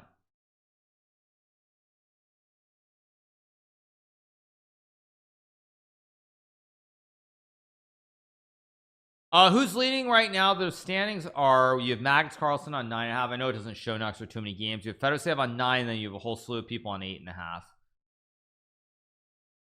The knight's eventually going to get to b5 or f5, and once it gets to either of those squares, white will win the game. To be honest, Magnus winning again is sort of a turnoff. I mean, I guess. Yeah, but now you can go knight g3 because you're going to have a fossil with knight f5. So does he find knight g3? Yeah, knight g3 is just good enough. Dubov drew his game. Yeah, knight g3, he finds it. I think in the blitz, Magnus is actually a much bigger favorite than the rapid. Much bigger favorite. Without myself or Alireza playing, I think he's a huge favorite.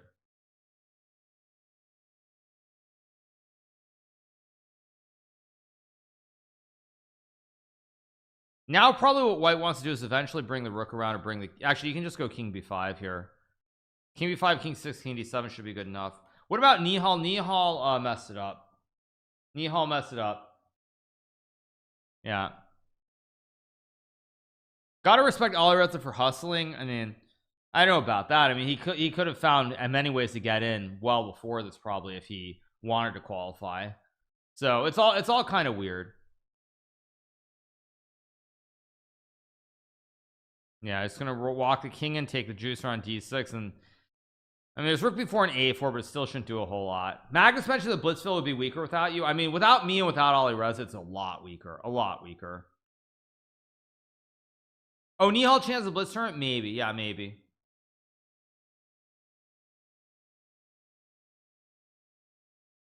Yeah, king b7 and rook h1, rook a1 is the easiest. Just one, and then rook h1, rook a1.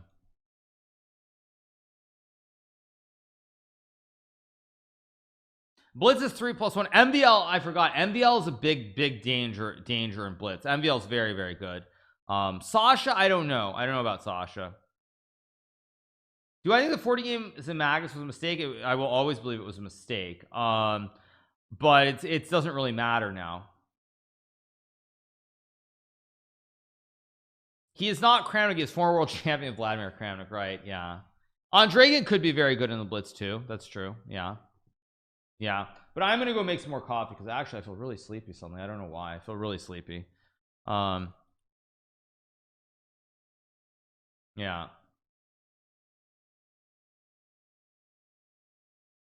Feels so empty without me playing. Who's okay? Yeah, I guess you could say that. That's one way of looking at it.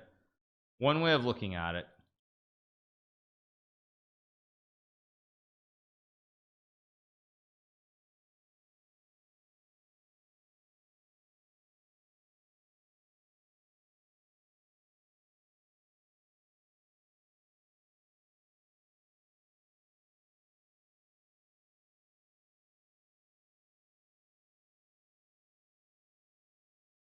Okay, let's see what we get here. Prague about to win this game.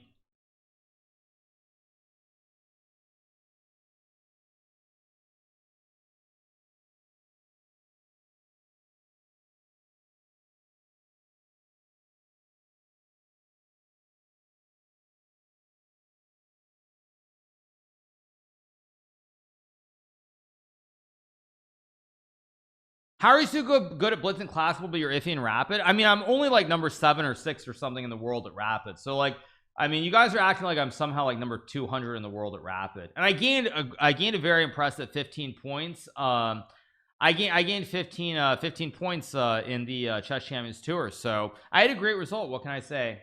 Yeah. Yeah. So, all right.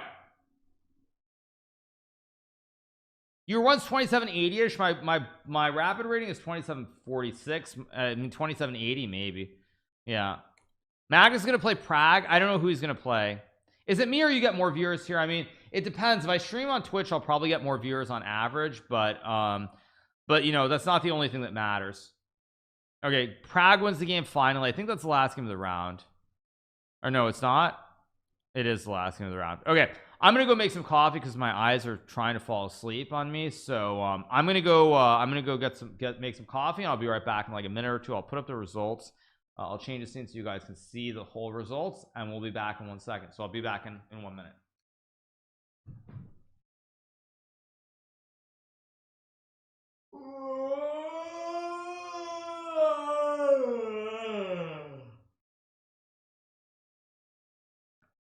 All right, you guys, we are back. What happened while we were away? I realized I didn't actually mute it, did I? Magnus versus Prague. Oh boy, is that what we get? Round number 13. Magnus Carlsen is the white pieces against the Wonderkin from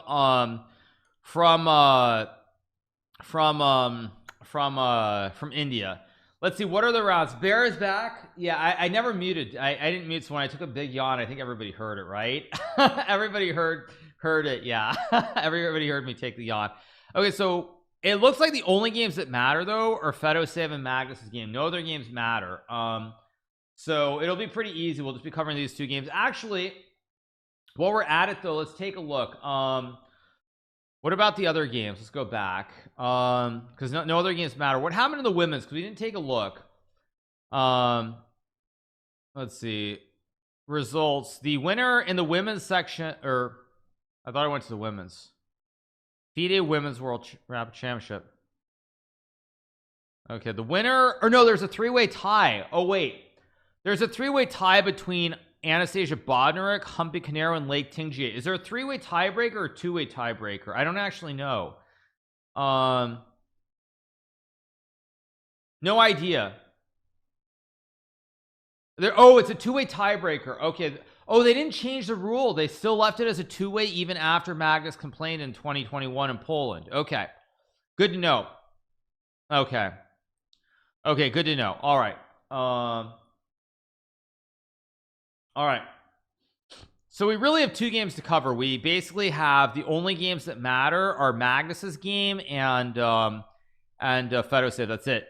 Fedosave playing Dmitry Andreikin. Fedosave with the white piece against his fellow countrymen. Both players from Russia. Both of them left Russia after Russia's war on Ukraine. So both these guys are like expats. They're both Russians, but they're living outside the country now.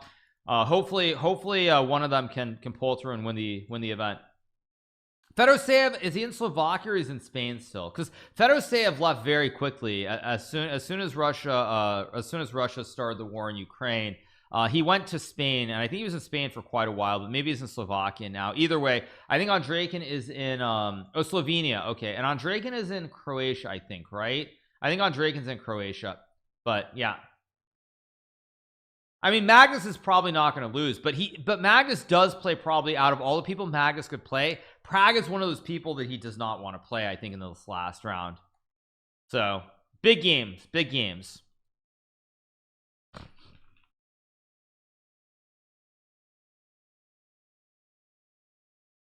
So all right, so really only two games matter. The games between the only two games that matter are basically Magnus versus Prague and of course Fedosave versus Andreikin. So these are the only two games we're going to cover, I think, in this round, because none of the other games matter. Russian interference with match fixing, just kidding. No, I mean, there's no way, just no shot. Anish, actually you're right. I should do that. I didn't know you could yawn like a lion. Thank you. Of course I can. Come on, you guys, be serious. There's a tiebreaker if they tie. Let's see. Anish drew, right? So where's Anish Giri? Anish Giri is on 8 point. Yeah, he's on 8th. There are too many guys on 8.5. Sorry, I guess you can't see the standings, but no way, basically, because if you look, you see all the guys on 8.5. 1 2 3 4 5 6 7 8 9 guys on 8.5, and Anish is on 8. Even if Anish wins, there's no way he's going to get to top 3. No way, just no shot at all. So yeah, really the only two games that matter. I know that Alares is playing Godikamsky, but I don't think the games are being relayed, so there's no way of seeing the games. That's the problem. Yeah. I mean, only if I'm really tired can I yawn like that, though. You got to yawn like that is not easy. Only when I'm really tired. Yeah. Magnus, I don't know if he increased his rating, but yeah, not sure. But anyway.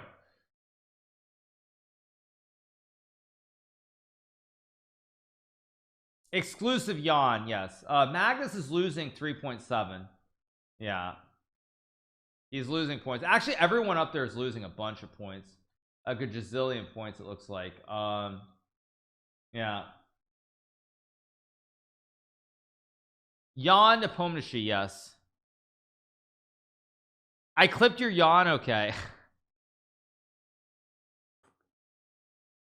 I think I'm awake now, so yeah. Yeah, I mean, a lot of guys losing points. There's this guy Hikaru. He's the only top player who looks like he's gaining rapid points other than Yu Yang. Hikaru is gaining like 14.6. He's the only guy in like the top 10. I guess Wesley's gaining a few as well. But very few people in the green. Who's winning? Currently Magnus Carlsen is a half-point lead over Vladimir Fedoseev going to the last round. Yeah. What did I eat? I didn't eat anything. I just made my instant coffee. Yeah. Yeah. Yeah. So anyway. Yep. I like how you aren't playing. You went up 4 places. I mean, that's not by design, but still it happens.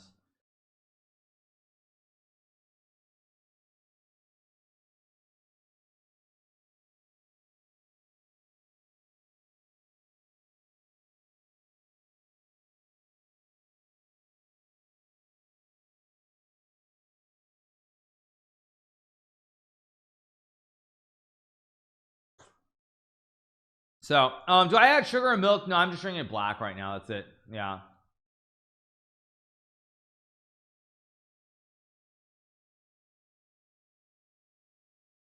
So anyway, all right, games should be starting relatively soon. I don't know when they're going to start, but relatively soon.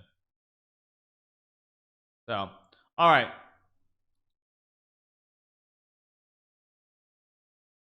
what were you guys saying? You think Magnus is going to draw? Maybe we'll see. We'll see.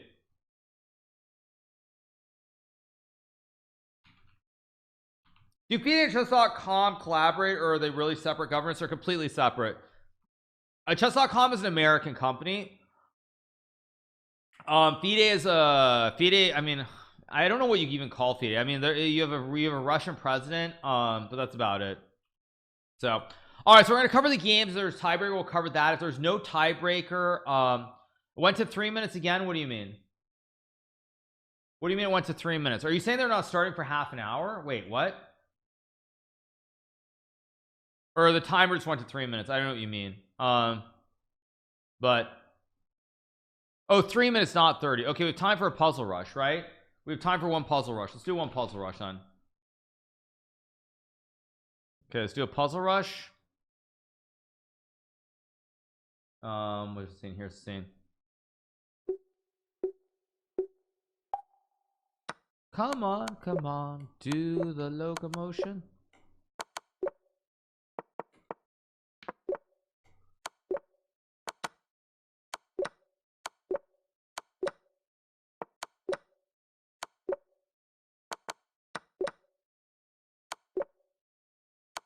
That's good.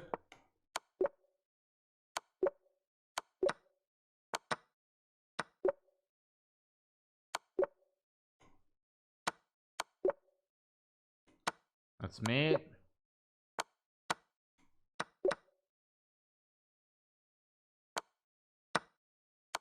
So come on, do the... Ah, my mouse.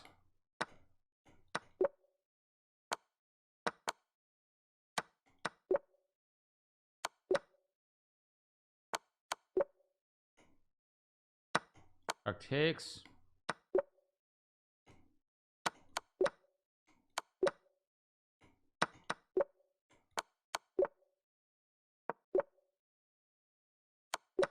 Okay.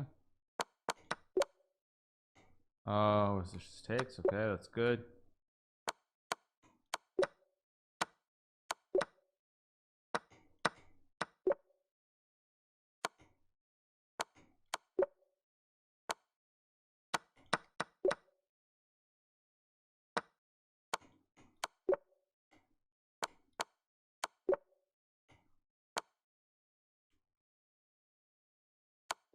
It's good.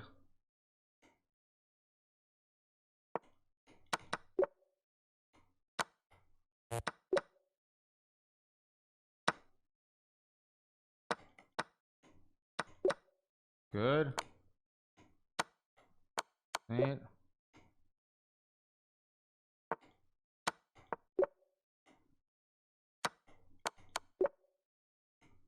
What's this? Okay, bad. Okay.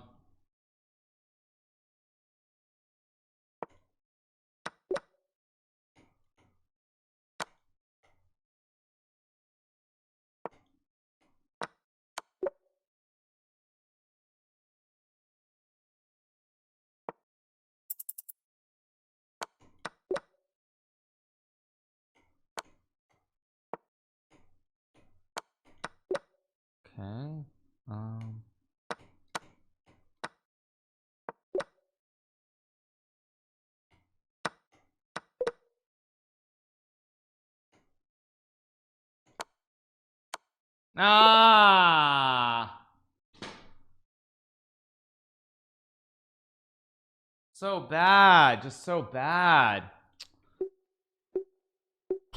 So bad. They haven't started the game, so I haven't heard any noises yet. So bad. I'm so bad at puzzles.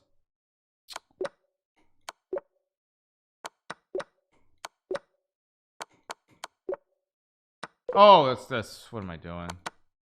What am I doing?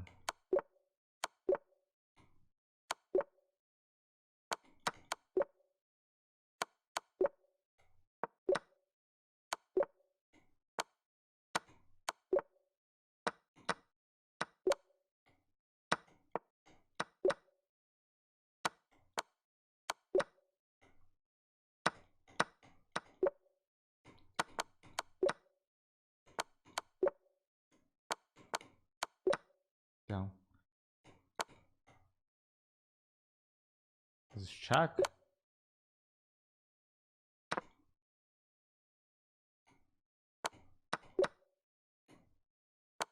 Oh, I slipped. I meant to take the rook. I just slipped. It's a bad slip.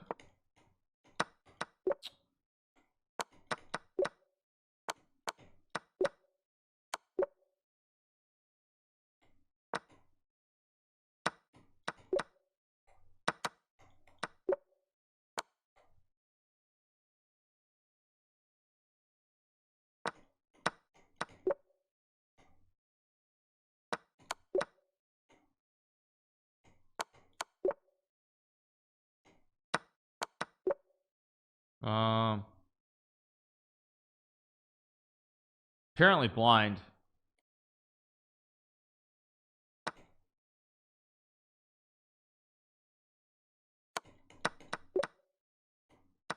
Yeah, bad. Let's go again. Yeah, those first two, that one that I mouse slipped specifically just killed me. Let's do one more. I still don't hear any noise. Yeah, they still haven't started the last round.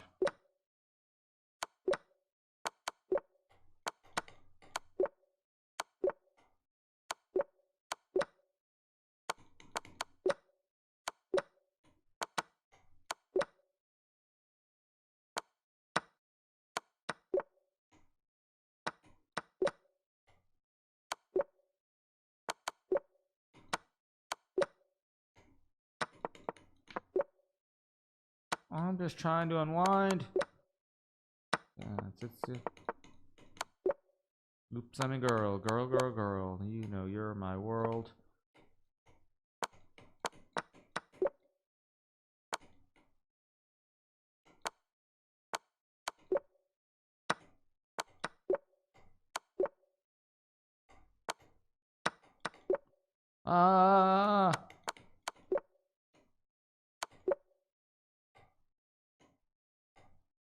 Wait, what is this? I don't even know why I'm singing, but whatever. The heck is this?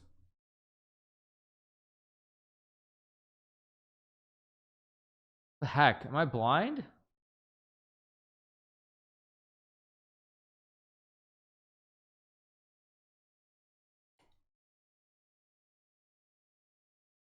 Knight of 7, king of. Oh, it's here. Oh, it's G-born knight of. Oh my god, I'm blind. Yeah, I'm blind. I spent like so long. Yeah, I spent forever on that puzzle too.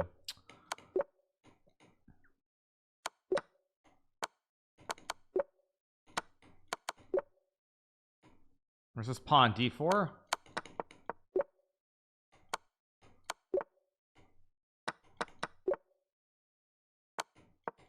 Yeah, bad. Let's do one more. One more. They still haven't started, have they? When they start, we'll get into it, but they still haven't started.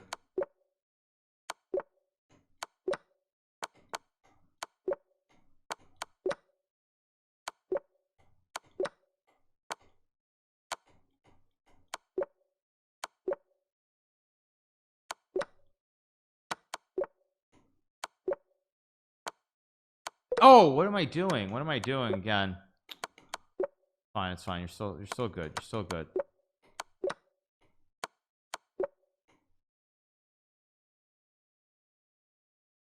There's mate in one. What am I smoking?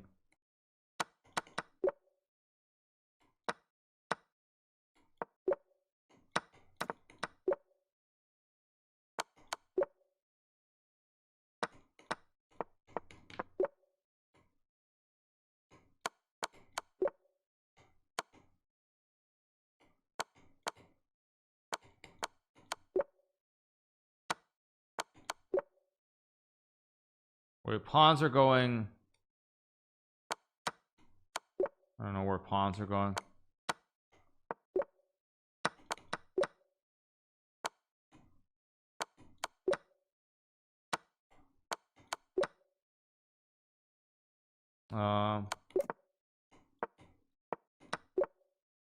Does white plan win?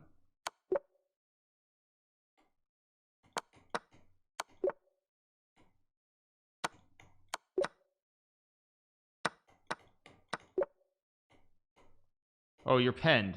Oh wait, the knight's pinned. Knight's pin. Ah, knight's pin. No.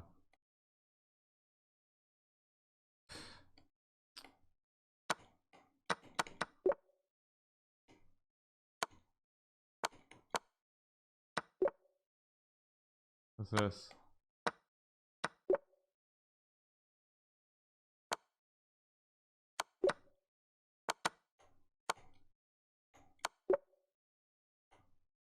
Oh, that's terrible. It's knight c4.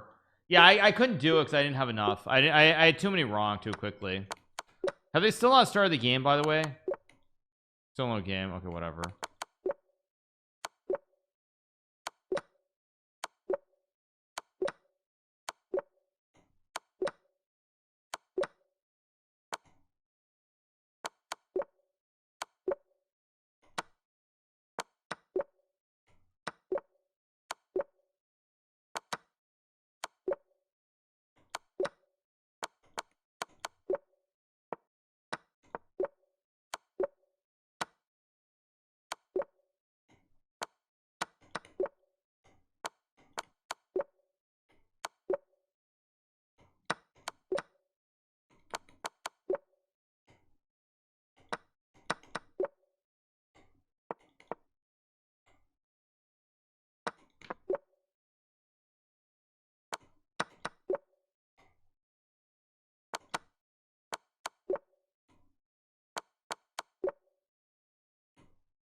Oh, it's rook d3. Ah, come on.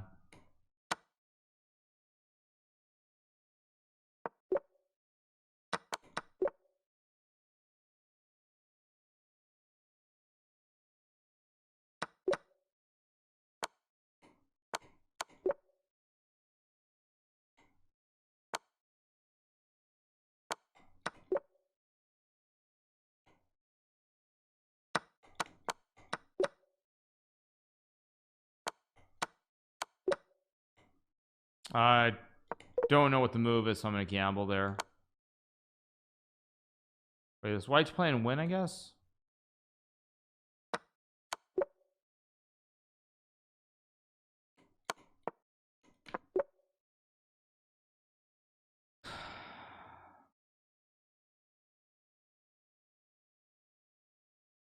This is B5 or something. I don't know what it is. Yeah, let's get back to the game. Why did the game still not start? I thought the games were starting. Wait, why are the games not starting, you guys? I thought the game should be starting by now. Oh wait, are you saying there's a women tiebreaker going on first or something? Oh, are there is there no, it should have already started.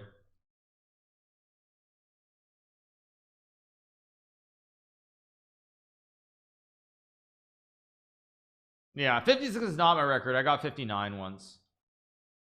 But yeah, starting in 2. Oh, playoffs start at the same time. Okay, they're trolling. Okay, cool. Yeah, if I know there's a long break, we would have tried to cover something else. But yeah, so anyway, starting in 2 minutes apparently with the next game. Yeah, all right.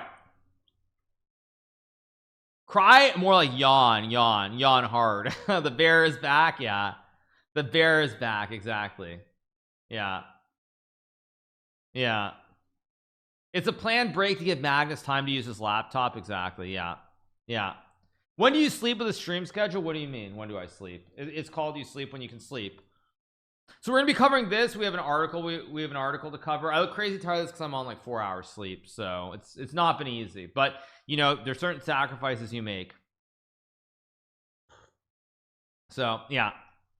All right. Really only 2 games that matter. The game between Fedosev and Andreikin and Magnus and Prague. Those are the only 2 games.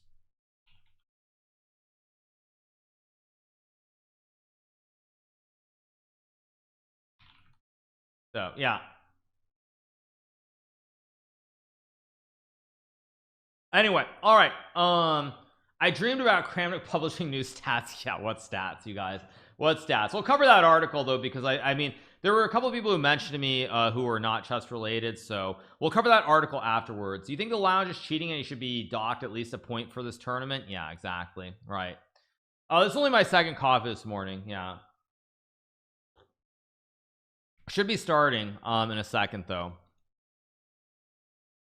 Who do you think will massively underperform than expected in Blitz? I don't know if I expect anyone to underperform, but you know, there's one player that I will say that I hope does play well in the Blitz, and that is Denis Lazovic. I hope he plays well in the Blitz, because it feels like he's really underperformed. And I mean this like in a very serious manner. I feel like ever since he was essentially accused of cheating in you know, the Chess Champions Tour and or Title Tuesday, it feels like he struggled, and so I want to see him sort of get over all the mental stuff and play well in the Blitz. So if there's anybody that I'm rooting for, it's Denis Lazovic. That's who I'm rooting for. I definitely want to see him play well. I do. I mean, chess.com published a video as well on that topic. I think Danny Wrench did an interview. I think Levy might have done an interview with him in Russian even during the Chess Champions Tour. So I want to see him sort of get past that and start playing well in the Blitz. That's what I'm rooting for. I want to see Lazovic do well. How do you feel about being world number 2 in Blitz? Doesn't mean anything to me. Top 3 prediction. You know who I want to see do well? You know who I think is going to do well? So there are a couple of people who have not performed here. I feel like this is the year I'm going to make a prediction. I think that this is the year that Artemiev is actually going to finally make it to the podium and finish in the top 3. I think Artemiev is going to make top 3 in the Blitz. I mean, Magnus, I assume will be top 3 in Blitz, and I mean, I'm trying to figure out who else. I think Noterbeck obviously could do well in Blitz. Dubov could do well. Nihal, MVL. But I think you know who I'm predicting. I'm predicting that I think it's so much of darks for the Ray with 14. I think you got a tweet. I'm predicting that the third person on the podium is going to be MVL. I don't know. I just have a feeling MVL is going to turn it around. That's what I think. So can I pull up the live video? What? There's some tweet. Is there a tweet about me or something? I don't know. I don't know. I don't know what. There's a tweet. I need darks for the host. What tweet? I don't see any tweets. Did I miss something? There's a tweet. I don't see any tweets. Yeah, I don't know. Yeah. Okay, we're underway. Here we go. Final round. Magnus Carlsen playing against Ramesh Babu Pragnanandha, the same player they faced in the finals of the Oh, we get knight c3 from Magnus. Bro thinks he's Hikaru playing the classic 4 knights. Now Hikaru actually played this against Fabiano Caruana in the second to last round, I believe it was, of the FIDE Grand Swiss in the Isle of Man. So Magnus doing his best Hikaru impersonation here, or he was, until he played bishop b5, which transposes actually out of a 4 knights back into a Berlin defense. So the way that you get this position, there are a couple options. The main way you get it is bishop b5, knight f6, and then knight c3. So we transpose into the Berlin instead of the Scotch 4 knights. We get bishop b4. Prague moving very quickly. Knight d4 is generally considered the safer line. Now this of course was played in the game between Hikaru and Wesley So, the fateful 7th game of the Champions Chess Tour last year, a game which Wesley won en route to winning the Champions Chess Tour, or the Global Chess Championship I should say. Bishop b4 has also been played as well. I played bishop b4 myself with the black pieces against I think Vasily Ivanchuk in the World Team Championship, maybe in Bursa, Turkey, in like 2010 I think it was, like 13 years ago if I remember correctly. So this is the other line, bishop b4 or knight d4. Fedoseev drew? No, I mean, come on. Oh, so basically, oh, come on. Oh, come on.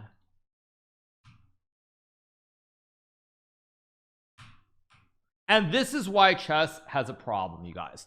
This is where chess is a problem, because for Fedoseev, I understand why he took the draw. But for Fedoseev, if we go back, let's take a look at the schedule, okay? Or let's go to home.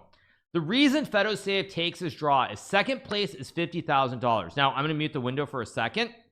I cannot stress to you guys enough how much money $50,000 is to a player like Fedoseev. He had to leave his homeland, the country of Russia, when Russia started the war in the Ukraine.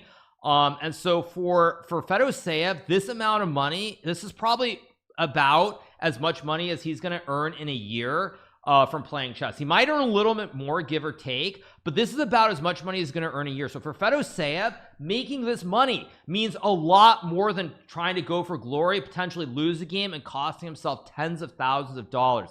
And this is why, as far as chess goes, this is a big problem for these players. It's more important to guarantee that money than it is to try and fight for first place. It will be split, but still, he's going to guarantee himself at least $40,000, at least. Why did the other player agree? Because for Andreykin, it's the same thing. Andreykin can't really get into, let me change the scene.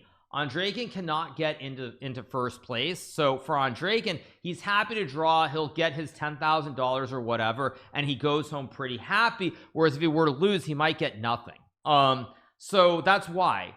That's the problem with chess ultimately. It's the reason I think that Magnus actually, it's not the reason, but one of the reasons that you'll see him do really well in like the Grand Chess Tour, you'll see generally he'll win by a lot of points, is because for most of the players, it's more important to ensure that you make the money, you get the invitations next year, you ensure your career going forward, rather than taking risks and potentially costing yourself lots of money and a shot at first place. Most players are not in the situation that Magnus is in, where the money doesn't matter, and for that reason, that's why you start seeing these things like this draw here. Because for Fedoseev, I completely understand why he took the draw. For him, $50,000 potentially, or $40,000 is so much money. You won't make that draw yourself. No, I would not make the draw myself. Now, I would say that if you go back to say 2019, it would probably be something like 75% of the chance I would play and 25% of the chance I would make the draw. Now, of course, the odds are completely the opposite. It'd be like 95% that I would play and 5% take a draw. Because to me, the money doesn't matter in the same way now. So there's going to be no playoff. There's going to be no playoff. I mean, it's very sad. I mean, I hate to break it to you guys, but there's gonna be no playoff, because Magnus already knows that the game was a draw on the other board. He's probably gonna offer Prague a draw at some point fairly soon. Yeah, he's probably gonna offer a draw fairly soon. So yes, it makes sense, but it's not nice for the viewers of the tournament, which ultimately are the reason these events happen. No, well, for chess.com, you could make the argument that yes, the viewership does matter in a different way, but for FIDE, they have their two big sponsors, the Scheinberg family or foundation, and of course Freedom Finance. So for FIDE, that's actually not true. They don't rely on the viewership to make money. That's not really a part of the component in terms of what matters for them. So why are you capping? You always went for the draw and say easy 5k. Back when I was a pro chess player, absolutely. Back when I was a pro chess player, I would take draws, yes. What do they rely on? FIDE, they just rely on they rely on their sponsors. That's just the bottom line. That's just the bottom line. Yeah, I mean, Magnus is going to probably offer a draw pretty soon. He'll play like bishop g5, bishop f4, rook e1. This is going to be a quick draw. I mean, I'm really bummed out. Really bummed out. Their sponsorship value will drop over time with low viewership. Well, you know, one thing that people have done, and this is not just applicable to FIDE but across the board, is that what happens is people try to use the total numbers and claim that it's their numbers. So for example, if chess.com is covering this event and I'm covering this event, when FIDE tries to like pitch it to their sponsors, they're literally going to use our numbers and act as though our numbers are part of their numbers, when of course they're completely separate. So like, I mean, you can kind of fake it to some degree with the numbers as well, or try to show numbers that aren't necessarily accurate. Now, mind you, that happens in anything, make no mistake about it. But that is one of the things to point out. So, okay. Practically with knight d5, bishop f5. I mean, maybe, I mean, computer actually says no, but I mean, even this, I mean, yeah. Fedoseev is guaranteed. Okay, let me do the math. Okay, let's take a look. I'll take a look at the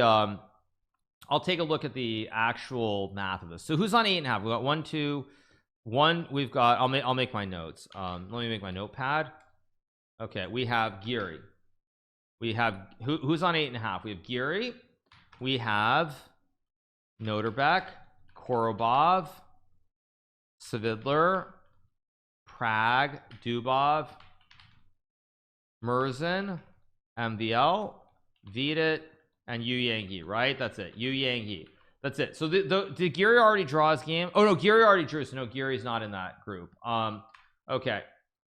So Giri and Korobov are not in that group at all. They drew their game. Everybody else is live though. So we've got how many? We've got 1, 2, 3, 4, 5, 6, 7, 8 players who are live. So let me change the scene, of course.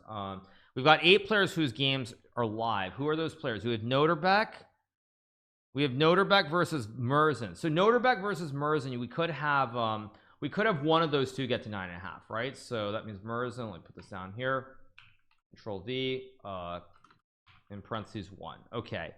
MVL is playing who? Dubov is playing rapport. So Dubov is playing down. So Dubov could win. Prague is playing Magnus. Savidler is playing Yu Yangyi. So Savidler and Yu Yangyi are playing. So let me bunch them up. Vidit is playing MVL. So Vidit and MVL are playing. So that means the maximum number you could get is a 4-way tie. So MVL and Vidit, if it's decisive, you get 1 there. Merzin and Noterbeck is 1. Yu Yangyi and Savidler is 1. So that gets you to 3, and then Dubov is the only guy who could get there. So if it's a 4-way tie, that means he's guaranteed. Let me check the prizes. He's guaranteed at least, if it's a 5-way tie, you are going to have 50, 40, 30. That's let's do math. 90, 120, 145, 145 and 22, which is 167,000 divided by 5, which is 33,400. So he's guaranteed about 33,400. Dubov drew 2. Okay.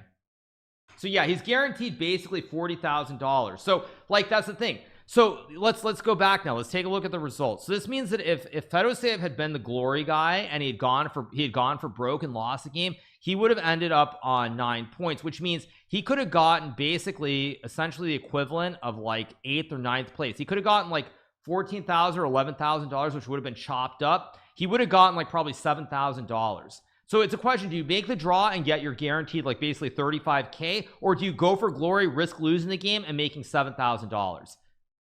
I mean, it's a pretty obvious decision if the money matters to you. It's like, it's actually a no-brainer. Like, it's actually a no-brainer. Like, for Fedoseev, who's like one of these guys who goes playing open tournaments all over the place, of course he should take the draw, because guaranteeing that money means so much more to him. So that's why, like, I can't critique Fedoseev for this, and that's why I would say that's the biggest issue in chess, is that for a lot of the players who aren't at the very top, like, guaranteeing a share of 2nd or 3rd place is worth a heck of a lot more than taking a risk and losing the last round and getting like $7,000. So that's why, yeah, I mean, when you when people look at this, they're like, why'd you take the draw? Go play for glory. You have to live in reality. Most of these players don't have such a situation. Am I going to talk about money all day long? Well, I think I have to, because I'm trying to explain why a draw makes a lot of sense. Magnus's game is still going. I mean, Magnus is completely fine. He's not going to win, but he's not going to lose. Yeah. Yeah, it's just what it is. And that's why it makes me sad. That's why I wish there was more money in chess, because then you would see more fighting spirit. Like, you would see more fighting spirit if, for example, say Fedosey was guaranteed, I don't know, $30,000 or $40,000, and he could risk a loss. He would probably take that chance at trying to get first place. So that's the thing. No, but the money is shared, you guys. The money is all split. The money is chopped up.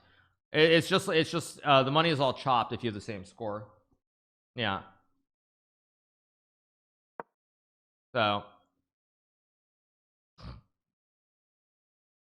don't I think it's going the right direction? Well, for the World Rapid and Blitz, it's been like this for a few years. I mean, I still think the biggest issue is that for most players, they always struggle, and I don't think it's necessarily going to change, nor do I think it should change, but it's why you're always going to see people putting like their financial situation ahead of going for glory. And that's also why, like, Lenier Dominguez dropped out of the Sitges tournament in Spain recently, because if he dropped another 5 or 6 points, he would lose his invites for the following year. He'd probably lose at least $100,000 in guaranteed income, and you just can't do that. You just can't do that. You can't take that risk. So, all right, Prag goes b5 here. Stops Magnus from going c4. Probably king f1 though. King f1, rook e8, rook e1. Probably one of the easier ways for Magnus to more or less force a draw.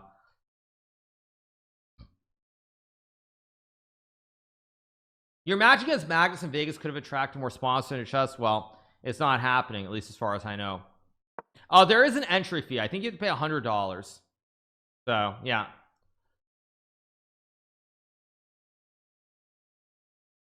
But anyway, that's just to explain why, like, for a lot of players, it makes sense to make draws at the very end. Okay, Vidit's game, he's playing Maxime. This game is also very drawish, by the way. Very, very drawish. No, we get no tie breaks, you guys, because the problem is Prag's gonna have to win. Unless Prag wins, there are no tie breaks. So most likely Magnus is gonna win.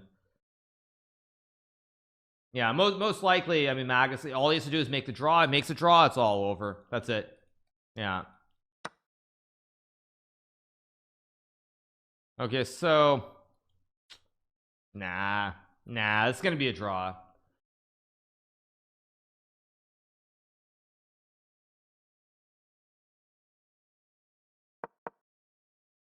So all right, looks like Magnus is gonna be clear. Yeah, Magnus only needs a draw. If Magnus loses, then we get high drama, but unless Magnus loses, which I don't think he will. Thank you to Foxlink for the 10 gifted subs, appreciate it. Yeah, unless Magnus loses, which he won't, it's just not even a question. It's moot.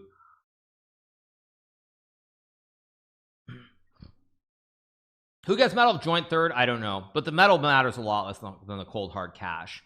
There would be drama because we would have tie breaks, so we would get much more chess. Night before. Dirty move from Magnus to basically just kill the game.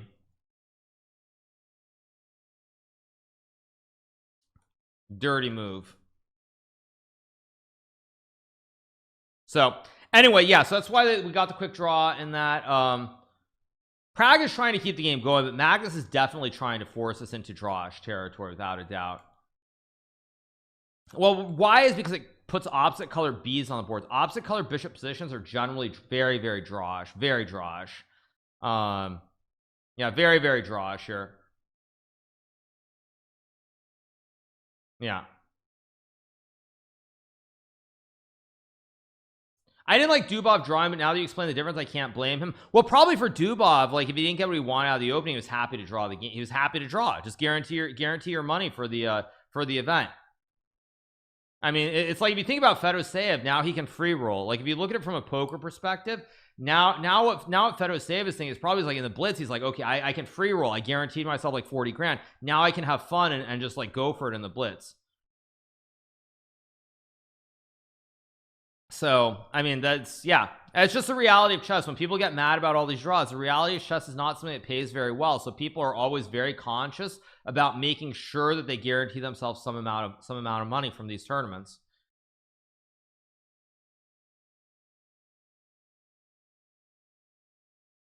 Just become rich. Yeah, just become rich. I know, very easy, right? Just become rich. Yeah. Yeah. Yeah, just become rich, right? It's super easy. Yeah.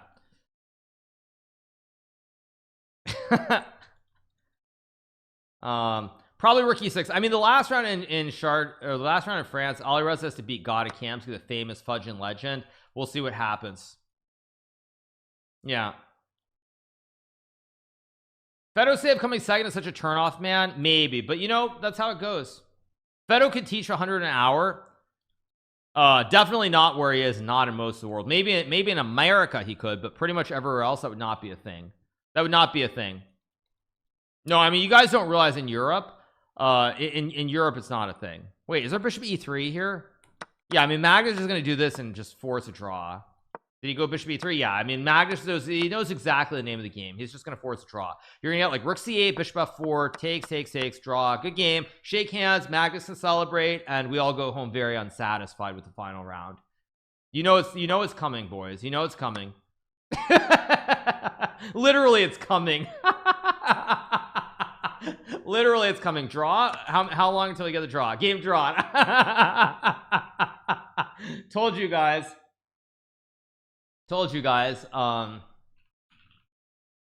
Yeah. Wow, how very exciting. Yeah, how very exciting. I literally told you guys it's gonna happen. Yeah, I knew Magnus would play bishop e3 and just kill the game. See, obviously top like 3 or 4 boards are on stage, so like he immediately knew that Fedo saved drew his game. He immediately knew. So yeah, very unsurprising. I mean, it's disappointing the final round to be so boring like this, but I mean, I understand. Yeah. Well, I play the Blitz tournament. Well, definitely not because I'm at home. But yeah. No, I mean, it's deserved. I mean, it's a deserved victory. He played a very good game against Fedosave today at the start. Who else did he beat? I mean, he beat Puyidani. That game was actually very tricky, but he was able to outplay him in the end game. So I mean, it's deserved. I don't think you can really say it's not deserved. Like, you can be unhappy that Fedo saved in second place. You say, well, he got really lucky against Nihal, really lucky against Vidit, but you know, at the end of the day, I mean, I don't think you can really say Magnus didn't deserve it. You'd be hard pressed to say he didn't deserve it. Am I jealous? Yes, I'm so jealous, you guys. So jealous. Yeah, maybe in 2019 I might be a little bit jealous, but now, come on, seriously. There has to be a final round at some point. Yes, that is true. Yeah. So let's see. Are we gonna should I keep covering this, or should I cover the Kramnik article before I go and run off and do a recap? That's the question. Big Hickey makes twice as much as Magnus. I do pretty well. What can I say? I do well. I've said before, but basically on average, I've told you guys before that anytime I take time away from streaming to go play chess, if I don't finish essentially in first place, first or second place, it would have been better to not have played the tournament at all.